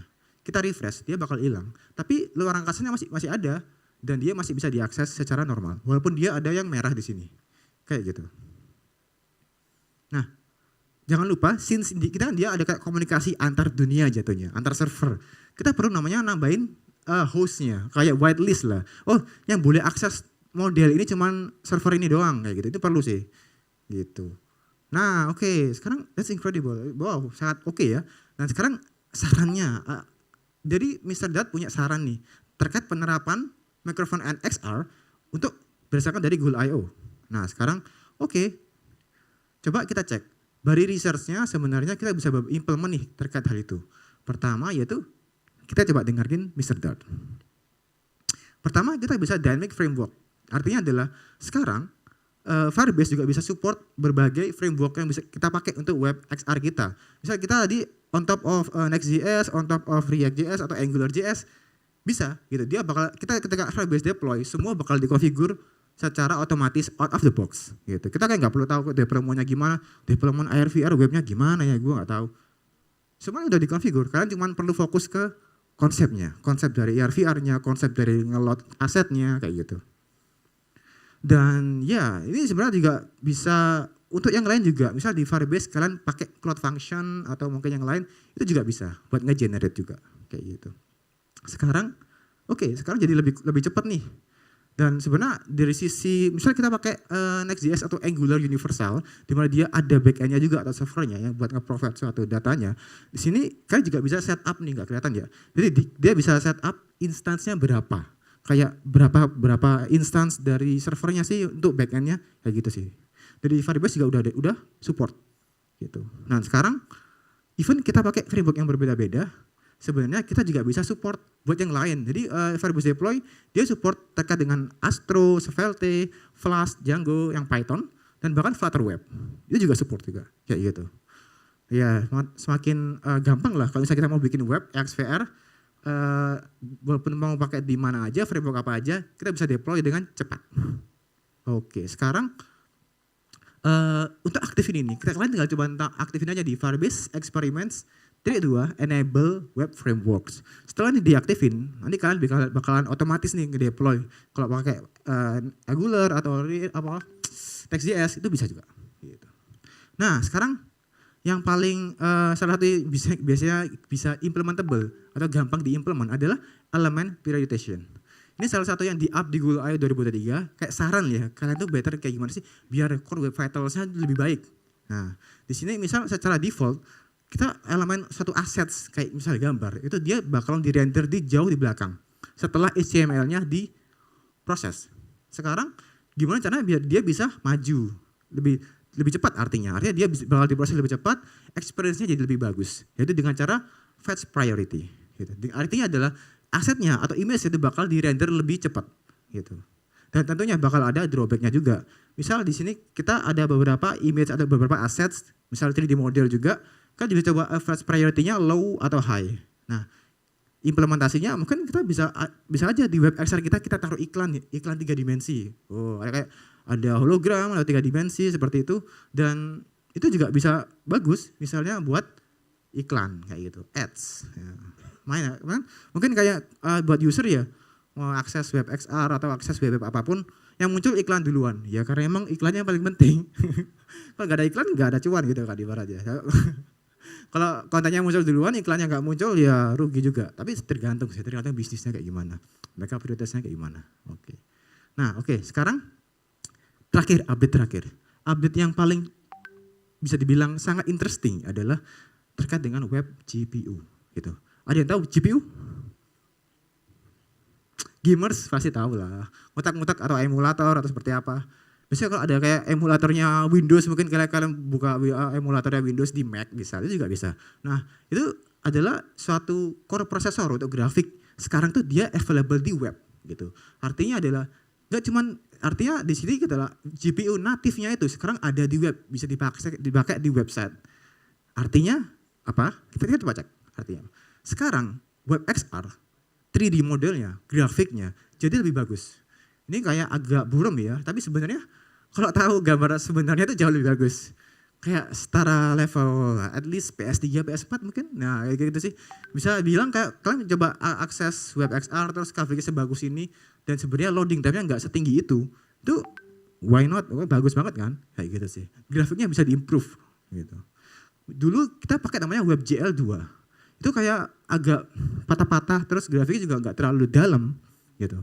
Cuman setelah pakai web GPU, kita bisa support 60 fps, jadi lebih nyata. Kalian gerak itu jadi lebih kerasa geraknya gitu, jadi nggak pusing ya gitu. Nah sekarang kalau kita bandingin processing time-nya, itu WebGL dan web GPU itu jauh lebih cepat web GPU. Artinya apa?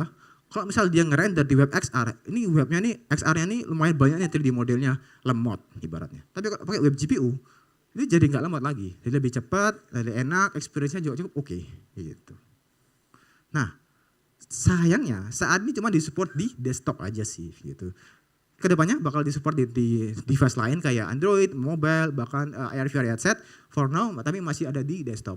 Di browser-browsernya kayak ada beberapa yang masih X, tapi ada 3 kolom ini sudah cukup support kayak gitu sih.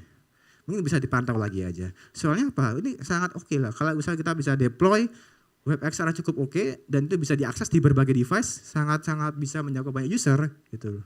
Bisa jadi kayak the next product gitu sih. Sekarang tapi kalian penasaran nggak ya kayak device gua, laptop gua support gak sih? Nah, ini bisa dicek di sini. If navigator.gpu itu exist atau ada atau gak no, artinya kita support gitu. Kalau misal navigator.gpu-nya sudah error, berarti artinya sudah nggak support gitu. Artinya ya coba cari device lain yang support lah gitu. Oke. Cool. Update itu jadi apa ya? Jadi bikin research-nya Sparky ini jadi lebih keren ya. Ini jadi vision yang baru lah buat Sparky buat the next time-nya kayak gimana. Bakalan ngutak-ngutak ini soal AR VR di webnya seperti apa, integrasinya seperti apa. Bahkan dia lebih scalable dengan micro front end. Kayak gitu. Oke, I think that's all guys. Terima kasih atas perhatiannya. Dan ya, selamat siang. Selamat makan siang juga.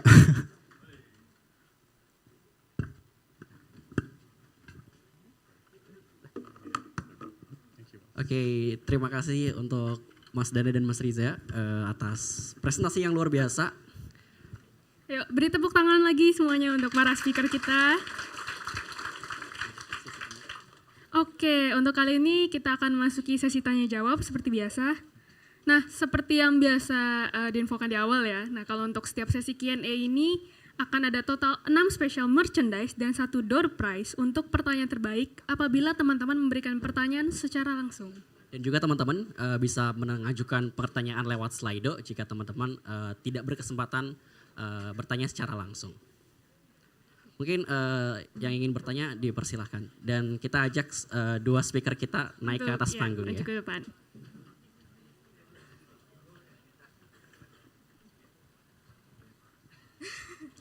Silakan. Oke, kita siap-siap ya.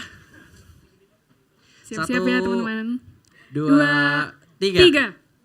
Mana nih? Waduh, banyak banget ya. Ini nih masnya ini deh. Dia katanya mau nanya banget nih kayaknya nih. Boleh yang jaket hitam. Yang jaket hitam, ada bendera merah putihnya bukan sih itu? Iya, masnya yang nengok. Iya, masnya yang nengok. Iya. Betul. Silakan. Perkenalkan, nama saya Rizky. Saya pengen nanya sama Pak Rija aja yang mengenai WebAssembly. Nah, simple sih sebenarnya pertanyaannya. Si WebAssembly ini dia support sama browser lama enggak? Nah, kalaupun misalnya enggak, kira-kira dari Wasm-nya sendiri ada cara enggak untuk menghandle problem tersebut? Terima kasih.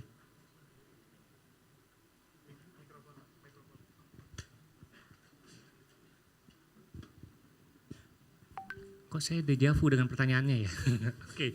Ya, jawabannya juga simple. Kayaknya nggak support. Jadi kebanyakan browser modern yang support yang Chromium base, Firefox dan juga Safari. Kalau yang jadul-jadul kayaknya IE6 gitu kayaknya nggak didukung dan kayaknya belum ada solusi untuk itu. Kayak polyfill dan lain-lain itu belum ada. Jadi mau nggak mau suka tidak suka kalau browsernya belum mendukung ya harus update browser. Atau bahkan kadang-kadang ada beberapa fitur yang hanya bisa jalan di Chromium base atau di browser lain juga enggak. Jadi belum ada solusi untuk itu. Semoga menjawab ya. Terima kasih Pak. Sip, terima kasih atas pertanyaan dan jawabannya. Kita lanjut ke pertanyaan kedua. Siap-siap ya. 1, 2, 3. Mana nih? Mana nih? Oke, yang di sebelah kanan itu yang lagi joget-joget pakai baju kuning. Silakan. Silakan. Yang depan.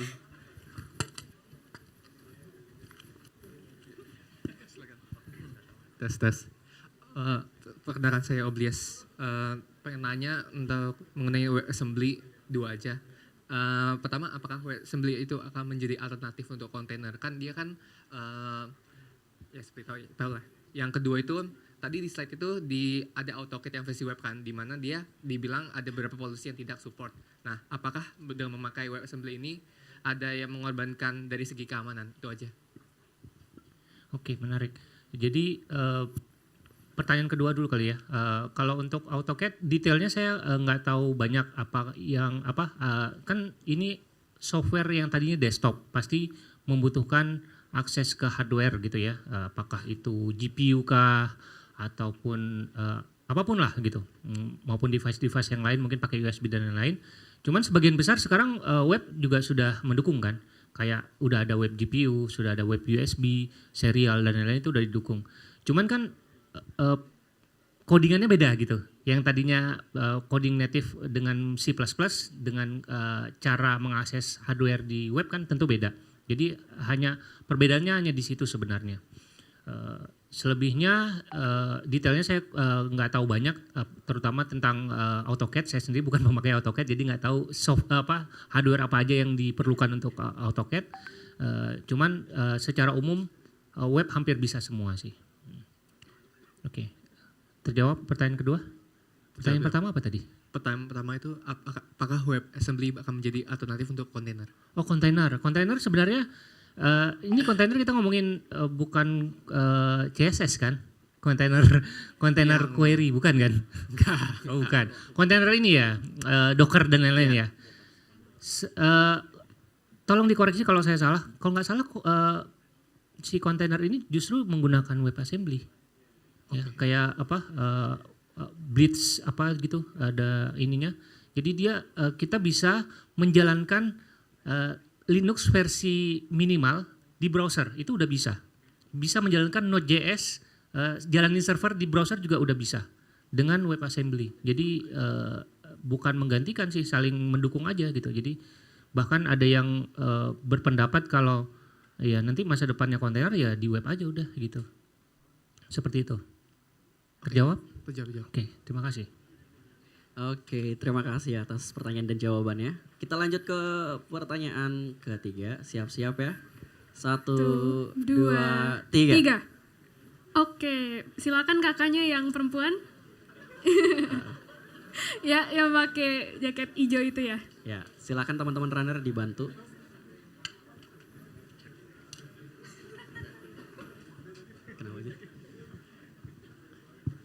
Tes, halo semuanya. Perkenalkan nama saya Monica.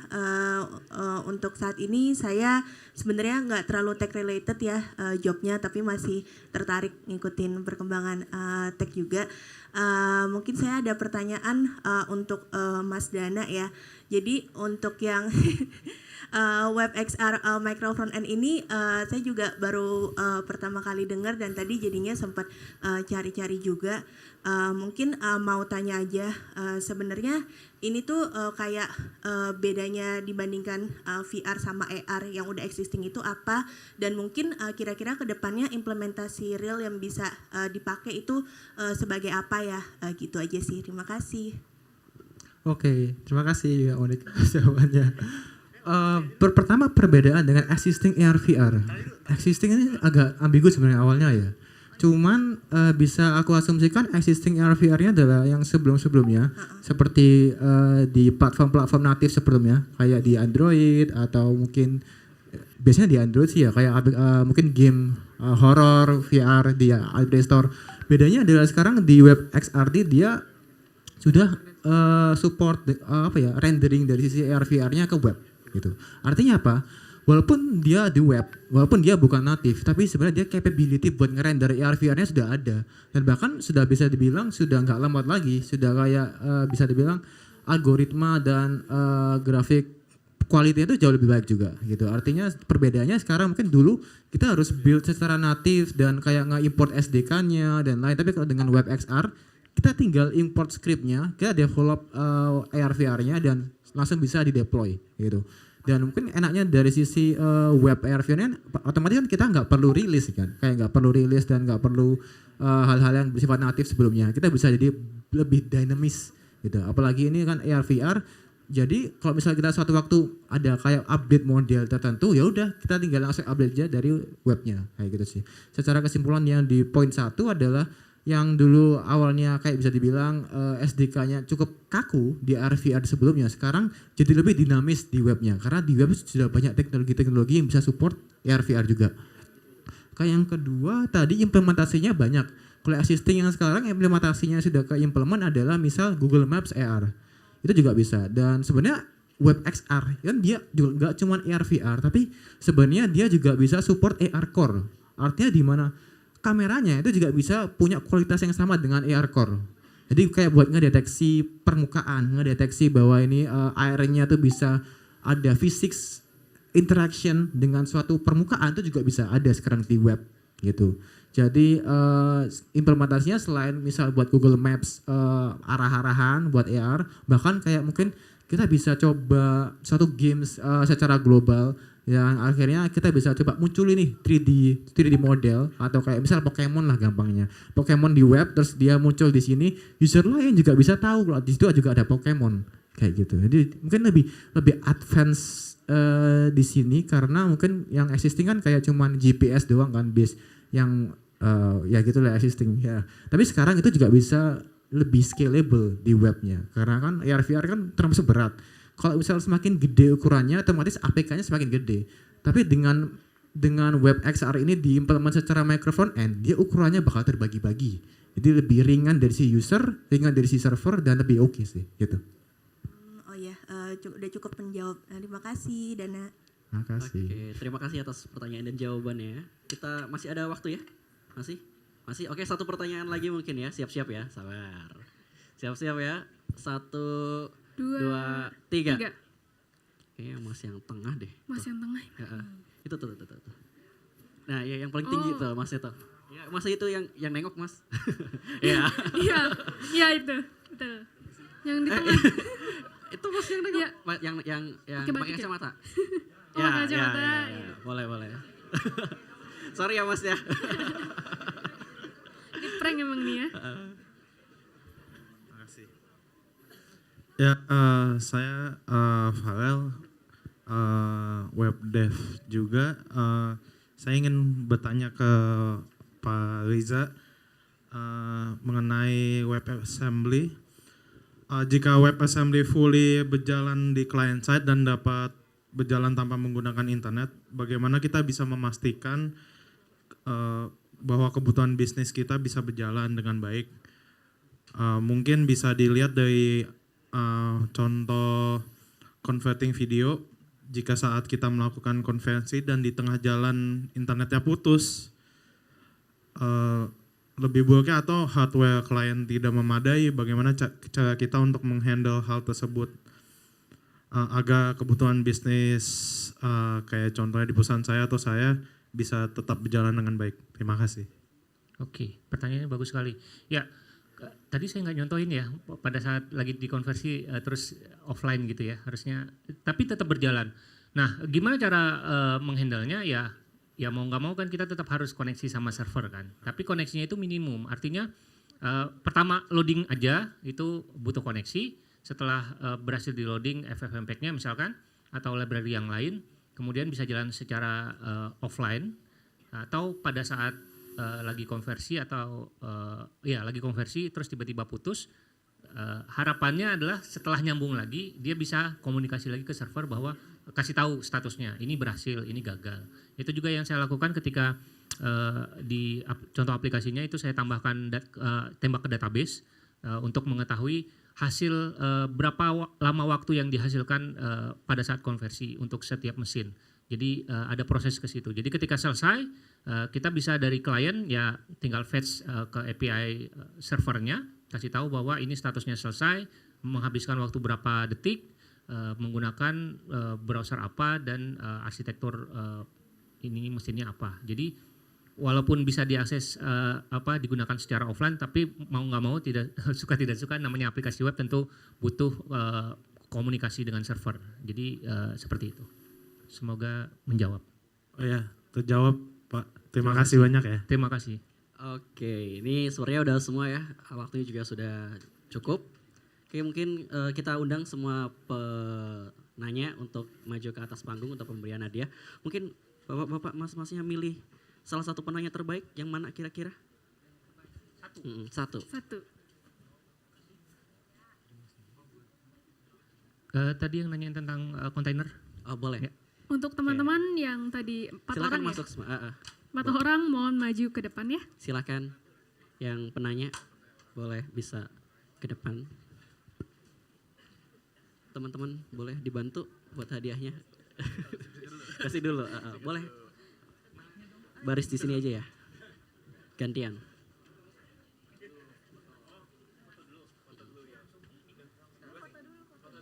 Foto, satu-satu foto. Betul. Yang dapat yang ini. Langsung kan ya habis ini. Enggak apa-apa, satu-satu aja.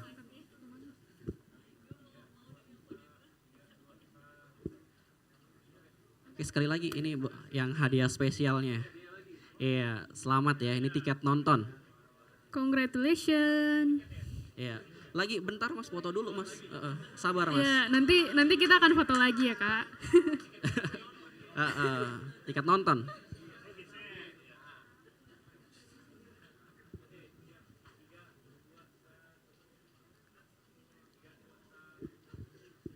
Aman ya? Oke, terima kasih. Mantap, Selamat terima Mas. kasih. Lanjut. Iya, Mas jangan turun. Mas, tunggu sini dulu ya, aja. Mas. Sini. Nanti kita ada foto lagi bareng-bareng sama Silakan penanya selanjutnya lain juga. boleh sama Mas Dana.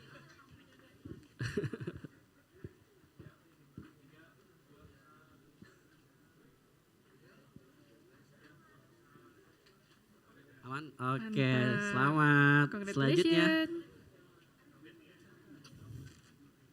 Boleh? Silakan. Silakan.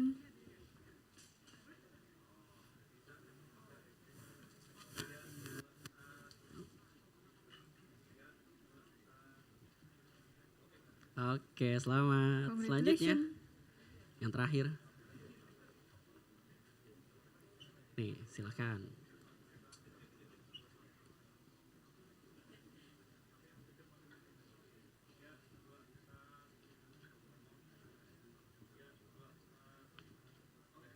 Oke, kita foto bareng semua ya. Yang penanya sama speakernya, boleh? Silakan ke tengah. Silakan ke Lagi, tengah lagi. ya, teman-teman. Mungkin speakernya bisa satu di sini, Mas. Boleh. Ya.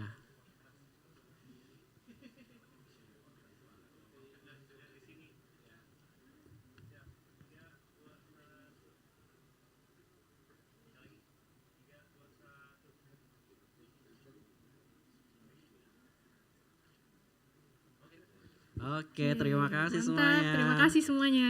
Speaker jangan kemana-mana dulu, nanti kita ada foto buat speaker dulu di tengah, silakan. Foto speaker dulu berdua. Saya baru sadar itu bajunya baju Anya.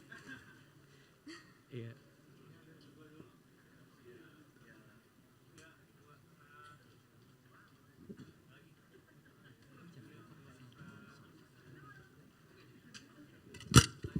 Oke, satu lagi di bawah. Yuk, ikutan foto.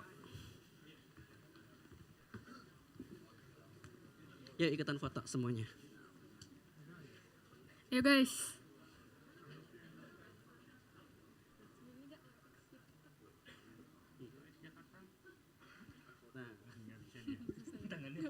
Satu lagi, satu.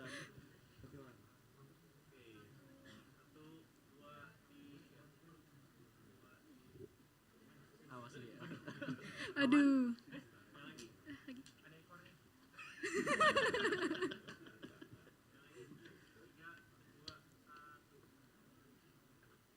Aman. Oke, terima kasih. Terima kasih.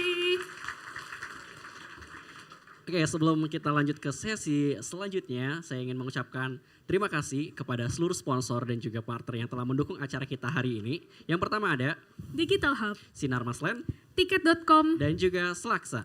Dan untuk teman-teman jangan lupa untuk follow Instagram kami GDG Jakarta di @GDGjakarta dan juga Digital Hub di @digitalhub.bsdcity. Oke, kita lanjut ke sesi selanjutnya, yaitu sesi foto semuanya. Jadi kita akan undang seluruh speaker untuk naik ke atas panggung dan juga teman-teman panitia yang ingin foto bareng. Silakan kita naik ke panggung. Boleh? Ya, boleh kita naik ke sini semua, ke depan. Bahasa Inggris. Oke. Volunteers are every ini panitia, ayo untuk kita. tim volunteer juga, untuk Boleh, tim panitia, silakan teman-teman panitia. Silakan. Yang di belakang juga boleh. Ayo. Ya, di bawah sini. Mungkin teman-teman dari dokumentasi bisa diarahkan. Ayo teman-teman yang di belakang backstage juga boleh, backstage. Kita keluar semua yuk. Yang di ruang FOH juga silakan ke arah sana sama teman-teman dulu. Ke arah mana dulu nih? Ke arah sini dulu atau ke arah sana dulu? Langsung sana aja. Oke.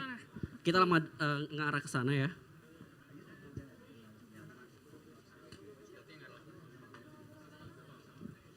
Ya. Speaker, maybe in front, here. Oh, just sit. Okay. Just like that. Okay.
Oke, boleh.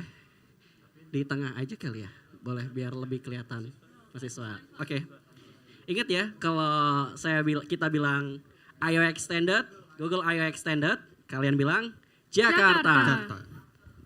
Langsung. Oke, siap ya? Siap ya? 1, 2, 3. Google I/O Extended Jakarta.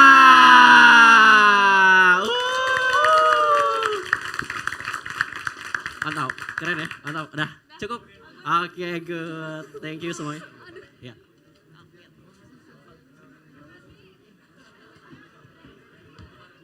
Oke. Ayo kita teman-teman panitia kondusif dulu ya. Oke teman-teman, sebelum kita masuk ke sesi akhir acara, saya ingin mengingatkan dulu kepada teman-teman untuk mengisi feedback form yang mungkin sudah dikirim ke email teman-teman. Nggak ada sinyal. Nggak ada sinyal. Gimana nih, mau di-share wifi-nya? Oke, nah. Ya, ada wifi-nya, silakan. Nah, maaf baru di-share ya, karena buat keperluan komunikasi dulu. Ini ada user ininya, wifi-nya itu Google I/O, passwordnya Googliness. Googleness, ya seperti inilah. Googliness. Nah, untuk di atas juga sudah ada link untuk feedback formnya. Oke. Nah, jika kalian sudah mengisi feedback formnya, nanti kalian baru bisa menukarkannya dengan FNB dan juga dengan swag. Ya. Jadi kalian harus menunjukkan bahwa kalian sudah mengisi feedback formnya untuk ditukarkan kepada, oh ya sini biar nggak kelihatan ya, kasihan. Gitu ya. Sudah, silakan saya kasih waktu mungkin ya, kita kasih waktu untuk teman-teman silakan diisi dulu untuk feedback formnya.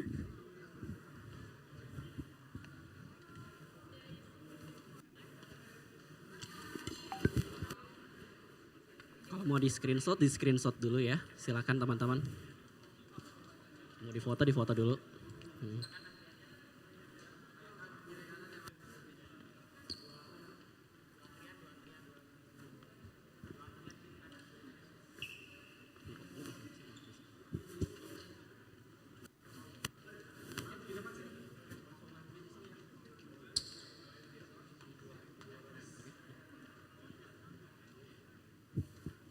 Oke, Milani bisa difoto aja ya buat feedback formnya dan password WiFi di sini. Kita udah masuk ke sesi terakhir, jadi saya selaku MC di sini sama Jesslyn mengucapkan terima kasih banyak kepada seluruh pengisi acara yang telah hadir di sini, all speakers ya, yang telah memberikan materi, dan terima kasih juga kepada seluruh peserta yang sudah hadir di sini ya dari jauh-jauh kota, dan saya juga berterima kasih kepada seluruh panitia dan kru yang hadir hari ini. Okay, once again we would like to thank all the speakers and all the participants for putting up the effort to come all the way here and to attend this event in person or online. Kami juga mewakili dari tim panitia acara memohon maaf jika ada kesalahan yang disengaja maupun tidak disengaja selama acara berlangsung. We represent all the organizer team would like to apologize if there are any mistakes during this event. Akhir kata, saya Deir Sudrajat. Dan saya Jesslyn. Selamat sore dan terima kasih. Wassalamualaikum warahmatullahi wabarakatuh. Sampai jumpa di event Google di GDG Jakarta yang lainnya selanjutnya. Oke, sebelum meninggalkan ruangan kami ingin mengingatkan kepada para peserta untuk mengisi feedback form kembali. Karena nanti kalau misalnya kalian nggak isi feedback formnya, kalian nggak bisa dapat lunch di belakang dan juga swag. Ya, silakan take your time biar bisa ditukerin sama swag dan juga lunch. Oke, terima kasih semuanya. Thank you. Terima kasih.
Hi, welcome to Digital Hub, the biggest tech park in Indonesia.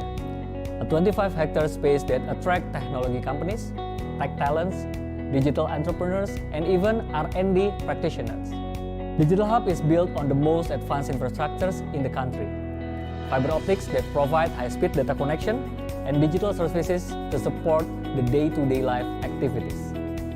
And we're proud to welcome Indonesia Unicorn, Southeast Asia Decacorn, global technology players, and many others in Digital Hub. We complete the dream by visualizing it with NBBJ, the best architect company we have ever appointed. An architect firm who designed headquarters of Amazon, Samsung, Alibaba Campus, and many big tech giants. Digital Hub is designed with powerful ideas and solutions that connect high performance to placemaking. In Digital Hub, we translate 6 productivity elements to develop high performance within the population. Diversity, the accommodations of various ethnic, cultural backgrounds, socio-economic, lifestyles, and interests. Interaction, an environment of collaboration between different startups in different industries, because collaborations enable individuals to work together to achieve a defined and common business purpose. Connectivity, as a township developer, reliable internet is our basic necessity next to electricity and water.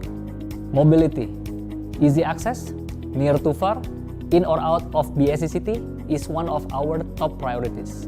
Health, open air and lush greeneries boost people's productivity. Also provide a space for exercising, interaction, and healthy surroundings. Camaraderie, good friendship environment. All this will increase the productivity. At the Grand Master Plan, we focuses on 3 developments: Knowledge Hub, Urban Forest, and Digital Hub. We are building Knowledge Hub as the first building. It is a 25,000 square meter of office and amenities tower with special facilities, including fully integrated co-working spaces for entrepreneurs, startups, and corporate teams with a working environment that is pro-social interaction, collaboration, and knowledge sharing. The amenities area offers makerspace and creative space for communities and companies working in animation, esports, media, and other artistic endeavors. Urban Forest is a vast, fully integrated park where digital professionals can relax and play some sports, hold meetings, conduct presentations in a relaxed outdoor setting, or even stroll along the Green Bridge to enjoy a panoramic view of Digital Hub complex. We believe this landscape will foster collaboration and synergy among all parties working and living here. Digital Hub is a cluster of 18 high-tech buildings. It is built for mature startups and growing companies. With efficient featured facilities and enjoyable outdoor meeting spot, the design of Digital Hub reflects on the modern millennials' lifestyle and the evolution of the work culture with all the right elements of living, playing, and working into one single spot. So that makes all compiled as startup space, innovation space, maker space, commercial lots, collaborative park, and high-tech digital hub. Sinarmas Land is highly committed to be a pioneer of property developer who creates products tailored with the needs of current digital era. We build home for a community of creative, technology, and digital players. With Digital Hub, we also support Indonesia government roadmap in achieving global standard of talent development. We include data center players, creative institutions, digital startups, R&D center, technology leaders, and also digital ventures to be part of the ecosystem. These are some of the members in Digital Hub ecosystem. And to complete the ecosystem, we have launched Digital Hub Next Action, or DNA program, to nurture and accelerate Indonesia's digital startup industry. The aim is to sustainably boost local startups through 4 stages: ideation, incubation, acceleration, and the access of funding. In order to attract startups and technology players, we do incentives such as rental support to help them start their journey, or through investment if we think their startup can add value to our development. Fit-out subsidy is also one of the alternatives to help their cash flow to move in. Then after they become part of our ecosystem, we support them through event sponsorships or programs. By being part of our ecosystem, many other special benefits will follow from our preferred partners. We have done numerous activities in the hub, and we will continuously create impactful events such as talk shows, workshops, and exhibitions.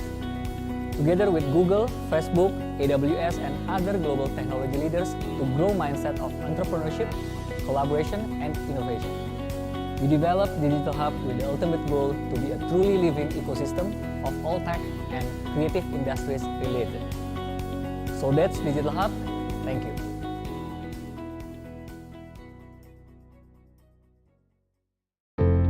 Never in my dreams did I think that the progress would be this fast. The budget and the timeline were all caught up way ahead of the plan. It feels like we were just getting started and turning our ideas into something real. Every day, we put our hearts to reach our dream with DNA, Digital Hub Next Action Program. Supported with sufficient capital and great co-working spaces for us to start all of this. And here we are now, with a team that believes in what we do. The point is, when many have set their belief, the ecosystem will take form by itself. I need a platform to build community integrations for the whole pipeline. The problem is just the early budgeting shows us not ready for that kind of expansion. I see. I'm just not sure about creating a new development team. Bro, this is Digital Hub. You can find anybody here. Remember Venti? Her startup runs on Web3 servicing. Why don't you partner up with her? You know, at the same time, you could create a community engagement team, right? Wow, you know, you're right.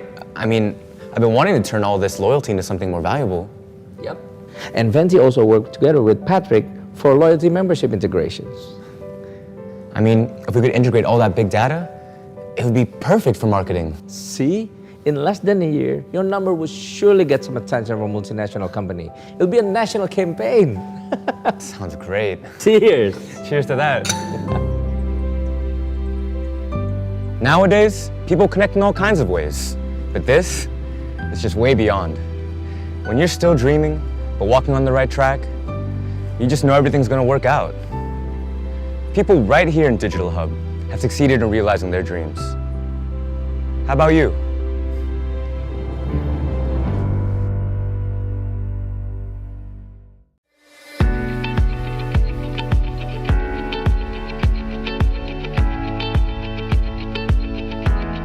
Ya, inisiatif ini kita mulai waktu Industri 4.0 digaungkan, sehingga banyak bermunculan startup, baik itu e-commerce, marketplace, co-working space, creative industry yang menciptakan creative economy. Lingkungan Digital Hub yang dibangun secara khusus dengan akses infrastruktur fisik dan teknologi yang modern akan sangat menunjang digital ecosystem dari berbagai aspek seperti bisnis, teknologi, dan pendidikan. Kita melihat di Digital Hub itu ada tersedia ekosistem yang mendukung untuk terjadinya proses kreatif dan proses kolaborasi yang lebih baik. Banyaknya konsentrasi perusahaan teknologi yang berada di sini, itu semua menunjang sehingga perusahaan digital kadang-kadang bisa memunculkan ide baru dan kemudian melahirkan bisnis baru yang malah menarik. Bahwa kita memilih environment dan partner yang tepat sebenarnya, dan itu adalah salah satu reason kenapa kita pilih lokasi ini. Kita udah cek dari segi akses, fasilitas, public transport, terus habis itu lingkungannya, bahkan industri-industri di sekitarnya. Tentunya di dunia teknologi, kolaborasi juga sangat dibutuhkan. Dengan kita bisa berkolaborasi, kita lebih bisa mempercepat pertumbuhan bisnis kita. Dan kita sebagai digital tech startups, sometimes we have to think out of the box, and BSD provides that. Kami selalu berkomitmen menyediakan pengalaman belajar dan penelitian yang inovatif, kreatif, aplikatif, dan relevan sehingga bisa menjadi solusi yang nyata bagi kebutuhan masyarakat. Untuk membantu terjadi interaksi, dan dari interaksi yang baik dan sehat itu tentu akan ada banyak ide-ide dan hasil-hasil yang lebih baik lagi buat customer kita. Ekosistem. Jadi bukan hanya kita ngomongin day-to-day operasional, tapi juga bagaimana kita berkembang ke depannya, about growth gitu. Jadi itu salah satu hal yang menjadi daya tarik kita untuk kita pindah ke Digital Hub. Disinilah Digital Hub hadir untuk mensupport this tech and digital ecosystem. Digital Hub adalah sebuah mimpi yang sudah menjadi kenyataan, tapi visinya masih jauh ke depan. Saatnya kita berkumpul untuk menatap masa depan yang lebih baik.